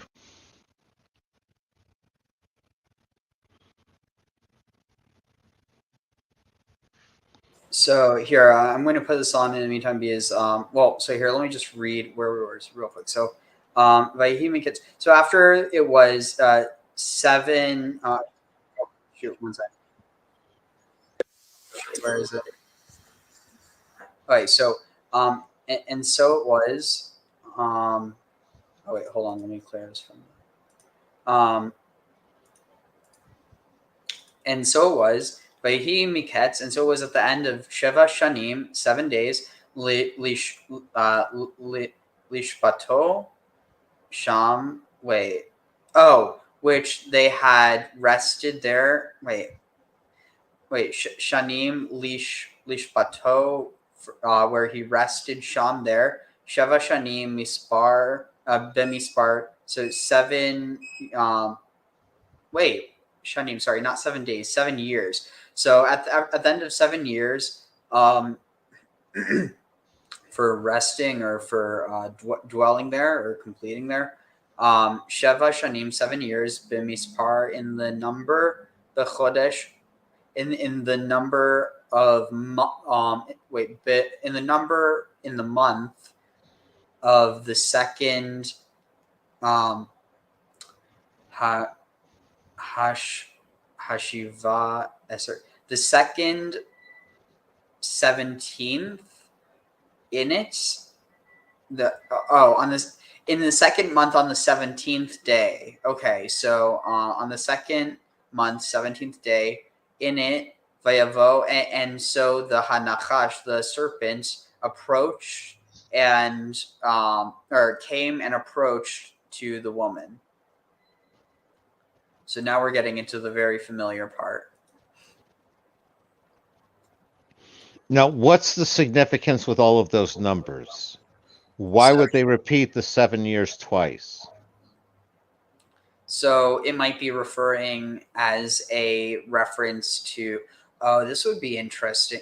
I mean, like, yeah, it might be like paralleling the story of Jacob, how he had to work for 7 years, but he did it twice, so it was 14 years. And then, so maybe it's like 7 plus 7 is 14, plus 3 is 17. And so maybe the 17th day is connected to the 17th year. I just don't know how it's getting to this. The other thought that it just popped into my head is it was 7 years was the first cycle, 7 years was the second cycle, and we're now 2 months and 17 days into the third cycle. And it's how many days per month there? Is it 28 days per month? So that's 56, 66, and 7. So that's 70. That'd be 73. Interesting. Hey, Blaze. Also, I mean, another thing to think about is it's probably cumulative. Like, it's probably counting up all the days that's mentioned in throughout the whole thing, you know? Yeah. So, anyway, so here I wanted to play this video because everyone's like, oh, what was the serpent? You know, the serpent, it must have been Satan. But no, I mean, the idea of Satan was very heavily, at least the Christian idea of Satan was very heavily influenced by the serpent, but not the other way around. The serpent existed before Satan became the serpent, if that makes any sense. Oh, wait, shoot, wrong one here. Let's see. So this is actually a video from, oh wow, it's 2 years old. It's from Robert Price on, Dr. Robert M. Price on Myth Vision. And it's a pretty good. If you want to help Myth Vision podcast grow, you can join our Patreon. There are different tiers. And if, I mean, I seriously doubt that anyone watching my channel is not subscribed to Derek, but if you're not subscribed to Myth Vision, seriously do it. You're not going to regret it. You ain't going to regret it. As well as help out with PayPal. Thank you so much. Don't forget to like, subscribe, share, and comment.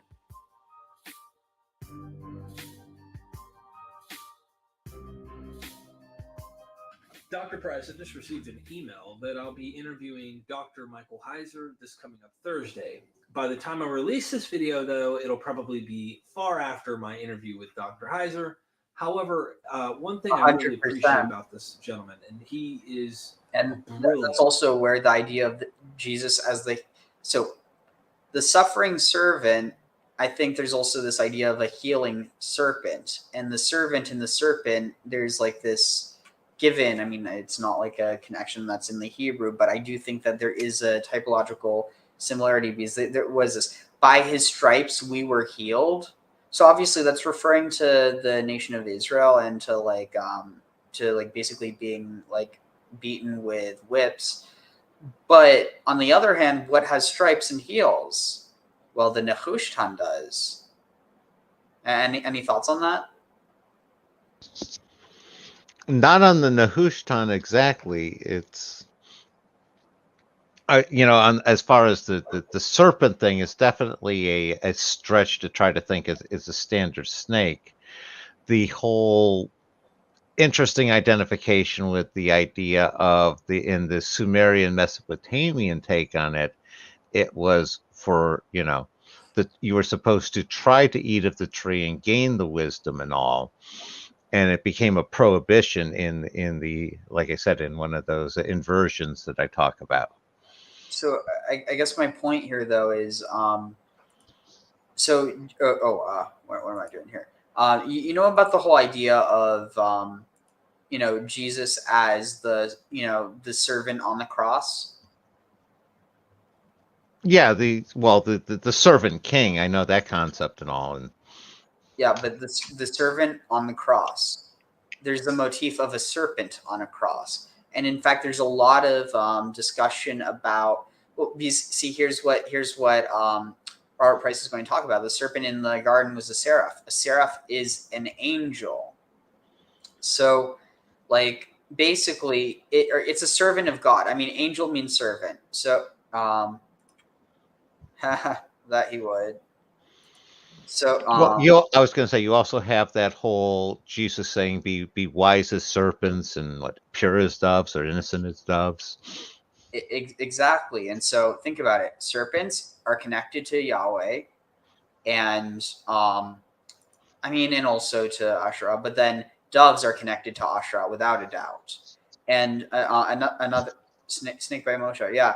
The Nehushtan was built. It was established by Moshe under orders by God, and then it was taken down by, I forget if it was Josiah or Hezekiah, but basically it was something that was a healing standard that people would look to, and they'd be anointed, and then they would look to it and they would be healed. It was a what it was probably like an incubatory image where you would go and you would see it, and you'd be in an altered state, and then that would stick with you, and then it would act as a sort of like an anchoring point to which you could remember how you felt when you looked up at it, and like it's kind of almost like not a placebo, but like placebo by association almost.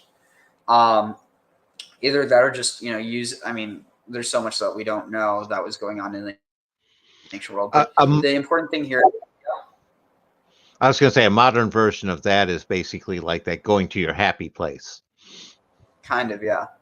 And so it's also this idea that, whoa, well, you were bitten by snakes. Well, God made all snakes, and this is a reminder that this. But it's like at the end of the day, you just cannot catch the fact that it is very clearly understood as an idol, and that's the reason why it was destroyed.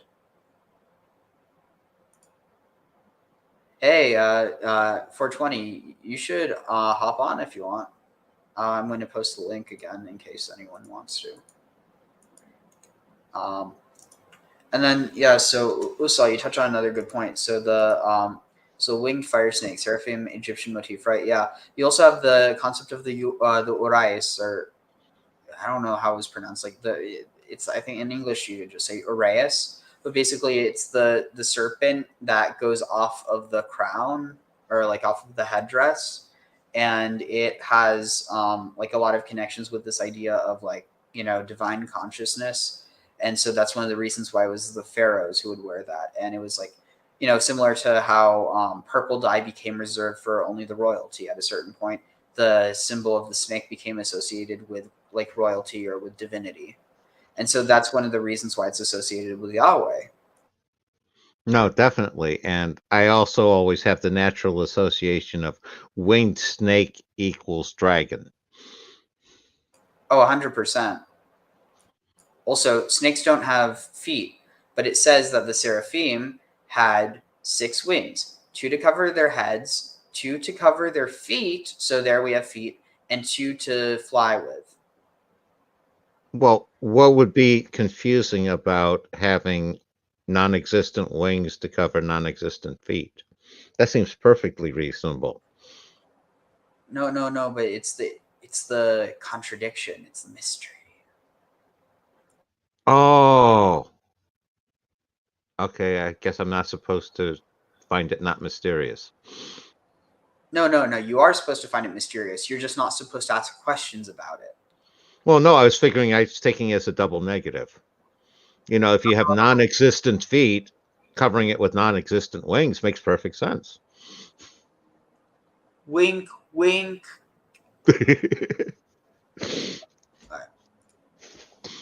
Man, he is a Christian, right? But he brings so much to the table. Even you just skimming quickly through. What is that? Reversing Herman?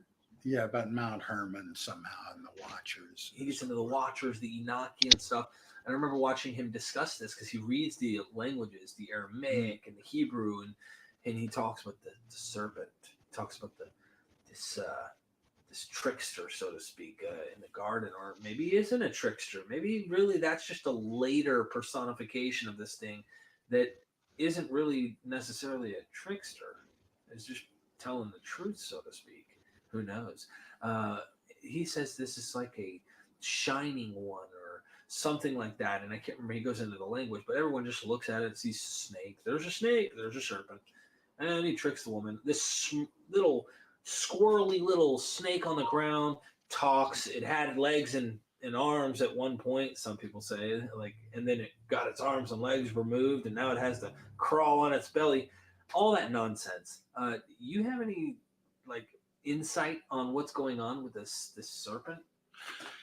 Yeah, it has nothing to do with Satan originally. We are reading a kind of Bowdlerized, sanitized version of an earlier Eden myth, and there's several different versions of the Eden myth extant, a whole bunch within the different Nag Hammadi texts, but also in various of the pseudepigrapha and so on, and in Ezekiel. And it seems that the current version is trying to make the serpent simply Mr. Snake, and that he was the wisest, the craftiest, whatever, of all the creatures that Yahweh Elohim had made. Well, that's not what he was originally. I mean, they have to call him that to explain why he's speaking, right? But originally, it seems like the serpent was one of the seraphim, which means the burning ones, and that and are depicted as poisonous snakes in Exodus, where Moses has to craft the caduceus, which has the, just like Apollo's, which has a staff and a serpent circling it. Well, there's a lot of interesting I did stuff also just realize behind this, a something. lot of dots to connect, So and it seems to me that caduceus or caduceus, Kadash, there might be a connection between Kodesh or holiness and caduceus. I can see how you're jumping there. I'm going to look this up real quick. Let's see. Caduceus. Etymology. So it's... Oh, that's cadence, not caduceus. Caduceus. There. Interesting. So the word caduceus from Latin is a modification of the Greek karikeon. What the heck? Latin's freaking weird. From karix, meaning herald, strictly meaning caduceus should refer only to the staff of the herald god Hermes, Mercury of Rome, but in practice, this would be something to ask Ammon. I'll be honest with you, that makes no sense to me.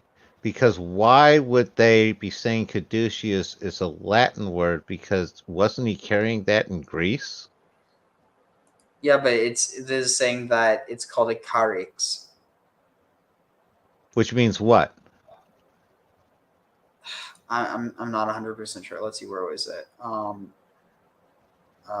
don't know where the.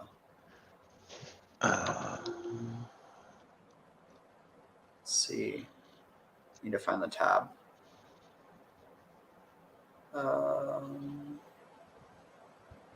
Google. Oh, I might have closed out of it.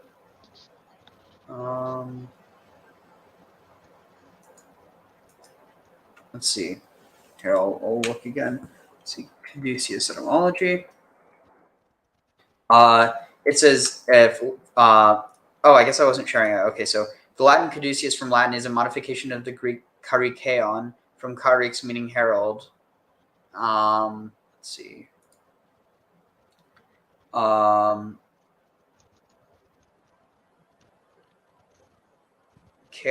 Kerikos, probably a okay, it says it's probably a pre-Greek word, saying that kerikos is, but yeah, this isn't a satisfying answer. Because my suspicion is you're dead on some of your etymology there, and it's kind of buried. Let's see. Karikeon, Careso. Kaduse. Well, no, because now that I'm saying it, Kaduse that's definite. Yeah, Kadus. So dus is two. So it's like the two snakes, maybe, but let's see. Kaduse. Kaduseum. What is it? Because here's my problem with saying it's coming from Herald's wand or staff, is it almost seems like that word could have become Herald's wand or staff because they knew it as the caduceus first. So this is interesting. So the person who carries is interesting. Rather than just saying that let's see, rather than just say that someone who carries a caduceus is like, a herald or whatever that word would be, they're called a caducifer, or a bearer of the cadu. Or technically, wait. No, so technically it's the kadush or kadush. So yeah, I mean there might be something here. I don't know though. It doesn't seem, like I said, I'm not satisfied with what you're finding. It definitely seems like there might be more with more digging. Usal agrees. And then you do have this connection of the messengers are understood as being divine, and then you might even have let's see, wings are messengers, and Mercury was a guild for the souls to the underworld. Oh, guide, not guild. But yeah, I there definitely seems to be something here. We need to write this down. So let's see. There's the idea of what were the things that we need to look up? Oh yeah, Adam, that they were not created in Eden, that they had to work in Eden, that the birds and stuff were trying to eat the things in Eden. Yeah, that they weren't part of the garden. They were trying to eat the garden instead of being part of the garden. Yeah. And then what else is there? There's also the was he physically born in the land, or what does that even mean? And then I forget what else there was. Him getting the instructions and having to do the work, and she just receiving the results. Her not being part of that process. It almost, what it almost sounds like when it says Tnula me priade, I give to her from the fruit of her hands. I almost feel like it's saying that she is the land. That was the sense that she was the garden. Because there's definitely that sense of he's protecting her, protecting the garden. There definitely seems to be a certain amount of conflation going on there. Interesting. Okay, I have the Greek myth origin of the myth of Caduceus here, and it links into Tiresias, who was the blind seer, and it was two snakes who were copulating, and he killed the female snake with his staff. Oh wow, that sounds very similar to, forget who it was. Someone was talking about this a while ago about the tale of Kybele or whatever, or how there's also two snakes, but I think it was the male one that got killed or something. I'm not sure. Well, and that's what happens here. He was immediately turned into a woman and remained so until he was able to repeat the act with the male snake 7 years later. Notice what we just have here, Ariel. We have 7 years. And then the staff came into the possession. Then the staff went over to Hermes. So yeah, you have the 7 years in association with the woman. In addition, with the delay, in addition, it's very Kybalian. And they're also mentioning here that it's associated with Apollo, the Python, and sort of like a prehistoric chthonic serpent myth. Fascinating. So yeah, let's continue. That way we can finish off. Yeah. Is again a kind of sanitized version of the combat of the creation by combat myth that pops up in Isaiah, Job, and the Psalms and so forth, and again in the book of Revelation when the seven-headed serpent Leviathan comes back for another round, and the same entity, the divine serpent, was the same as Leviathan. In fact, the two names are synonymous. Nahash means serpent, and Levi means serpent, and they both have an honorific suffix at the end. Nehushtan, Leviathan, the same thing. And this we're told in First Kings somewhere when they're talking about the cleansing of the temple of all vestiges of power. So yeah, keep in mind it also says we're talking about like the things that were created on the first day, the Tanimim Gedolim, the great dragons. So Leviathan means the winding or twisting serpent or dragon, and then Nehushtan means the bronze serpent or the bronze dragon.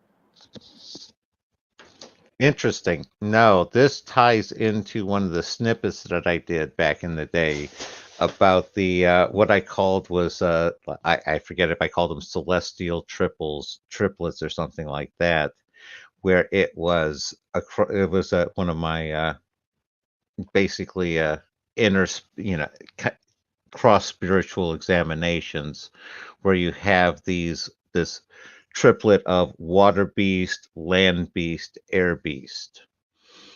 And in the case of Judaism, you have the Leviathan as the water beast, Behemoth as the land beast. And out of curiosity, Ariel, do you know who the air beast is?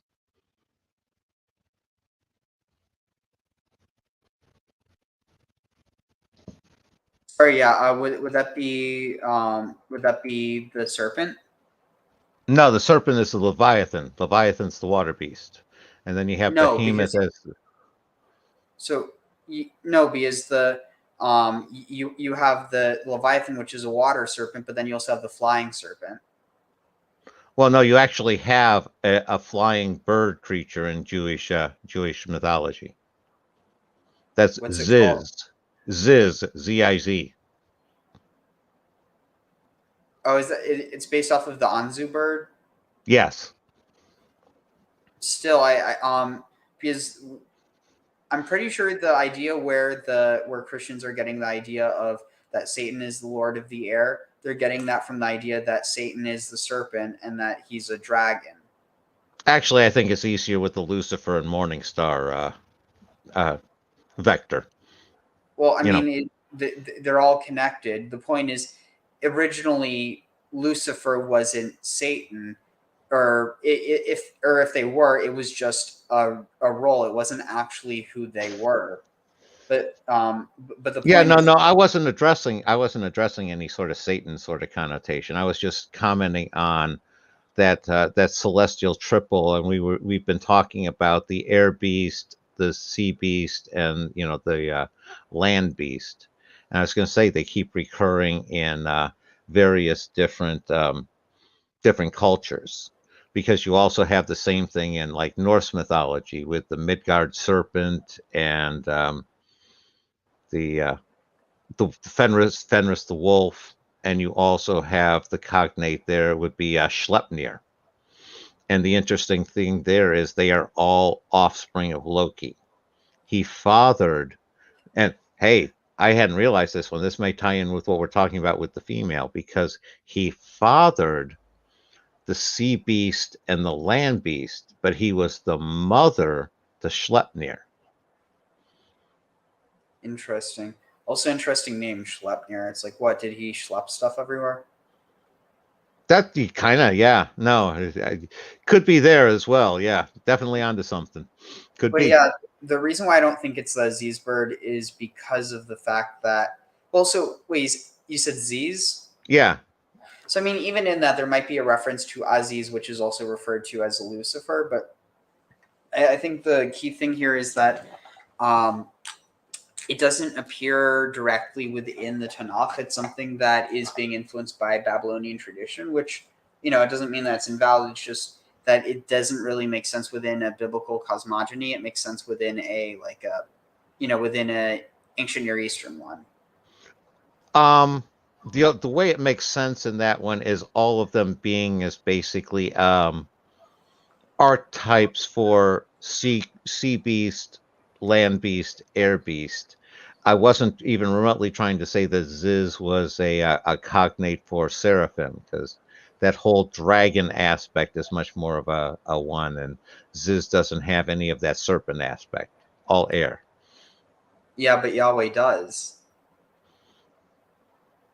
Oh, I know. I wasn't speaking to Yahweh on it either. Just showing sort of cognates there to sort of a cross spirituality, cross mythology kind of thing.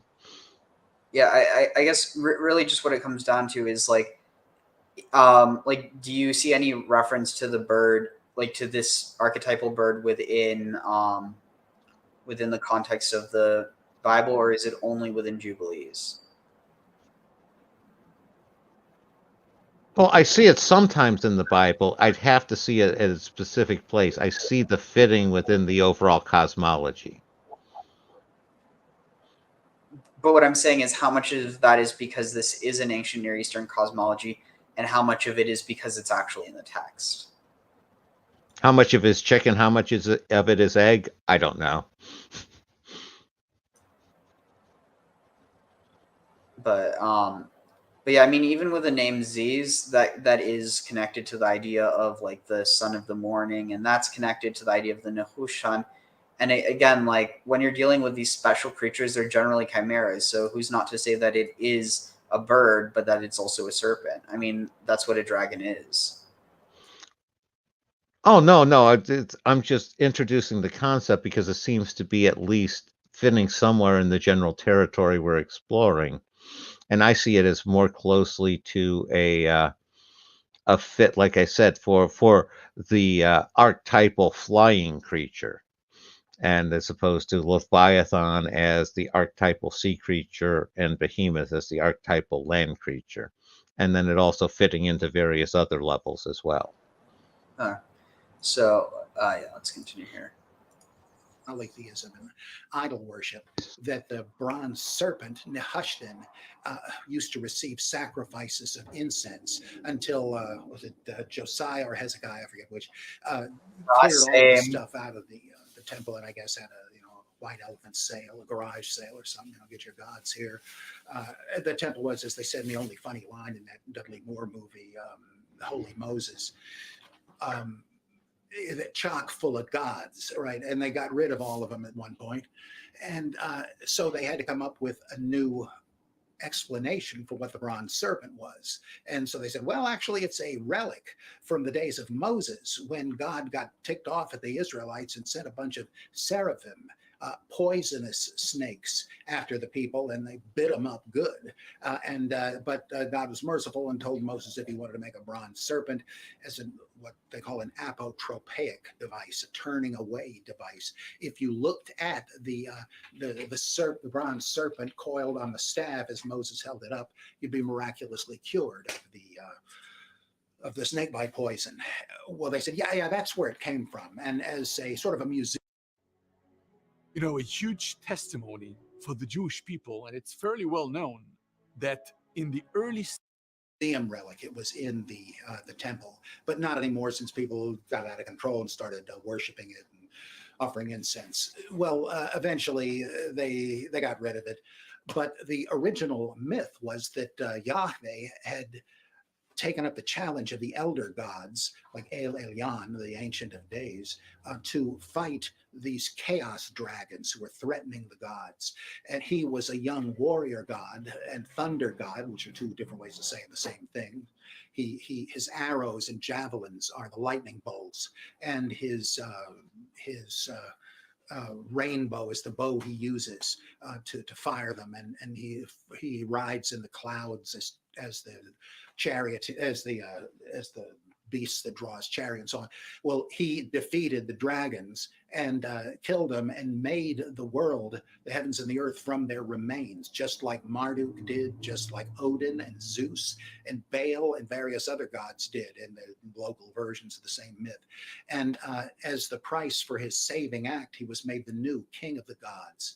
And that's what we have in Daniel, where Daniel sees monsters rising out of the sea, followed by one like a son of man, that is one in human form, not like these monsters. He defeats them and takes his throne at the side of El Elyon, the Most High God, the Ancient of Days. And and later on they merged the two gods, El Elyon and Yahweh. Well, all of this lies behind the Serpent of Eden, because this is a kind of a much tamed way of talking about Yahweh banishing the serpent for something he did that he shouldn't have done. But he's still more than just a snake, because how did he move before God crippled him and made him slink along the ground? Well, a lot of people have inferred, well, clearly he must have had limbs. Well, yeah, that's probably right. But the big thing is he would have had wings, because the seraphim in Isaiah chapter 6, they are flaming serpents also. They're depicted in Egyptian iconography in a way that explains what Ezekiel thought they looked like. They're serpents with wings, and depending on what they have to do to serve the gods, they have the limbs they need to hold things, like the one in Isaiah holds the pincers with the coal and all that. So that's what Yahweh strips off him, limbs including wings. And this is the origin of the snakes. They're grounded versions of the ancient seraphim, though not all of them are, because it's still there in Isaiah, in the temple where Yahweh dwells. Now, you know where this goes in the Gospel of John. Jesus he compares himself as his coming, lifting up on the cross, as being like the serpent in the wilderness. That's what I was saying. It's all extremely fascinating. Just one last thing, in the priestly creation account, the 6 days and day of rest thing, there too we have a remnant of the combat myth of God slaying the dragon. That is where we find God creating the sea monsters. That's now they're just creations of God, really neutral, not important, but that explains where whales and stuff came from. But also, when it says that the Spirit of God rested upon the deep, it's the Hebrew word tahom, which is another version of the word tohu. And it immediately says in Genesis 1, the earth was without form and void. Without form is the Hebrew word tohu, and bohu is empty. And what do you know? That reflects an earlier monster, Behemoth, who appears alongside Leviathan in Job chapter 40. So if you really want to know another your thing Bible, that's interesting there's all though, so the kinds name, so the Gnostic term Yaldabaoth, or in Aramaic, it's actually Yalda Bahut. So it means child of chaos. Okay. No, interesting. No, one of the things I was definitely picking up there was the just the echo of what he was talking about with Yahweh and the story of Marduk becoming king of the gods. You know, even down to the point of the weapons and all. Yeah, and the winds or the spirits. Yep. And usually Yahweh's depicted as more of an enemy of Marduk, and here he's almost like he is Marduk. Well, that's the thing, and especially within a Jewish mystical understanding, and this is arguably what people saw at first, was that the other gods were actually just people mistaking divinity for, you know, these different personalities, but that those personalities were basically just emanations of God, or like manifestations of God. So, you know, when people saw the Nile, you know, overflowing every year and they worshipped as a god, they were worshiping something divine, but they thought it was its own god. They didn't realize that it was because of, you know, the one God. And again, that's where some of your concept of angel and comes in, where it's divine, it's not entirely God, but it has its own power and domain. Yeah, definitely seems to be something there. Let's see. One second.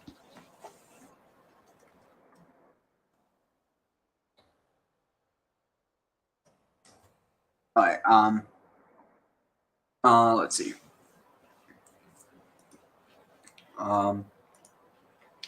Seth is the god of chaos. His symbol is a donkey. So yeah, maybe it's referring to him. Who is his mother? It would have been. Let's see. His father was Amonos, and his mother was Magush. Oh yeah, and then if he's associated with the hot desert wind, so is Yahweh. Let's see. So Magush. Is there a connection between Magush and Sophia? Maybe. I'm not sure. Amon might know more about this, because if there is, the idea is that the mother of the child of chaos is Sophia, or wisdom. So who is Seth's mother? And if I'm pretty sure it was Magos, at least within the Phoenician traditions. I forget who it would have been in Egypt. Well, who was the mother of Osiris? Do you know? Mother of Osiris was.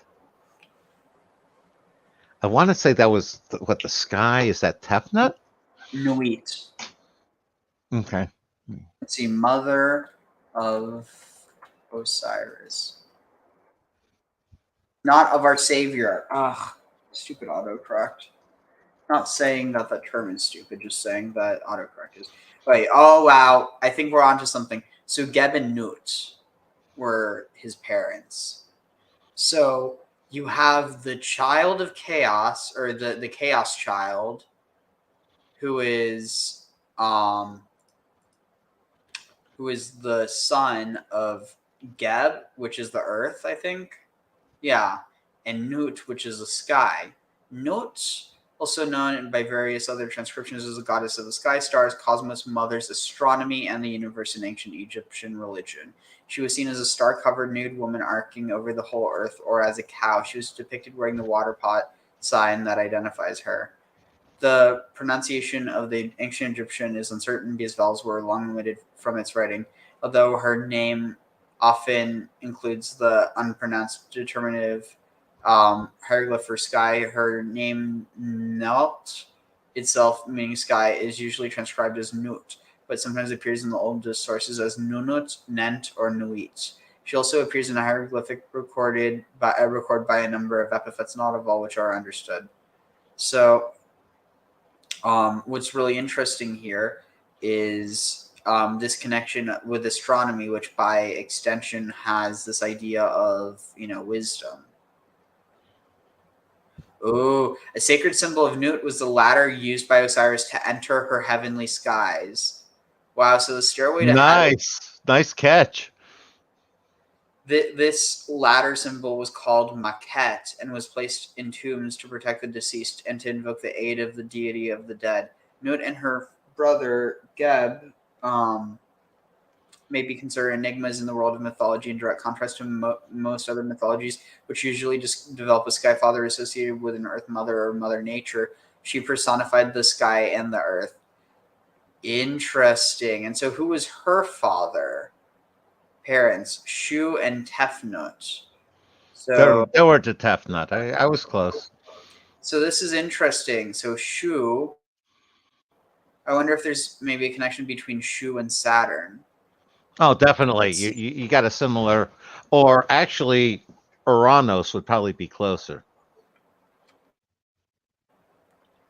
Let's see. So Shu was considered to be a cooling and thus calming influence and pacifier. Due to association with dry air, calm, and the Ma'at truth, Shu was depicted as the drier atmosphere between the earth and the sky. Interesting. Separating the two realms after the event of the first occasion.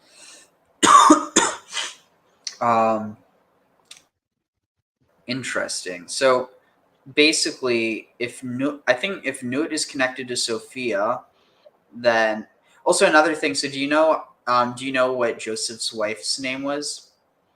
Not off the top of my head. So it was Osnat or Osnuit.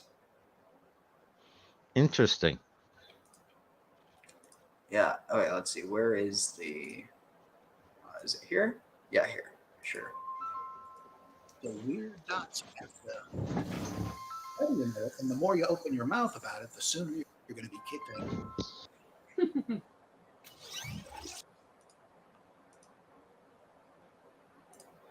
let's see. So I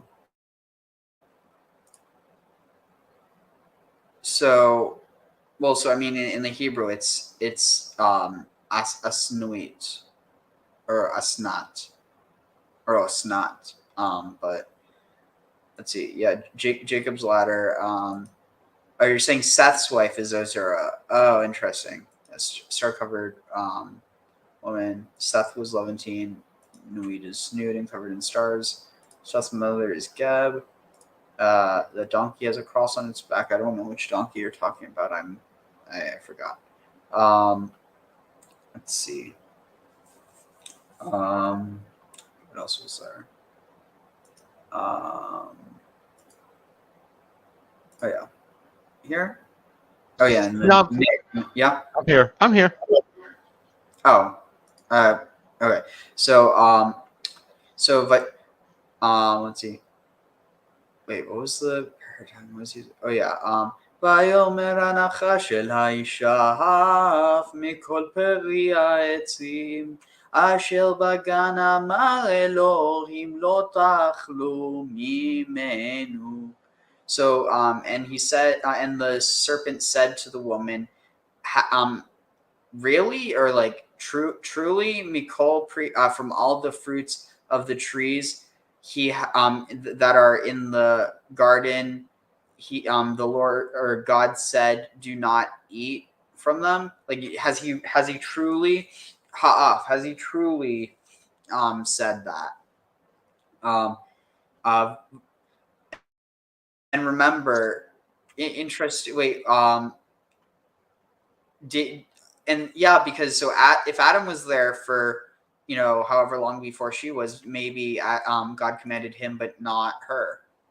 And well, he already made that explicit earlier, because I pointed that out, because all the instructions and all the work went to Adam. Eve only didn't get the instructions. She only got the fruits of the garden. So when he goes to her, it's like when the question gets asked is, was Eve commanded not to eat of every tree? Eve never got that commandment.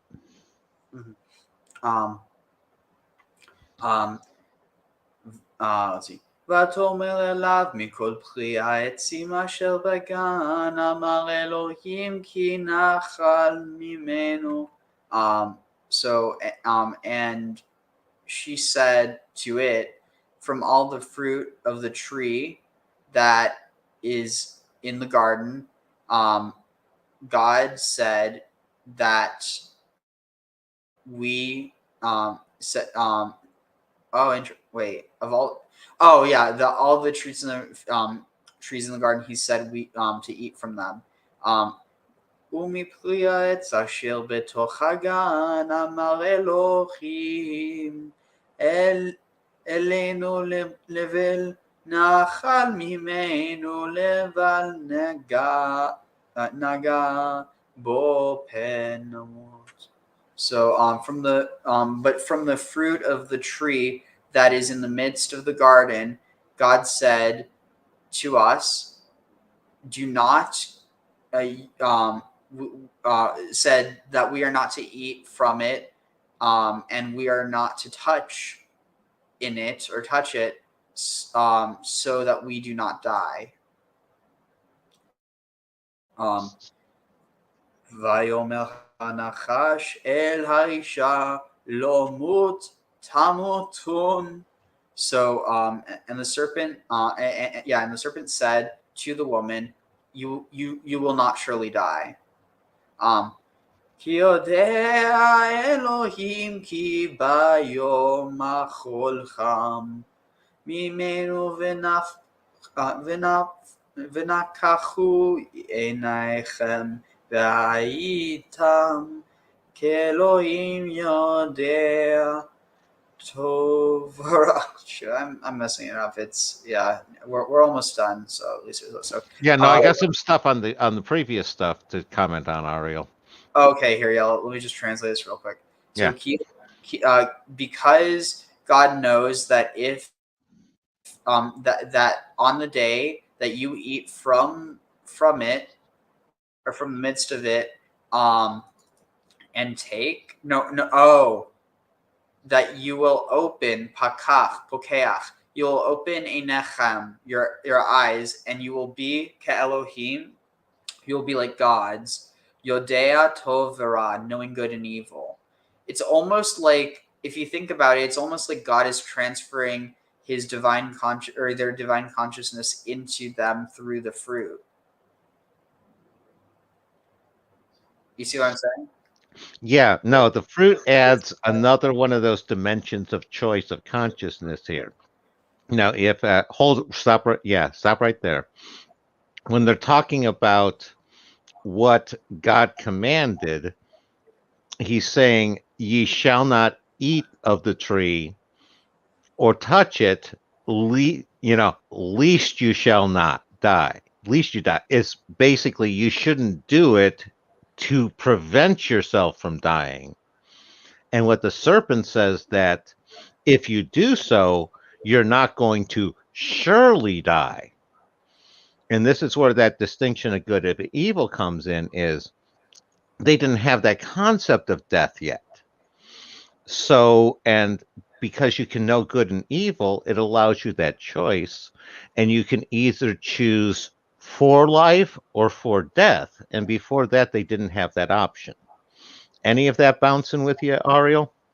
Yeah, it's really interesting.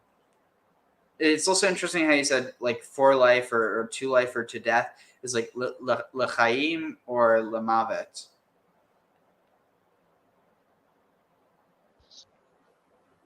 Was there anything else, or should we continue? No, continue. I just wanted to point out that logical structure where it's like God saying that if you eat it, you're introducing that possibility, and now you're the decider between life and death. And the serpent saying, "Oh, well, if you do eat it, you get to choose then, but you're not guaranteed to die." Interesting. So, let's see. I also need to change up the tune. So let's see. I'm trying to think. Ki yodea Elohim. Wait. Is this? Oh no. V'tirei ha'isha et ha'etz, ki nichmad hu v'tava le'nayim v'ki priyav tov le'mochal v'takach meprayav v'toachal. So and she saw, and the woman saw the tree that it was pleasant, and she, so here look, that the kinihmad hu v'tava, oh, that the tree was pleasant and that it was tava. Okay, so agreeable and pleasant to the eye. Tava le'inaim. So it was nichmad is desirable, or carnally desirable or excited. That's interesting. You see that? To be desired, desirable, covet, anxious for, be pleased for. It's basically a type of sexual desire. It's like very clear. So there's also one of the reasons why it might be thought that it has to do with mandrake. But anyway, so saw that it was desirable and appetizing or appealing to the eyes, and because the fruit was good to eat, good for food, she took from the fruit and ate. Any thoughts on this before we continue? Only in the idea of it's appealing to the senses, and you're definitely getting on the idea that this was a visceral, primal sort of attraction rather than a more of an intellectual higher level. It's definitely coming from a lower level than a higher level draw. Oh, this is so cool. So this is how you can make your own translation. I'm going to have to do this sometime. We'll do like a live translation, and then whenever we come to something that we can't agree on, we'll do a community translation. This is so cool. No, that does sound cool. Yeah. that's going to be for another time. Also, at some point, I'm going to actually have to go back into all these streams and start labeling them by subject matter based off of timestamp, because otherwise no one's going to ever dare watch any of these. They're too intimidating. Agreed. Yeah, timestamp them and all. Yeah, and then snip them up and release them as little videos, and the good stuff is shorts. Let's see. So Vitakas Berash wait, what's this? Oh, wait. Berashona? Wait, Rishona, Berishona. Okay. Vitakas Berishona et Aruta Bale Teana Vetiten Mimeno Leadam Veyachal ותיתן ממנו לאדם, ותיתן ממנו לאדם, ויאכל. So, and she covered takas. Kasa. Yeah, she covered beroshona. And when she first covered et aruta, her nakedness. That's an interesting word, pudenda, implying shameful exposure, pudenda of man, mostly of women, figure of Jerusalem, be exposed to view.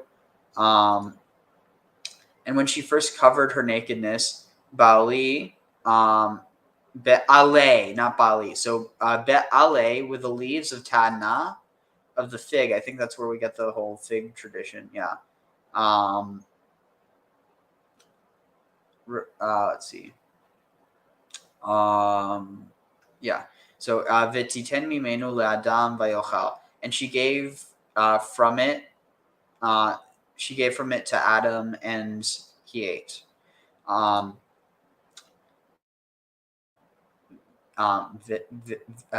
V'tapakachana עיניו וידע כי ערום היה, ויקח עלי טענה, ויתפור אותם ויעש לא לחגורה, ויקס את ערותיו, חגורה ויקס את ערותיו.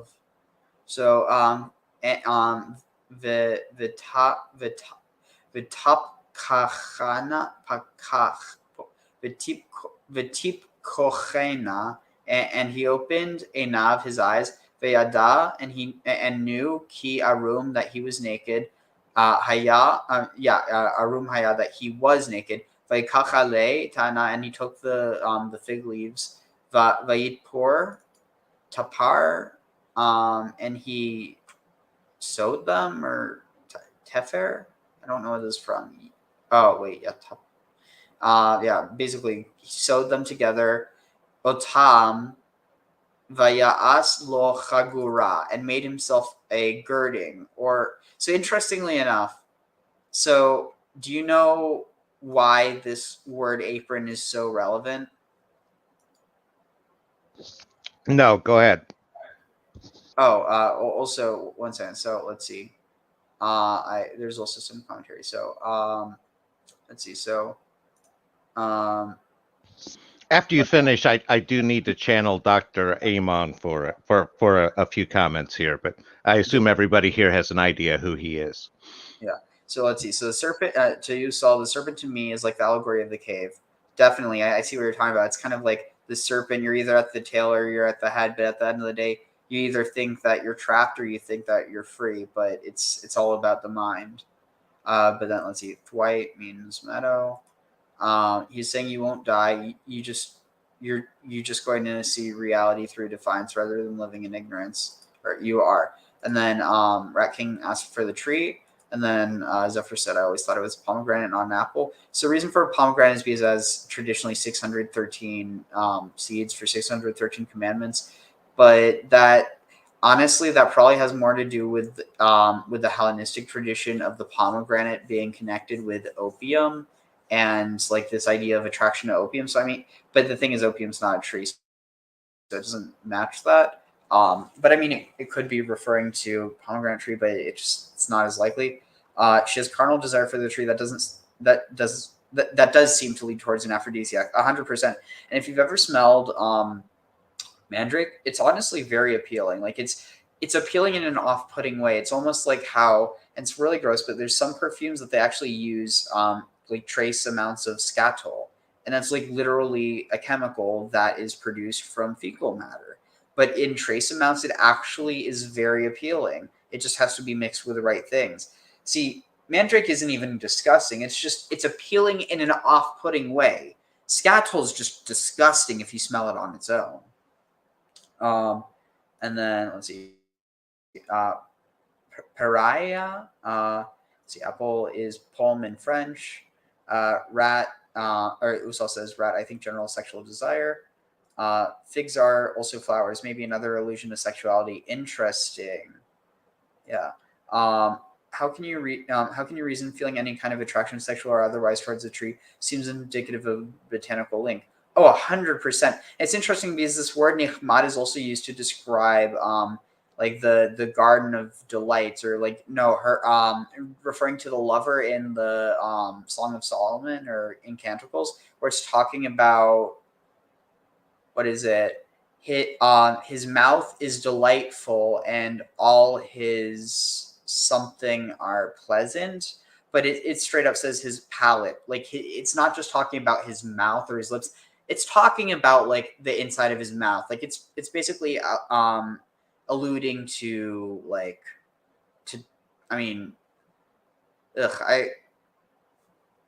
basically to French kissing, but before France is even a thing. So I guess you could call it. Wait, where are we dealing? What's the best parallel? Danite kissing. Let's call it Danite kissing. I was going to call it Edenic kissing. Oh, that works too. Let's see. Wait, back to the comment. So let's see. Not that, but the illusions are strong enough to get the juices flowing. The question is which juices, the plant juices or other juices? And actually, the answer to that is I don't know that I want to know, because the answer is probably both. Maybe the tree was an enchanting dryad. Well, there is this idea that after they ate from the tree of knowledge, that God got scared, and so he removed the tree of life. But this is also the same period where you start having the woman, or at least someone, being referred to as Eve or Chava. But the thing is, Chava, just like the serpent, got grounded. The difference is, so the Yud in Chaya, the Eitz Chaim, got grounded and turned into a Vav. So Chaya became Chava. My proposal is that she was originally a tree goddess, that she was like the companion to God / Adam, kind of blending this line between, like, similar to the idea that the Torah is both the bride of Hashem and the bride of the Jewish people. And so it's like this multi-layer interpretation. But I definitely think that there is this understanding of the tree goddess, or essentially the goddess with multiple heads or multiple arms. And you see it represented in some, like, there's also like this morphing together with like snake-like imagery. But I think it also ties together to some of the stuff that some of the, like, was it like Echidna or whatever? Or it's, I don't know. It's definitely something that some people like in this circle have been kind of alluding to. But let's see, the Adam's apple in your throat. Don't think that's the fruit of knowledge. But I mean, it's interesting because there is this understanding that knowledge comes from the garon in the throat. So maybe, I mean, another layer. Have you ever heard of the knot hole and what you put in it? I'm not sure I want to hear about the knot hole. Zephyr says tongue kiss. Usal said other crying. Is that wheat or Cerberus or cats? I don't know. I have to zoom in. Flowers. Wow. Shoot, I might need to get reevaluated for glasses. I hope not. I'm just tired. That's what it is. And it's tiny. So laughter, flowers, and throwing up hands. Equivalent to Zoe. Oh, 100%. So yeah, so Eve is Zoe in Greek, and then wisdom or knowledge, the tree of knowledge. So I mean, in this you kind of have to play a bit fast and loose, but basically knowledge is chokhmah. So the tree of chokhmah. So you have the tree of knowledge, the tree of Sophia, and you have the tree of Zoe. Maybe he ate her fruit. I mean, yeah, they definitely were eating the fruit. Matthias says, can't help but to think of Apollo Daphne. Oh, interesting. Yeah, that Apollo was a bit of a horn dog, and he couldn't stop stalking Daphne, and so she, I think, appealed to a goddess, or I forget how, but she got turned into the laurel tree, wasn't it? No, that's exactly it. Daphne got turned into the tree. Interesting. Yeah, so Blaze says, Sophia means wisdom. Play Sophia in reverse. It's X-rated, so try it on your own, but it says that you eat something. What? Let me do my Dr. Almond impersonation before you go off on that, Ariel. Yeah, go ahead. Okay. Let me get into character here. It's like, Ariel, can't you see that this is an ancient coded sex rite? You have the snake and you're taking the snake venom. And the fig, this is the fig leaf, that's the Bodhi tree, that's the DMT the Buddha sat under. What you have to do is Eve is sitting there and they're taking the extracting the DMT, and they're doing that with the leaves and the fig leaves, and she's combining it with the snake venom, and then she's covering her pudendum, Ariel. She's putting it on her pudendum, and then Adam's eating it on her pudendum. Oh my god. You know what I mean? You know? I think you might need to get a job as a comic. I had to do it in character because this is so. It's like I just saw that and I could just hear Amon interpreting it that way. Because then she gave it to Adam, and you see Adam takes it to the next stage, and he takes the fake leaves, and now he sews them together, and he's creating something new. Something new. This is probably something they can take with them and eat on the way or something. That's like trail mix. Exactly. It's erotic trail mix. Flavor of yesterday's fun. So, anyway, you know why I pointed out the word apron?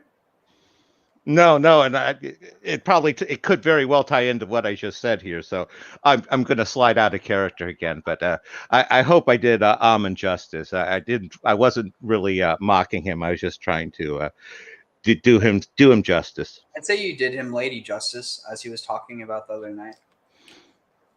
Cool, thanks.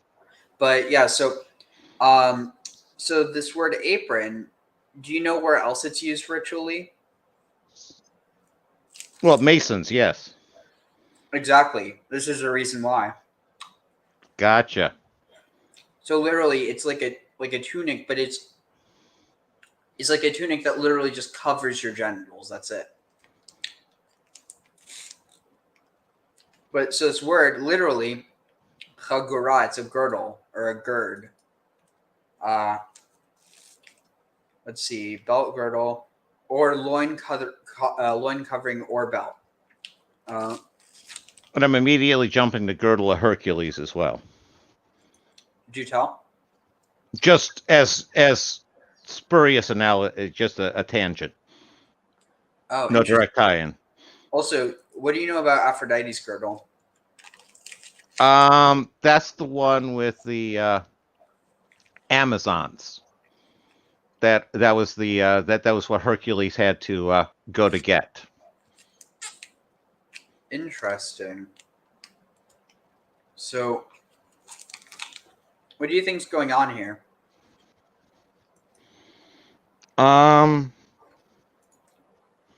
Again, multi-leveled interpretation.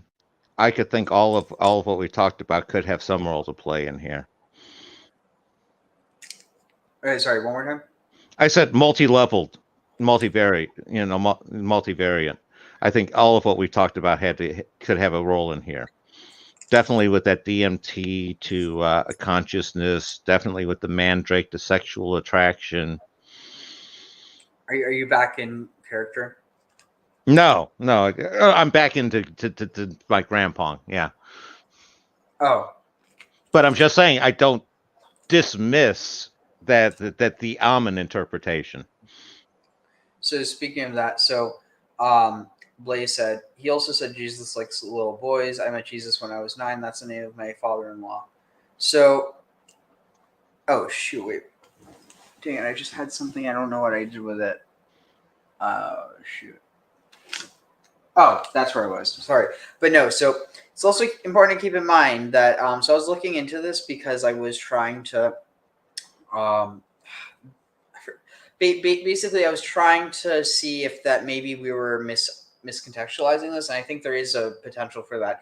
So the word that's used to describe basically the relation, basically pederasty in the Greek world, it doesn't necessarily like the term can be used. It's weird, but basically it's used like symbolically to refer to an older man and a younger man. But the thing is, here it's important to remember that these aren't little boys; they're young men. I mean, still, it wouldn't be considered acceptable within our society, but it is important to stress that these, like, Jesus wasn't a a pedo. If anything, he would he was just bisexual and going with the norms of Hellenistic times. So, but even then, I mean, just because they were involved in this ritual, it doesn't actually mean that they were having a relationship together. I mean, it's possible, but it does refer to him as I think, is this the disciple that Jesus loved? I forget, but what do I know? Oh no, but what do I show instead of a sharp as a thorn in the flesh, having a mellifluous bond? Interesting. See, Gödel is a Czech philosopher, logician. Anyway, we should probably continue. Let's see. So, where are we? So, let's see. I just need to change up the song again. I gotta think. ויקרא אדוני את הנחש בעברותו עליו, שמר לנצח, ועברתו עליו, שמר לנצח.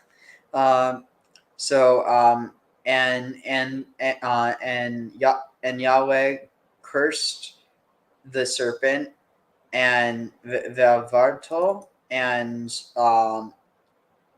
excessively. Oh, and he like overflowed upon him Shamar Lenetzach, and wait, Varto. What the heck? So and its arrogance upon. Oh wait, and its arrogance was upon it. Protect for forever, or Shamar. This would be to watch forever. Like, I don't know. It feels like there's something else going on here, but I just don't get. Wait.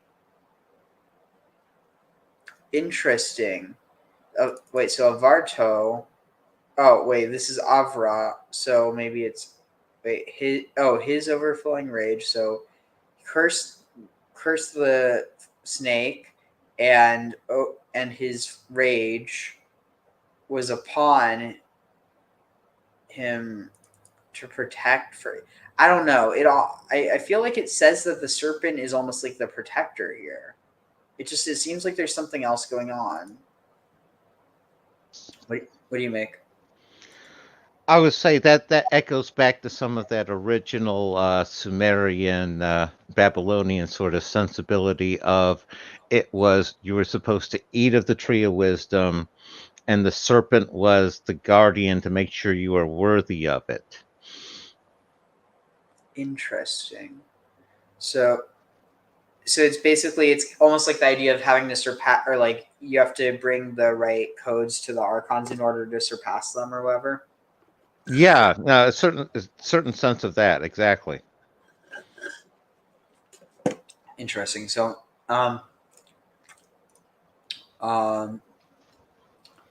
וגם על האישה קצף, על אשר שימה בקול הנחש ותחול. Let's see. So, and also upon the woman, Katsaf, he also aroused anger against the woman, upon which she listened to the voice of the serpent and ate. Oh, because she did. ויאמר לה הרבה אצבעונך ויגונך בעצם תלבני ואלישך תשוקתך והוא ימסול בך. So, and he said to her, Harbe Arbe, I will greatly increase etzbonech, your labors or your pains, your toils, vayigunech, and your yagunech, and your sorrow, be'etzev, be'etzav, in form, or was it, be'etzev, in grief, taldi banim, you will bring forth children, ve'el ishecha, and you will be to your husband, or wait, was it ve'el ishecha, and you will, and to your husband, teshuktecha, your longing will be for your husband, and he will represent, or interesting, be like Mashal. Interesting. Here it says he will rule over thee, but it could also potentially be he will also be like in you. Or he will use a proverb, speak in parables or sentences of poetry. Rule, have dominion. So there's a bunch of different contexts for this. But I wonder, what if it's saying that, because think about, this is interesting. So what if it's this idea that because she ate of the tree, he will be like her? And then it just gets represented this way. I mean, I don't know. It's probably another plural form, but let's see. So Aphrodite has a thorn in her girdle that is soaked in honey that is psychoactive. Something tells me there's very phallic imagery to that. I mean, after all, she is she's the daughter, or the fallen seed of a castrated god or a tyrant. Always watching. With ambrosia first did she cleanse from her lovely body every stain, and anointed her richly with oil ambrosial, soft, and of rich fragrance. Were this but shaken in the palace of Zeus with threshold of bronze, even so would the savor thereof reach unto earth and heaven. Therewith she anointed her lovely body. Let's see, is there more from? All right. So Blaise says the throne is like a tooth or a triangle. The symbol of soft dew known as Venus. His wife is Chensit, which means placenta, the belly button, Virgo, the virgin. Zephyr says I had 2 natural childbirthings, no pain mitigation meds, and honestly, it wasn't that bad.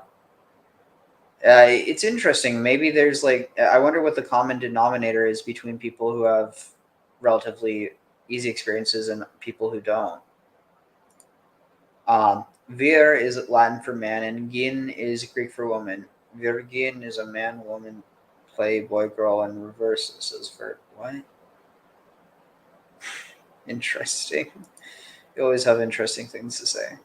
Okay, let's see. So we are almost done. So ויאמר גם אל האדם יען אשר שימת לכל אשתך חד ותאכל מן העץ אשר צוויתך לבלתי יכול ממנו ארורה האדמה עבורך.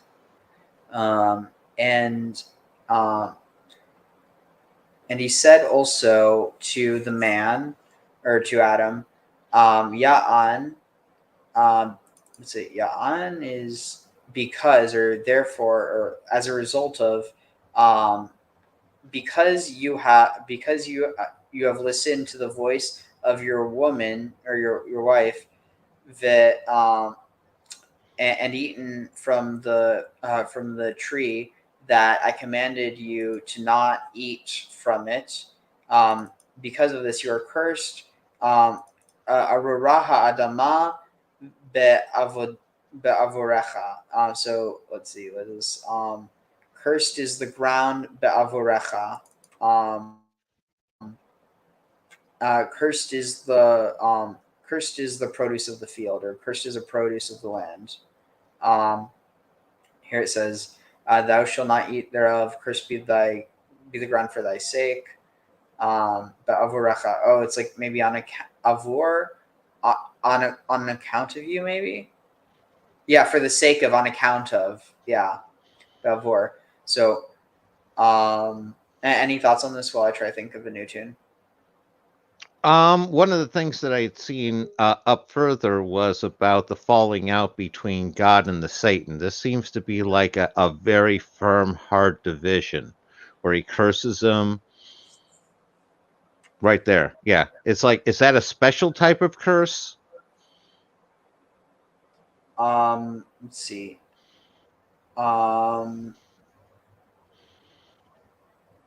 Kalal. So this is the word for curse versus bracha. So it's like kalila. I mean, be slight, swift, trifling. Kalalu is despise or dishonor. So telemarna, apparently a Cananism. Arabic, be small or scanty. Scanty. Ethiopic, be light or small. It's basically like to diminish someone. Okay.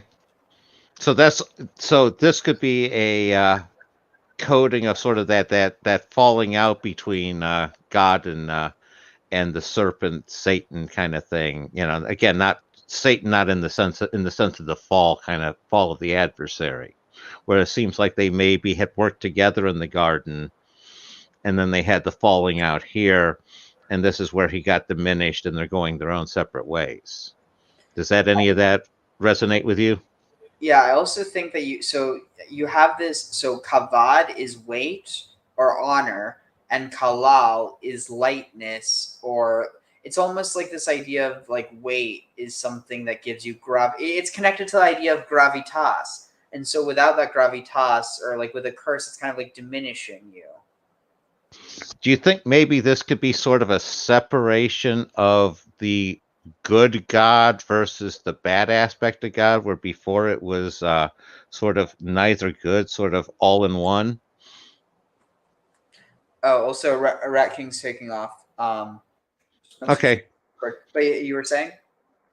I was saying, do you think it's possible that this is where sort of up to this point, God was an entire unity, and now you're starting to see the all good, and then the good and bad aspects are splitting off from each other?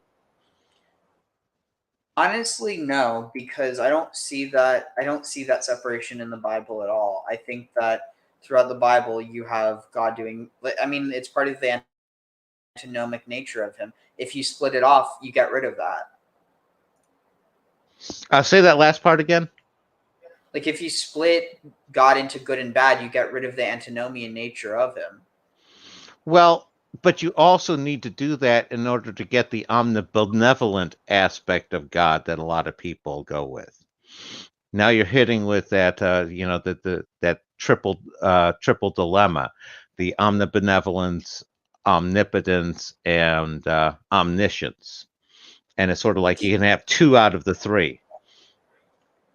I think that's the problem. People get the idea of omnibenevolence probably from Christianity. I don't it's something that I think it gets mirrored onto other traditions as a result of Christianity or something, because where on earth do people get this idea that God is all good? It's just not in the Bible. Well, how that was explained to me when I've asked people is the idea of any God that they're going to believe in is a God that's going to do the nice things for them that they want and need done.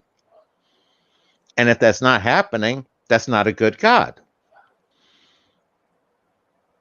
I mean, I think it also goes to this idea of that which is good for God does not necessarily seem good for us. Totally agree. And the other one is God, at least from my experience, has a somewhat longer planning horizon than what most people do. So I think I found a good video to cover this. I paid just the one fee for Cengage Unlimited, and I had access to every. Okay, well, let's take this caller. Caller, thank you so much for being patient with us. Welcome to Knock Talk. Please tell us your name and where you're calling from. You're talking to me? Yes. Thank you for being patient. Okay. You went the full 8 seconds. Congratulations. Okay, thank you. You're talking to me? Yes. Knock Talk, please. Okay, well, let's take this caller. Caller, thank you so much for being patient with us. Welcome to Knock Talk. Please tell us your name and where you're calling from. You're talking to me? Yes. Thank you for being patient. Okay. You went the full 8 seconds. Congratulations. Take care of yourself. Okay, thank you. Okay, my name is Jarvin. I'm a friend of both of you on Facebook. Oh, very good, Jarvin. Nice to hear your voice. Yes, I'm sorry for my accent, so I'm going to try to speak. See, so I don't even think it's necessarily a type of gaslighting. So wait. Let's see. I've always thought that the whole thing was like a setup.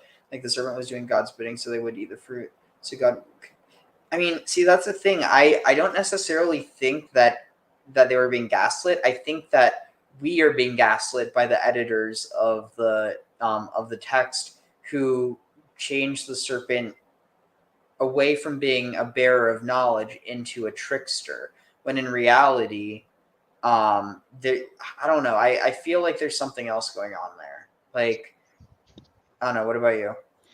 I think we also have to recognize the bearer of knowledge can be a trickster at times because knowledge allows you to trick people.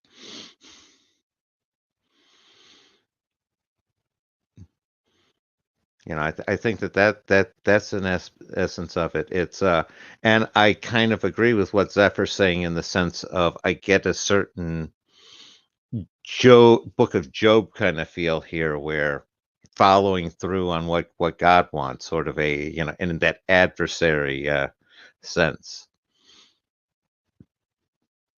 You know, and again, some of the same traditions revolve around Judas, where he was just simply doing what Jesus wanted done. And let's see, can I come up with any other ones of those? We could just continue watching. Okay. As clear as I can. Go right ahead. I got two small questions. One, if when in Bereshit, when the snake was enticing Chava to eat, the fruit, was the snake fulfilling God's commandments? I think the obvious answer is yes, because God created Satan with the purpose of tempting. So if that's the case, why God punished the snake? It's basically the snake was being used as a puppet. Both of you, I love you guys for the work that you do, and hey, Sophia, I love you with all my heart. Hey, Jarvin, do not hang up yet. Just stay on the phone for a minute, okay, Jarvin? Stay on the phone for a second, sweetheart. Let me just take each of these questions separately. I love your first question. You're right. God is sovereign, and Satan does only the will of God, of course. I want to ask you a question. What was the punishment of the snake? What exactly was his punishment? That's your question. Your question is predicated on that he was punished. What exactly was his punishment?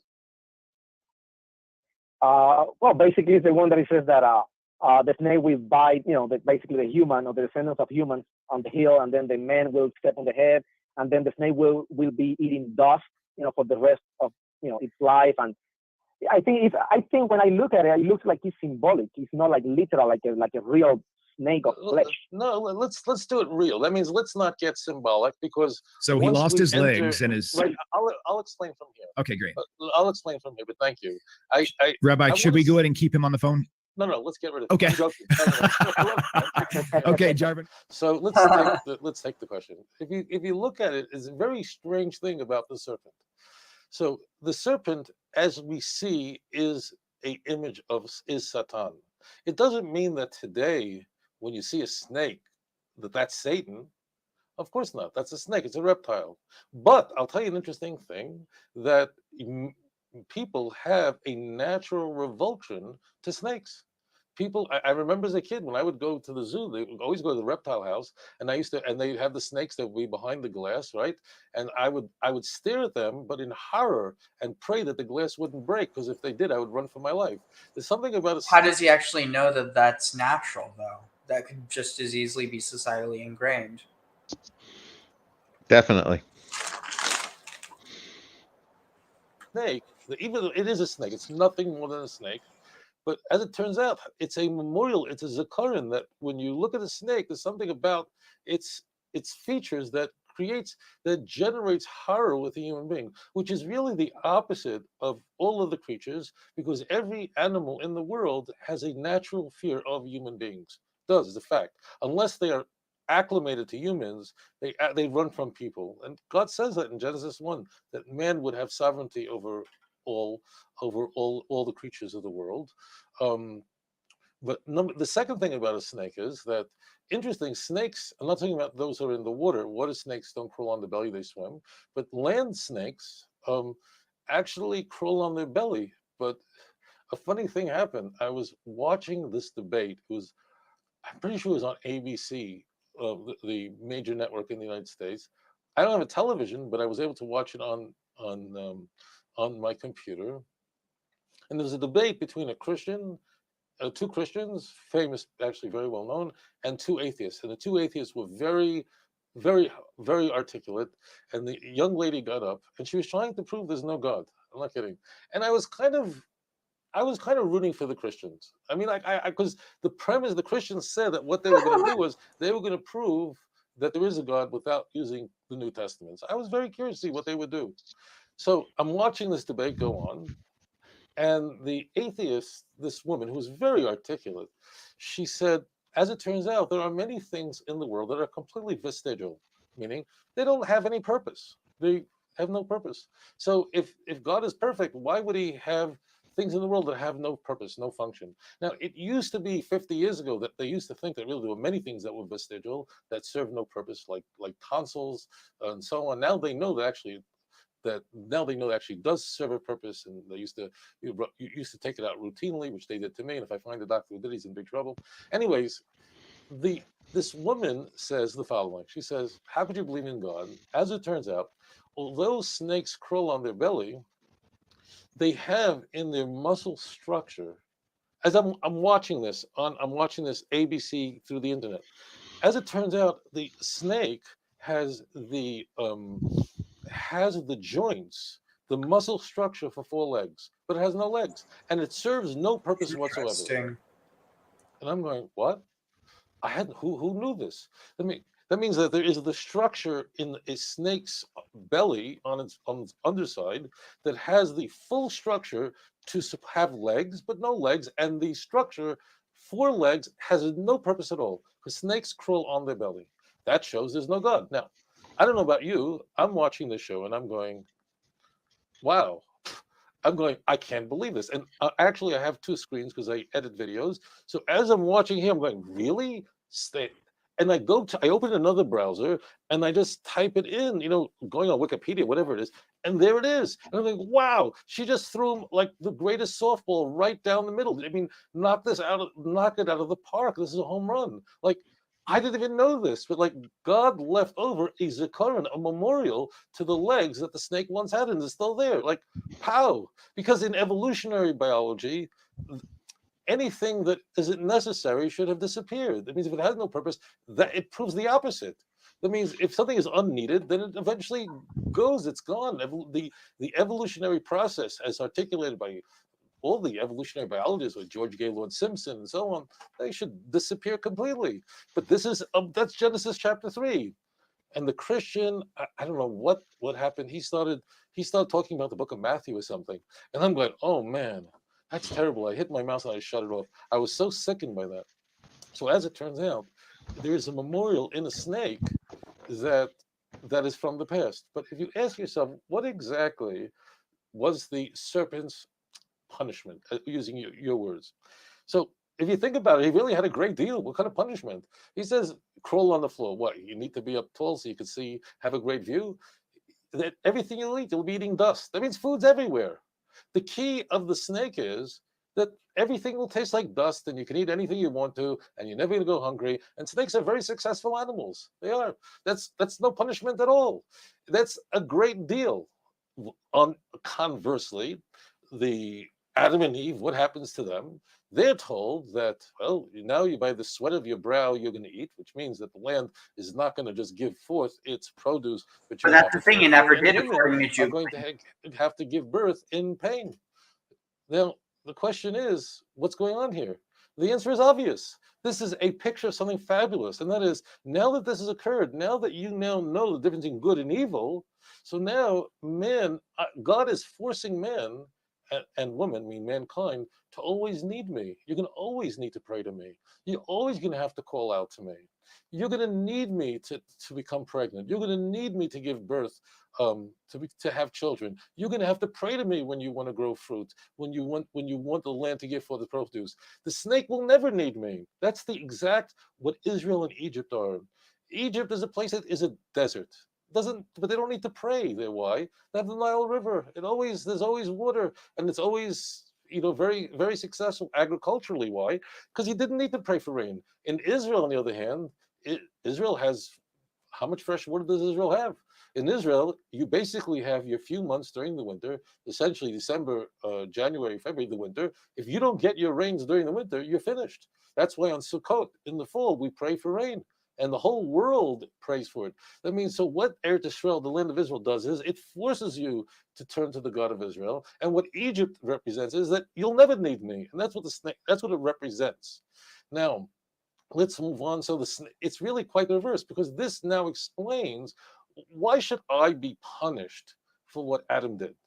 Why should a woman have to give birth in pain today because what Eve did 5,776 years ago? What do I have to do with them? That's their. Well, I didn't do anything. They did it. The answer is that now that I am in a state where I can choose good and evil, and I have the awareness of good and evil, not just right and wrong, then Hashem is, now I have to really turn to God. And that's really the after blessing that a Jew says. After we eat, we make a blessing that Hashem has created every creature with deficiency in every living, breathing creature. Why? Because God wants to sustain you, but He wants you to call out to Him. So the snake he in a way superficially got a great deal. He's got dust is everywhere. His food is plentiful. It's not a problem. It's because so the snake is the Egypt, which is the center of sin throughout Scripture, and Adam and Eve are now forced to turn to God. Now let's turn to the next part. Genesis 3, verse 15. So the serpent, which was Satan, and we see that because of the proximity of the following chapter 4, 6, and 7. We'll get to that in a moment. But we are then told something about the snake. The snake sought to endear himself to Eve. Who is Eve, and how did she receive this name? And what is the basis of her name? The Bible tells us she's called Chava. Why? Because she is the mother of all mankind. And therefore, what is going to happen is that the seed of the woman, that means all her descendants, her offspring, they will have enmity. There'll be always an enmity between human beings and the serpent. And now the serpent can bite the heel of a person. That's not necessarily fatal. It usually isn't. It's very, very painful, but it's usually not fatal. But your offspring will crush his head. That is always fatal. If you take your foot and crush the head of a snake, it's dead. You can destroy him. And that message is, so you may say, well, that's maybe, is there an allegorical reading? Am I reading anything into it? No. That's exactly the conversation we're going to find in just a few passages later. Move with me, if you would, to Genesis chapter 4, verse 6 and 7. And here we have the conversation between God and Cain. And God says exactly that the snake doesn't have feet. So he's down low to the ground. That's why you could step on his head now. He doesn't have feet. Why is it important that he doesn't have feet? Why, so he can't jog? What does that all mean? The key is that the nature of Satan is to come in a hidden way, behind the back door. He's not good. Satan will go tell you, go rob a bank. Go, what are you, nuts? He goes and he says, you don't have to. You went to Walmart, you got change. As you're walking out with the change, you see the cashier put a $100 bill instead of a $10 bill in your change. You think Walmart makes $88 billion a year. They're not going to miss the $100, but it's theft, right? And that's what Satan starts playing with your head. They're not going to miss it. It's a big insurance company, whatever it is. I'll talk about someone, they'll never know about it. And that's the language. Look at verses 6 and 7. And God says this, that Satan is hiding behind the door. That's very critical. He's hiding behind the door. You are the object of his desire, right? Very much again, like the Satan was trying to seduce Eve. But what are the final words? These are words that oppose every teaching of Paul. But you can master over him, over Satan. Literally, Satan is not mentioned that many times in the Jewish Bible. Not many times. It's there are quite a few places, but I mean, it's not all over the place. But this is one of those few places where we have an explicit mention of Satan. And therefore, the Bible tells us you can master over him. And I say this to you, the listener, you are watching the show right now. You have never sinned in your life unless you chose to sin. But you can destroy him. How? Just with your foot.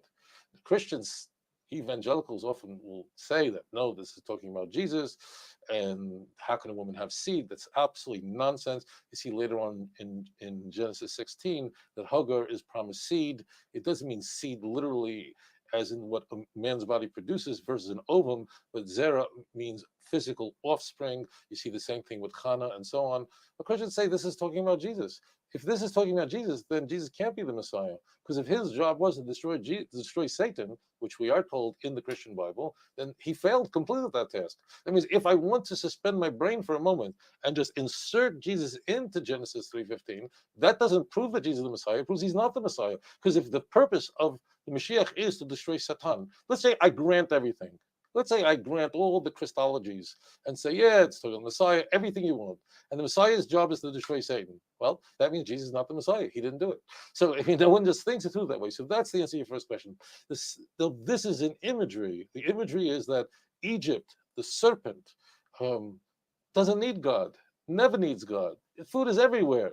Not a problem. He's on the ground. That means he's coming surreptitiously. You will always, the snake will be a memorial that you'll always look at the snake and go, of course I know it's a reptile, but something about a snake that's revolting. And you'll say, well, maybe people are scared of snakes because they're dangerous. I'll tell you something honestly. Lions are more dangerous. But the truth is, when we see a lion, but it's behind in a cage, we don't look at a lion in horror, do you? A lion, if you had a choice to be in a cage with a lion or a snake, which would you choose? So every person in the world will say, I would rather be in a snake. In a snake, I have a chance. A lion, you have no chance at all. So a lion is definitely much more dangerous being in a lion cage or being in a cage with a snake. But when we look at a lion behind a cage, we don't look at it in horror. We look at this as a beautiful animal. That's why when this dentist, this moron from the United States went and killed that lion from Zimbabwe, people were outraged. It's a beautiful animal. No one said this. But if he would have shot a snake, no one would have cared. Okay?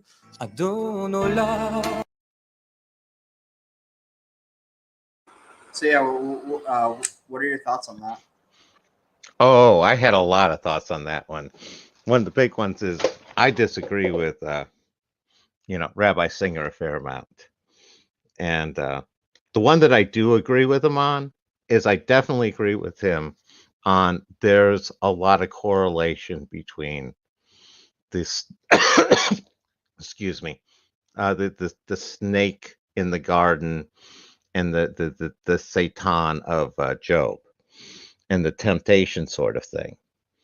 The one thing that he gets horribly wrong is his evolutionary biology, because again, I knew as a kid that some of like the pythons and the larger snakes, not only do they have the muscles, they actually still have vestigial bones from when they had legs.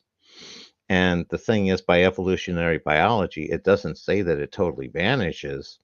It says that it tends to diminish and wither. It's the reason why you have, when you get like birds onto islands where they don't have any competition, the birds tend to lose their wings. They tend to get larger. That's why you have, dodos and ostriches. It's like, by his analogy, with snakes, why would the ostriches still have any wings? And going on with the snakes, you're also going to have. So, just to answer that before you get too far off, I'd guess probably the Jewish understanding would be that there's a lesson behind it. Oh, no. I'm speaking entirely from the evolution. He was getting the evolutionary biology wrong. Well, I mean, more so he was acting as if there was as if there's a stated intent behind it, I think. Okay, well, I'm just going on a raw factual basis, and it's like, So what he's implying is that the vestigial traits, as opposed to just completely disappearing, he's implying that the reason for vestigial traits has something to do with God, as opposed to just being natural selection. Well, I guess I come from the old school of what exactly is the difference between the two, and how would I decide which box to lump the two in? Because I was raised on the old school evolution, natural selection. That was simply God's means by which he implemented his creation. So, yeah, I mean, that's basically what Rabbi Singer's saying. He's saying that, like, he's not saying, well, that's a cool thing, but I don't believe in evolution. He's affirming that. What he got wrong was just the specifics that vestigial traits don't imply that. The expectation that it would just all of a sudden kind of vanish, sort of thing, is what I was kind of getting out of some of that people don't understand. That's not how evolutionary biology works. And I was going to have to say another one that I disagreed with him on is, I don't understand how he can't see any allegory in this whole point of the snake wanting to get in deep with Eve as having, any potential sexual allegory, shall we say. Well, to be fair, there actually isn't much that I can see. The allegory almost is exclusively around the fruit and the tree. Like, honestly, from what I'm understanding, because keep in mind, it's not talking about Eve yet, it's talking about the woman. I actually think that there's this parallelism that the woman is the tree and that the serpent is coiled around her, just like the serpent is coiled around Eve. Oh, no, I agree with you. I'm just saying where I disagree with Rabbi Singer. No, and the one that my take on the whole fall sort of concept that I don't know if we've talked about is that the idea that once you have the ability to choose good and evil, once that possibility exists, everybody has varying degrees and varying resistances. And it's like, once the possibility exists, given enough time and opportunity, that fall is going to happen sooner or later. So basically, this is like an inevitable pattern that's going to happen. Just wanted to throw that into the whole mud there. Definitely, yeah. So, but yeah, I think it's important to keep in mind that there's a reason that he's very biased in the way that he's interpreting it. But I mean, everyone's biased in their own way, though. But yeah, I mean, at the end of the day, it probably has a lot to do with the Christology around Satan and the serpent. I have a feeling you wouldn't be so against it if it wasn't for how Christianity has used serpent seed theology to basically attack Judaism. Anything that gets weaponized is legitimate to have a beef against. Let's see. So,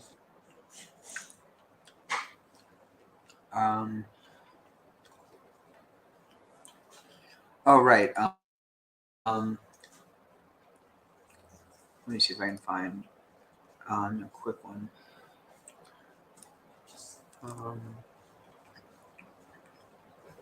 Oh, here. Let's see.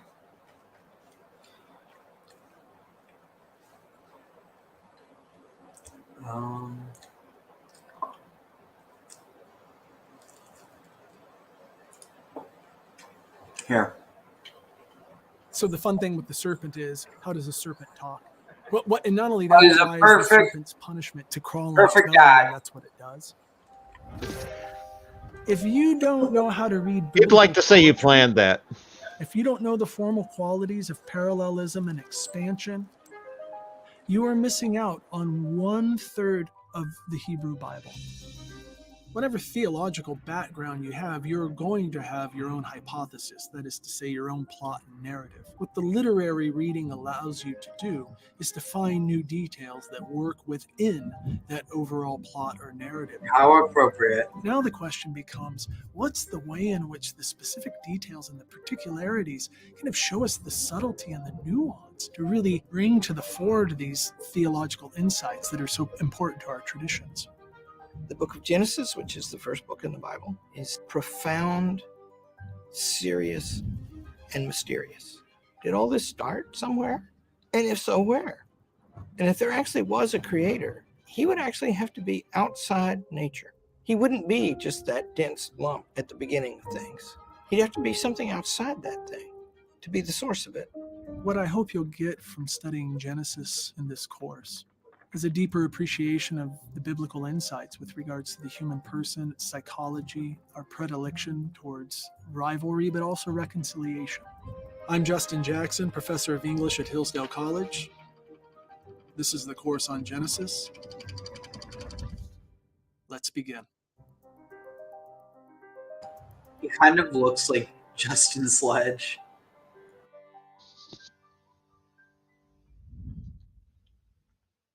I like Justin's background stuff better. Genesis 3 is not teaching us about zoology any more than Genesis 1 is teaching us about astronomy, where we have the sun created after we have days. I mean, how does that work?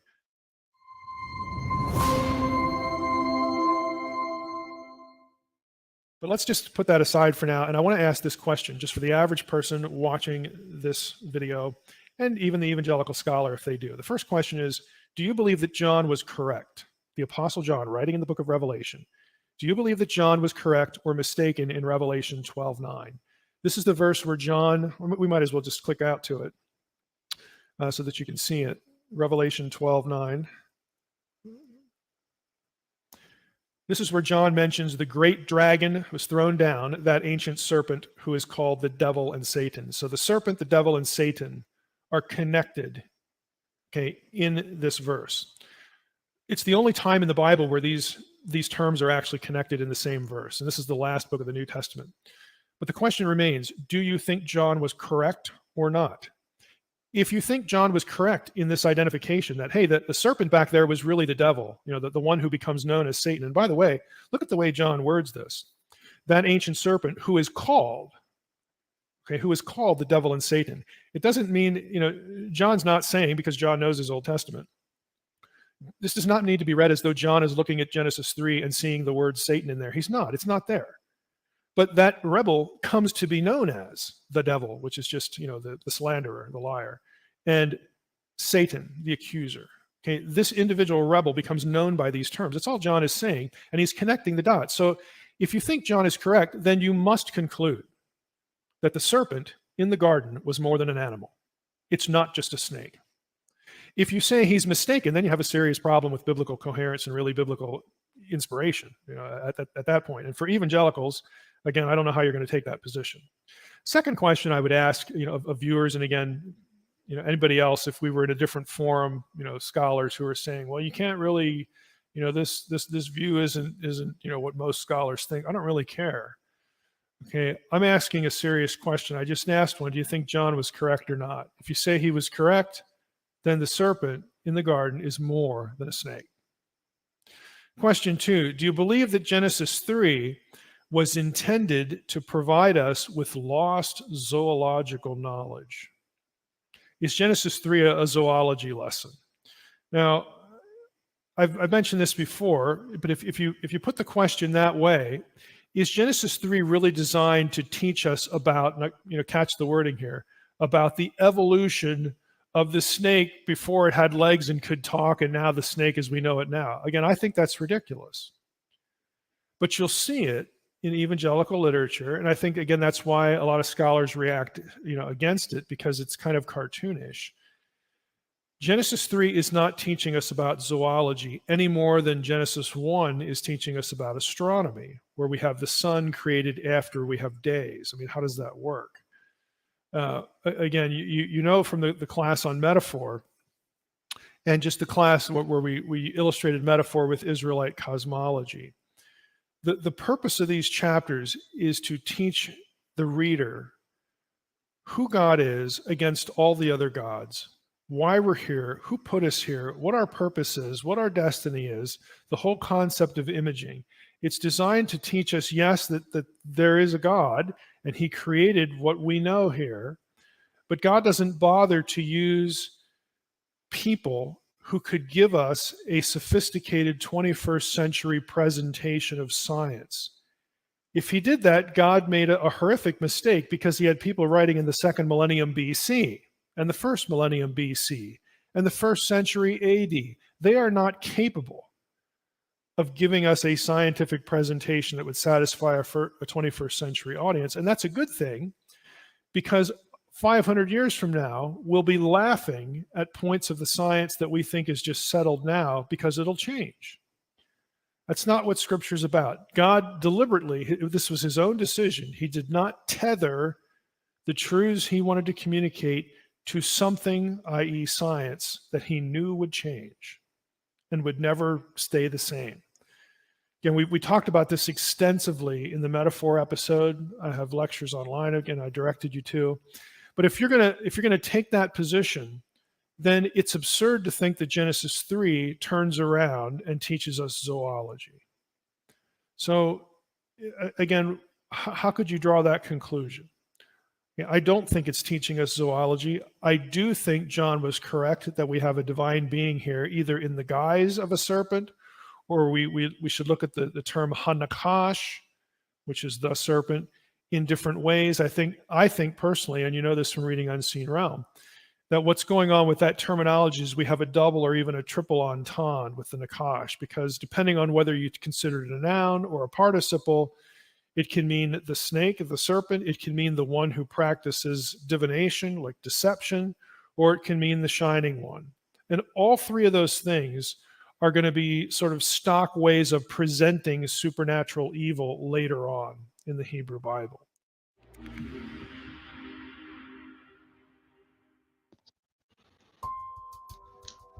So yeah, what do you think about that one?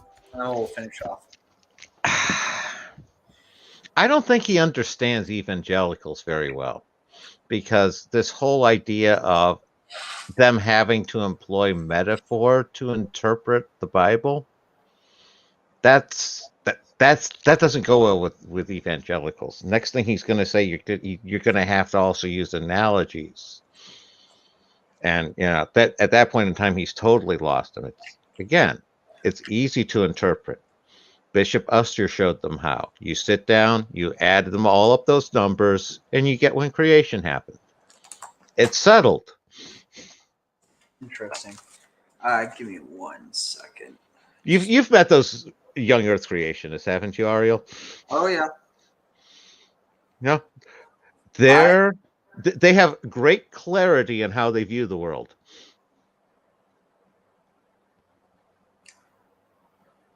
Yeah, at least they think they do. Well, they do. It's exactly how they have their blinders on. So.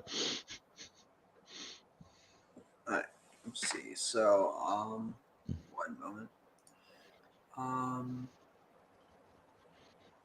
Let's see where was.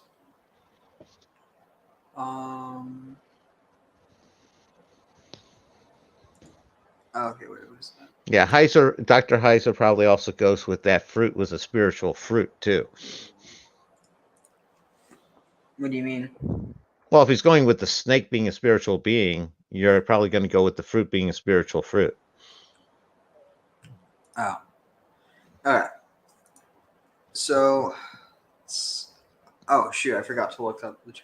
Wait. Oh, I know what we can do. Okay, so,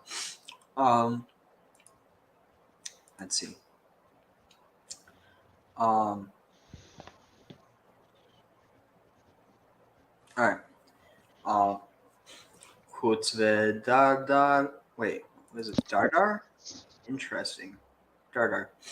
Kutzve Dardar Yitzmachu Lachve Lachmacha Teuchal Bezot Afecha Ad Shovech El Adama Asher Lukachat Mimena Ki al Hafar Ata Ve'al Afar Tashuv Al Afar Ata Ve'al Afar Tashuv.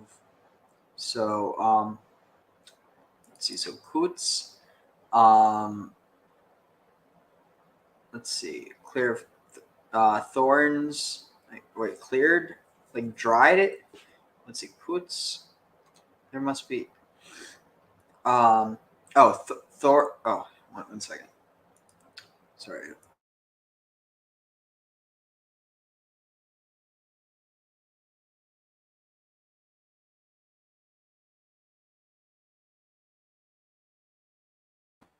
Finally able to. I'm feeling a lot better now. Like I'm not miserable the entire night anymore. So let's see. Yeah, so thorn and dardar, thistles. So thorns and thistles, yitzmachu, sprout up, lecha, sprout up for you, lachamecha, and bread tochal you will eat, bizot afecha, and this afecha, this change or this overthrowing ad shovecha until you turn el ha'adama. Wait. Ad shovech el ha'adama. So until you return to the earth. Asher lukachat mimena, from which you were taken. Ki al, because upon ha'afar, upon the dust. Ata, because you are of dust. Atav el afar tashuv, and you will return to dust. Interesting. So this is the ashes to ashes, dust to dust, basically. Definitely. So any thoughts on this? Let me see here.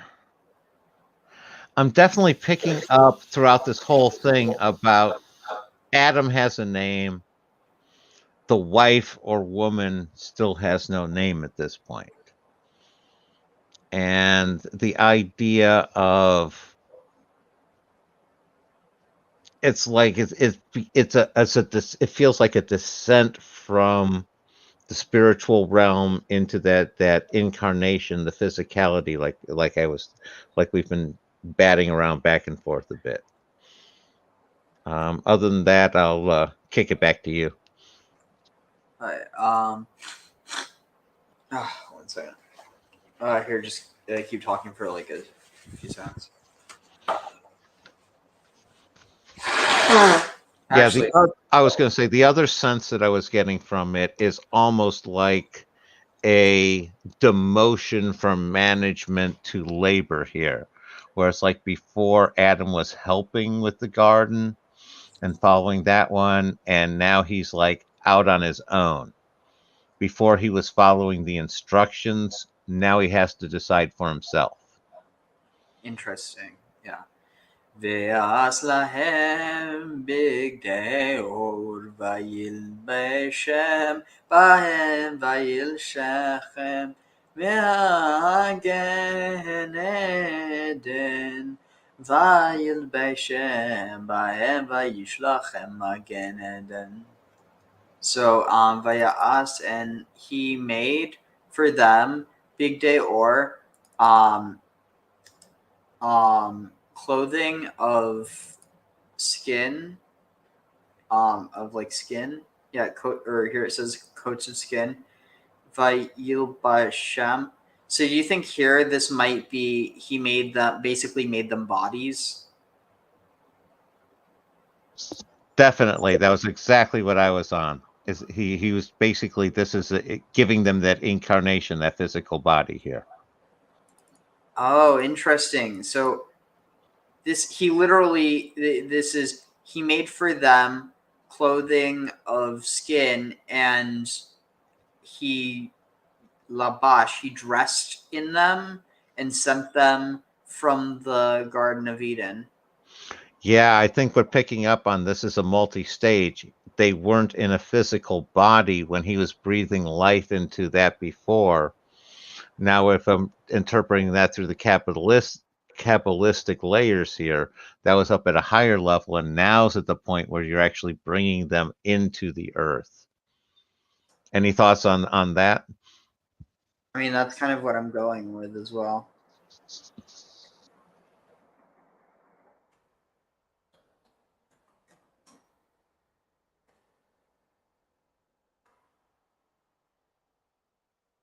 I mean, yeah, basically, another way you could interpret Big Day Or is literally skin suits.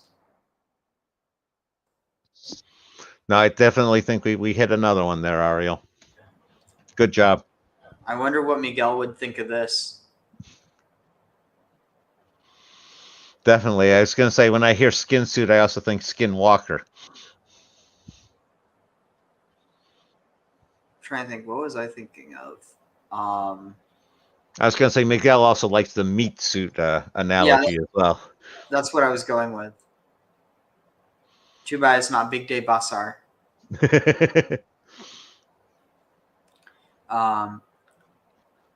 וביום ההוא בצעת האדם מגן עדן הקריב לריח ניחוח כתורת לבונה וכלבנה נטף בשחלת בבוקר כיצד השמש ביום אשר כיסה את ערבתו. So, ubayom ahu, and on that day, batzat, he went out, or on the day that they went out, or on the day of going out, on the day that ha'adam, that the man went out. Interesting, it doesn't say the man and the woman. Notice this? It seems like the woman stayed behind almost. Exactly. This is where I'm picking up that she's like one cycle behind, and she's, yeah. So, what do you mean a cycle behind?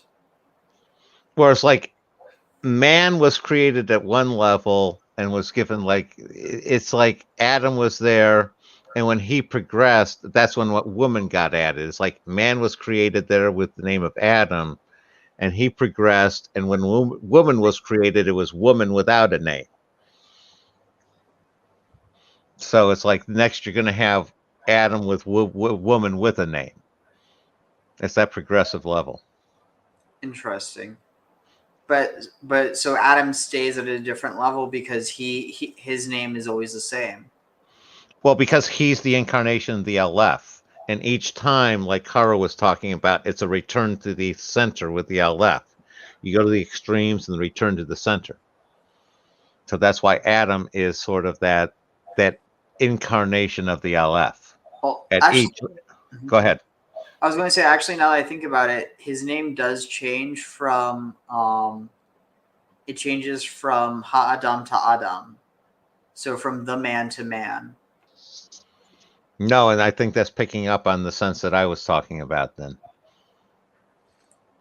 So yeah, and on the day that Adam left from the Garden of Eden, Hekriv, he came near, or he offered as, this is like korban. So he sacrificed l'reach for scent, nichot for pleasant smells, ketoret, so the incense, levona, frankincense, chalbana, galbanum, netef, myrrh, I think.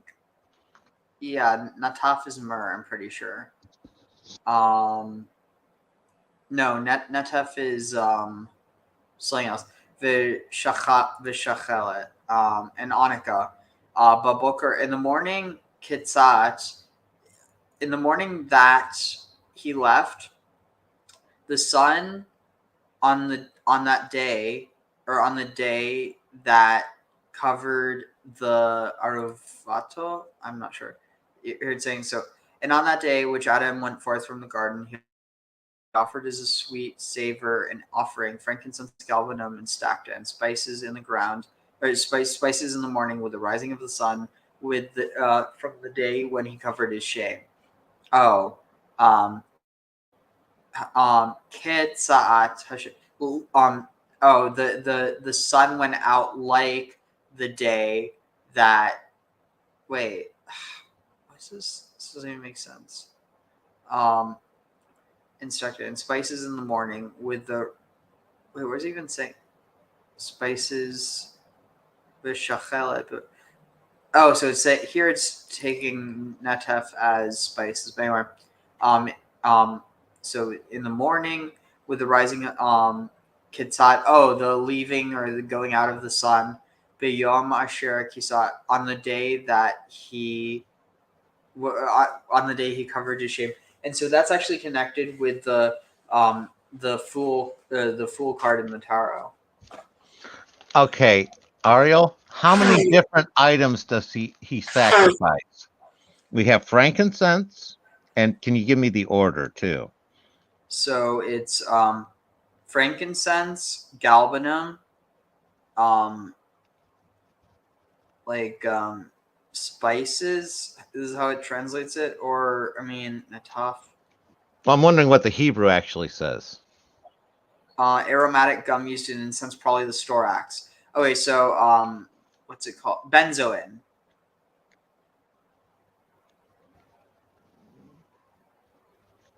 Benzoin. Is that what they're saying is stacti, or however you pronounce it?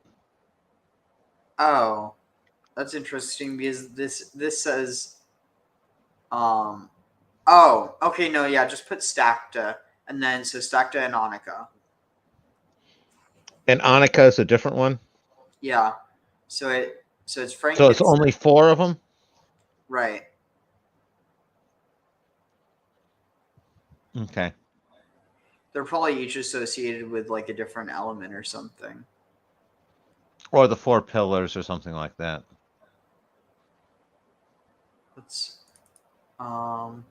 But I'm definitely getting in the sense of this is the first breath Adam is taking as an incarnated being.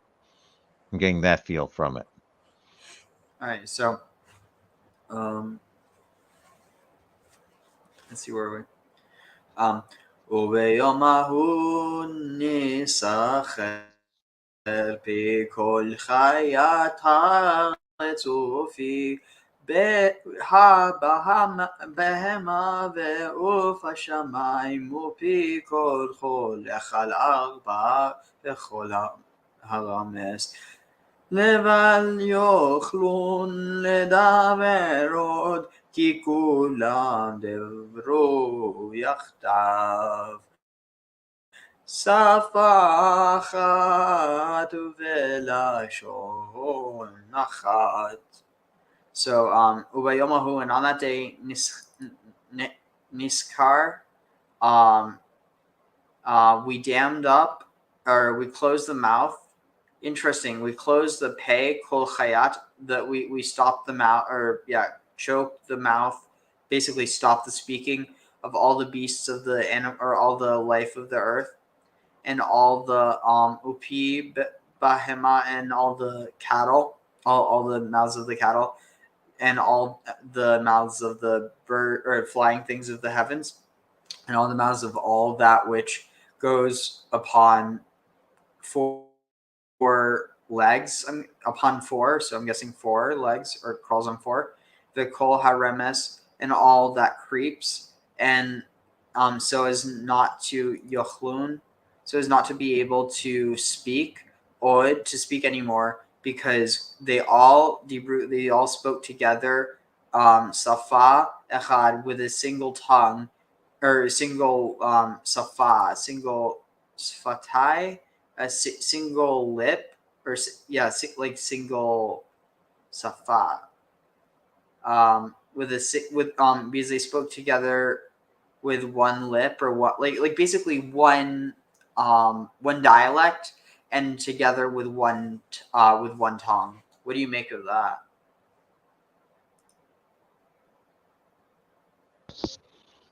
Let me see. You're definitely having this. It's echoing back to when Adam was naming all the beasts before. And this is a separation between man and beast, where that communication wall is like being driven between the men and the beasts. Interesting. So, and my guess is that's tied to man being able to choose between good and evil, and the beasts not being able to. Interesting. That's a good point. So, and one other note, Ariel. Yeah. Also, they specially mention those cattle again. They're talking the beast and the cattle. They have that same sequence again. Just wanted to note that. Go on. Yeah.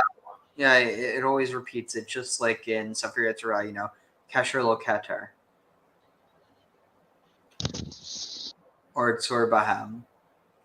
So, ויגרש מגן עדן כל הבשר אשר היה בגן העדן, ויפרד כל בשר למשף חוטב ולמיניה ולמקומות אשר נאותו,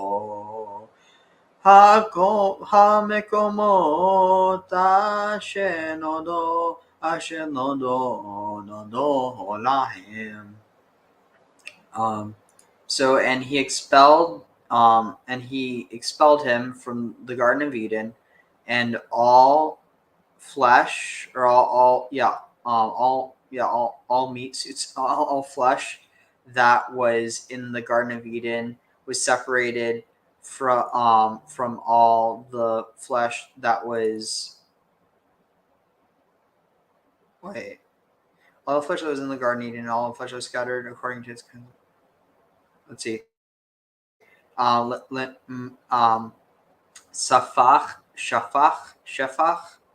I think it means to spread out. So all the separated all the flesh to spread them out according to their kind, and the places that they knew for them, or that we knew, the places which we had created for them. Anything on that? Yeah, definitely. What I'm picking up on is the Garden of Eden is some sort of almost incarnation factory, where all of these aren't in the flesh and fully incarnated before. They're sitting in the garden in a separate form, and it's almost like they go into the garden, they get their body, and then when they come out, they're in the fully physical form. Are you picking up anything close to that, Ariel? I mean, partially. Like I can see where you're getting that from. It's not exactly popping out at me, but I see where you're getting from. It's almost like, maybe it's just not how I'd necessarily word it, but it's not wrong. It's almost like, I guess to maybe simplify it, it's almost like a spawn point. Exactly. It's sort of like the garden is a trial develop a prototype realm, and then they kick it out into the rest of the world. Yeah.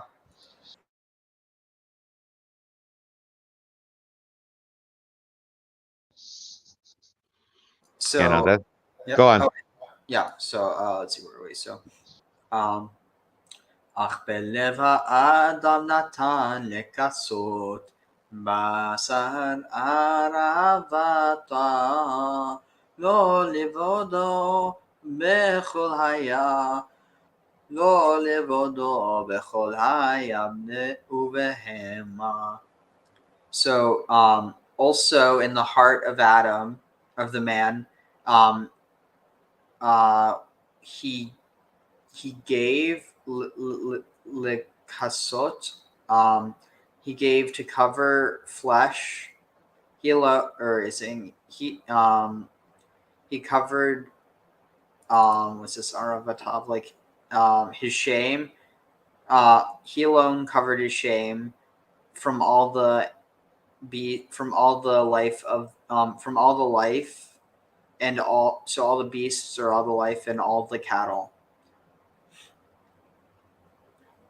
Interesting. So it says nothing about Eve yet.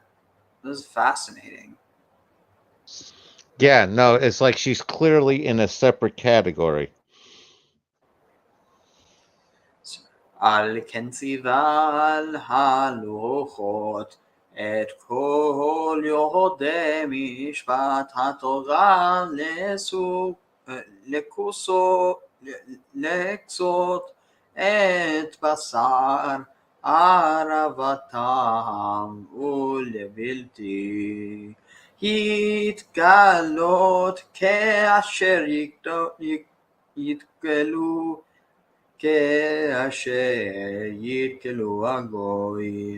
So, and therefore, tiva aluchot, the tablets commanded, or it is prescribed upon the commandments, on the tablets, all those who know the law, all those who know the judgment of the law, or know the law of the Torah, should cover the flesh of their shame, so that they do not hitgalut, so that they do not reveal that which yitgalalu hagoyim, that which should not uncover them, or that which they should not uncover for the nations, or uncover as the nation. It's interesting. So I wonder if it's like, wait, let's see. I don't know. It feels like it's almost like an allusion to foreskin, or like the Brit Milah, the circumcision.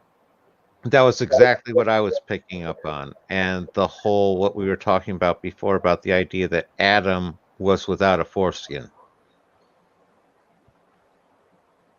Interesting. And it's like also how it's talking about the Gentiles. It's like, what Gentiles? Adam's literally the first man, unless he isn't. Yeah, the Gentile, there are no Gentiles. They haven't had even a chance to cover, let alone uncover themselves. Let's not condemn them before they even have a chance to be, do it. Well, they're not condemned. That's a very Christian idea. Oh, you're right. You're right.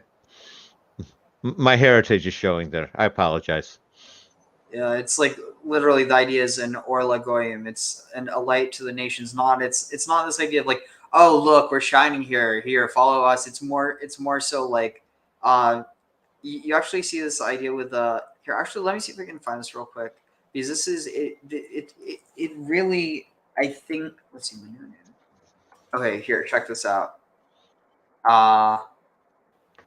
Here, this is really cool.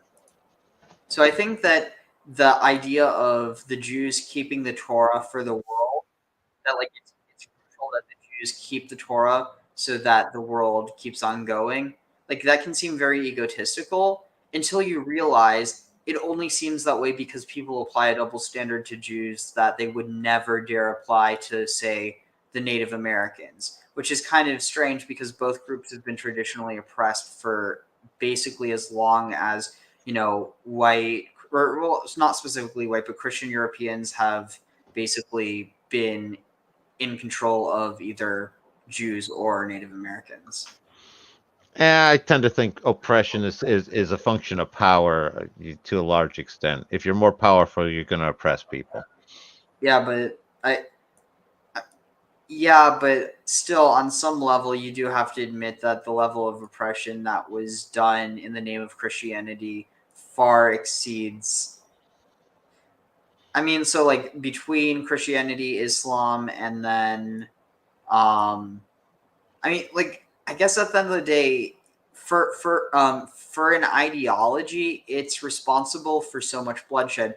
It used to be that bloodshed in other societies was just coincidental with their beliefs, but it almost seems like beliefs drive it, at least in the past 2,000 years. No, I understand what you're saying. I sort of take the approach of it's like somebody trying to argue whether the Holodomor, the Holocaust, or the killing fields was worse.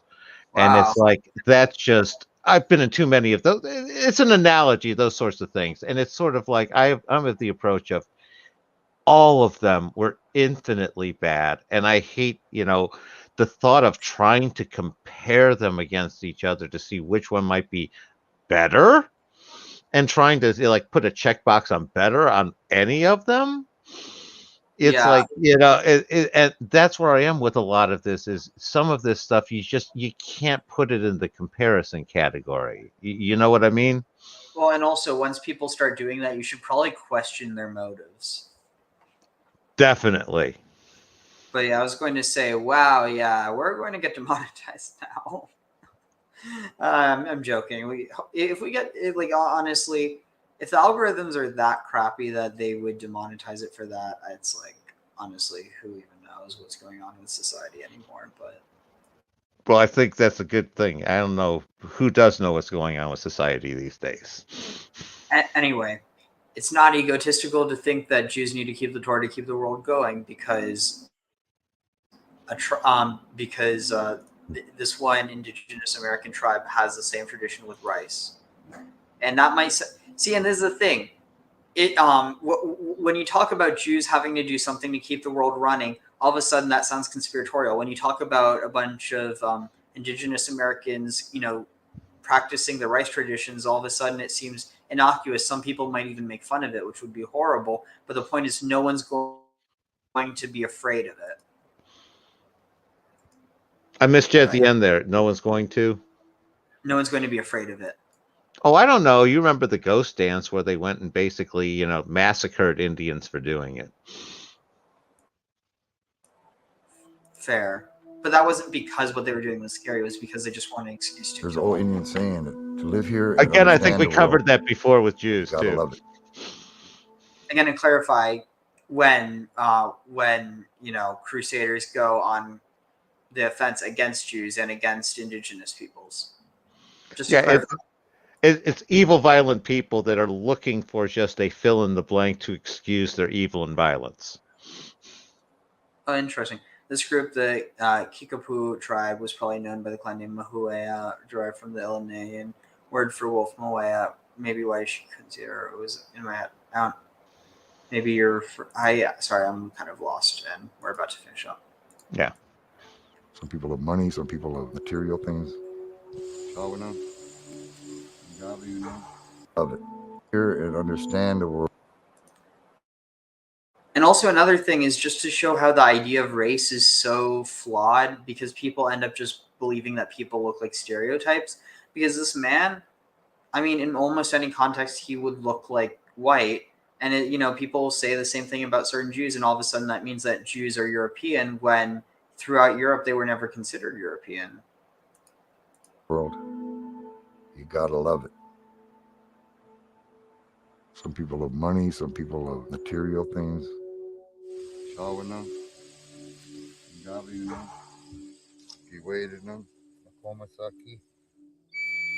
love that race. I do. I love that race and that lake out there. I loved it all my life. Ahoy mama tu ke mashomusunan. Dapawa Sema Semi Gwech Kitchmanatu. Minugijik Nungum and the Shinabe Kwe. Oh, Shmokamanish, Igwech Kitchmanatu. Oh.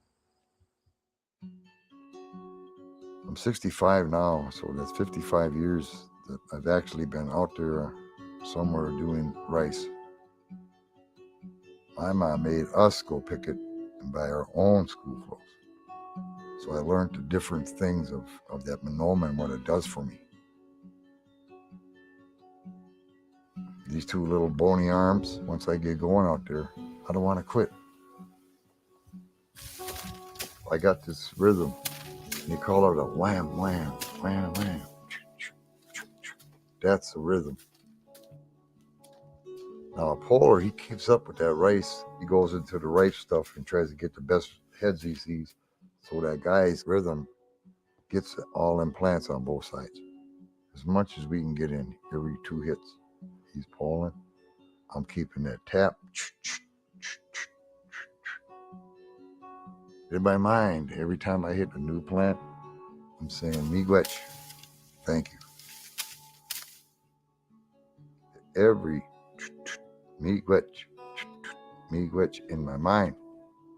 And then the rice comes in for me. Because I'm honoring and praying to that rice. Giving it that respect that's going to keep me and my partner going, no matter if I'm pulling or the guy tapping the rhythm. When I touch them cedar sticks on that rice and it comes off, I know them babies are going to eat. My drum's going to be fed. The life's going to go on for another year. That's gratitude.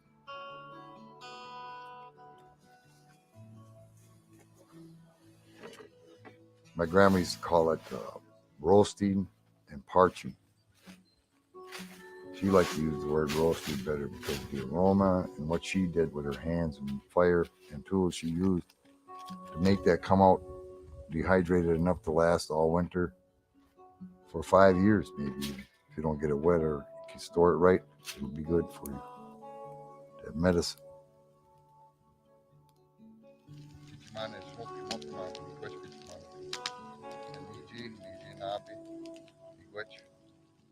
In my growing up in my traditions, the older people told me that the Creator gave us this monomen to help us survive for our time that we spend here with Him. It's the Creator's food, and that Mother Earth, she gives it to us to use. That's why they call it food that grows on the water. So I'm trying to keep that for all the Anishinaabe people and prayers going and eating that food every year. Because we believe if we stop that tradition, that the world's going to stop. That's why it's important for the Indian people to keep on with our traditions and our spiritual thinking. Because if we stop, what if the world does stop?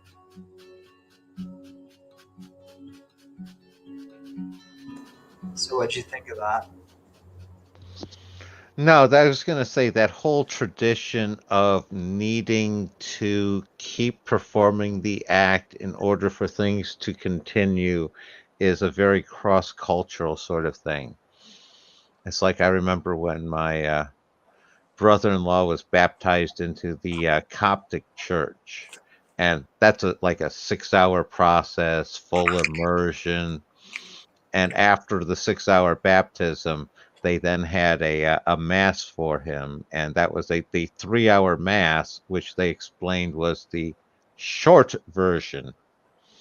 But the plus side of it for the Coptic church is they don't require in general, the lay people to necessarily show up all the time. What's required is that the priests are there performing the rituals. And that was very much the same sort of sense in an entirely different context that I was getting from this video. Is that the sort of vibe you're on, Ariel? Very much so. But yeah, it's like this idea of, it's like it's just rice, except it isn't. It's so much more. It's literally the source of life for them. And here's another aspect. If you're not keeping up with your traditional society's rituals and procedures and traditions, then in a totally real sense, that society has ended. It's reached its end of days. You know what I mean? Definitely. But yeah, and so it's interesting. So can you think of like so what do you think the tree of life was? Because clearly this idea of plants of life, there's something that are so instrumental to the societies that they exist in. Well, you're going to have your tree of life again, since we have this fractal pattern. You're going to have it on multiple levels. You have it on that totally abstract level before time and space, and you can also get it down as you keep iterating. When you get it down to the physical level, you're probably going to have, in a sense, multiple physical trees that would fit the tree of life, sort of in a fractal sort of sense. And that's probably where you have different cultures having different trees. That makes sort of sense to you, Ariel? Definitely, yeah. So here I'm going to put on some music as we're, going to read the last ones and close out. So I need to get in the mood. Let's see.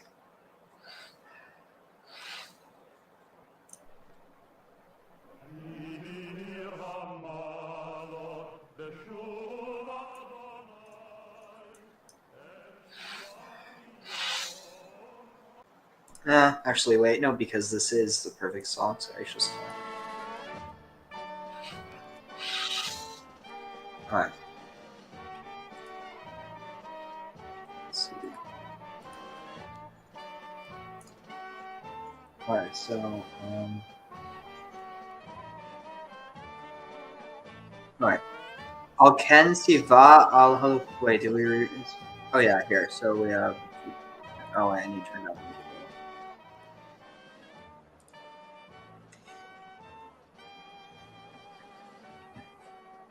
Oh wow. Vaikra Adam Sham Yishto Chava Velo Haya Lahem Ben Ad Shanat Hayovel Harishon Aveche Ken Yada Ota Vehu Avad את אדמה תו כאשר הרה בגן עדן. Alright, so let's see.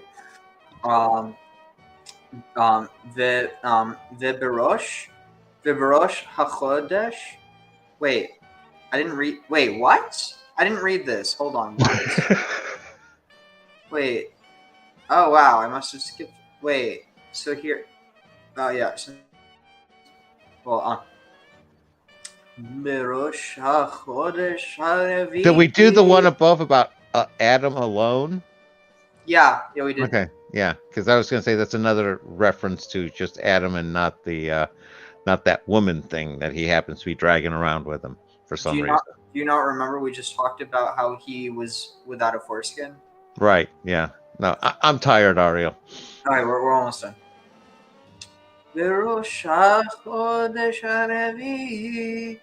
יצאו האדם ואשתו מגן עדן וישבו מארץ אל דד בארץ אשר נברו שם ויקרא האדם שם אשתו חווה ולא היה להם בן עד שנת היובל הראשון.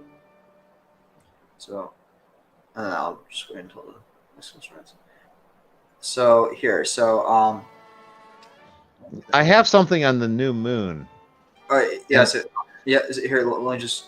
So, Virosh HaChodesh. So on the head of the moon, or like the the summit of the moon, of the 4th month, Yatsu, Adam and his wife went out from the Garden of Eden and they settled in the land of Eldad.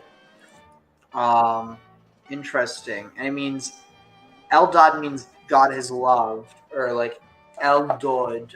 So it's connected. This connected to Dud, like Mandrake, as well as David. But Be'eretz Asher, in the land that they were created there. So they returned to the land of their creation. Wow. So yeah, what are your thoughts on this? Yeah, no, I didn't have any on that one.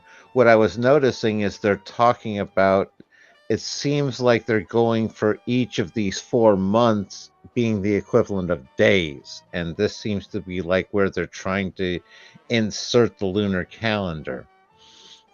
Because this seems to be the first time they're really referring to months and moons and all in any sort of real sense. Interesting. So, let's see. But yeah. So, any thoughts on the fact that they're basically like salmon? They're going back to where they spawned from. No, definitely. It's almost like they got brought in. It's at well. Here's the sequence I'm seeing. Adam's being brought in, and they're basically in a spiritual sense, and they're basically like manifesting Eve and giving them bodies, and then sending them back out. I'm saying something along those lines. Are you seeing something similar?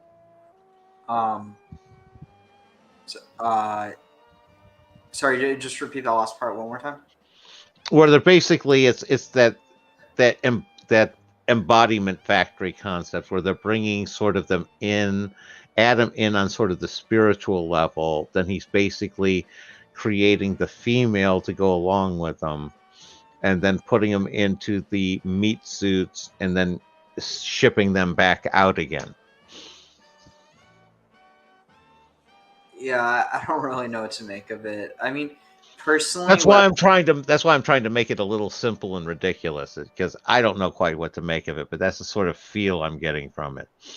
I mean, frankly, to me, it seems like they were chosen by God to enter the garden in order to do something. In order to eat they entered the garden in order to eat the fruit, then they left once they got what they needed. Or they entered the garden and they were taking care of the garden up until the time they ate that one fruit, and then it was time to basically you're fired now and it's time to move you on out.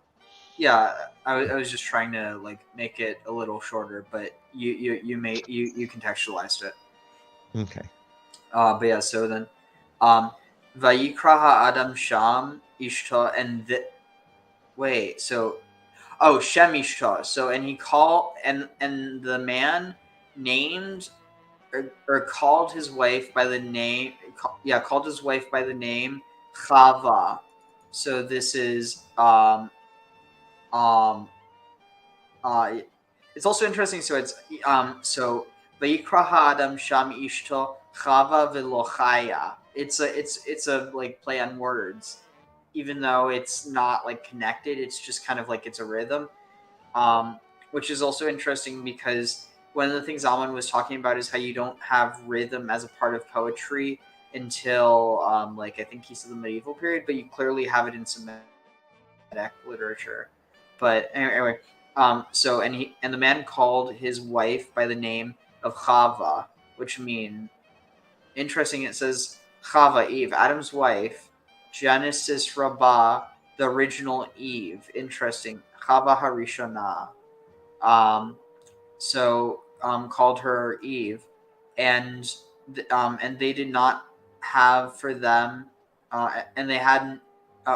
They had no son until the second Jubilee. Wait, what?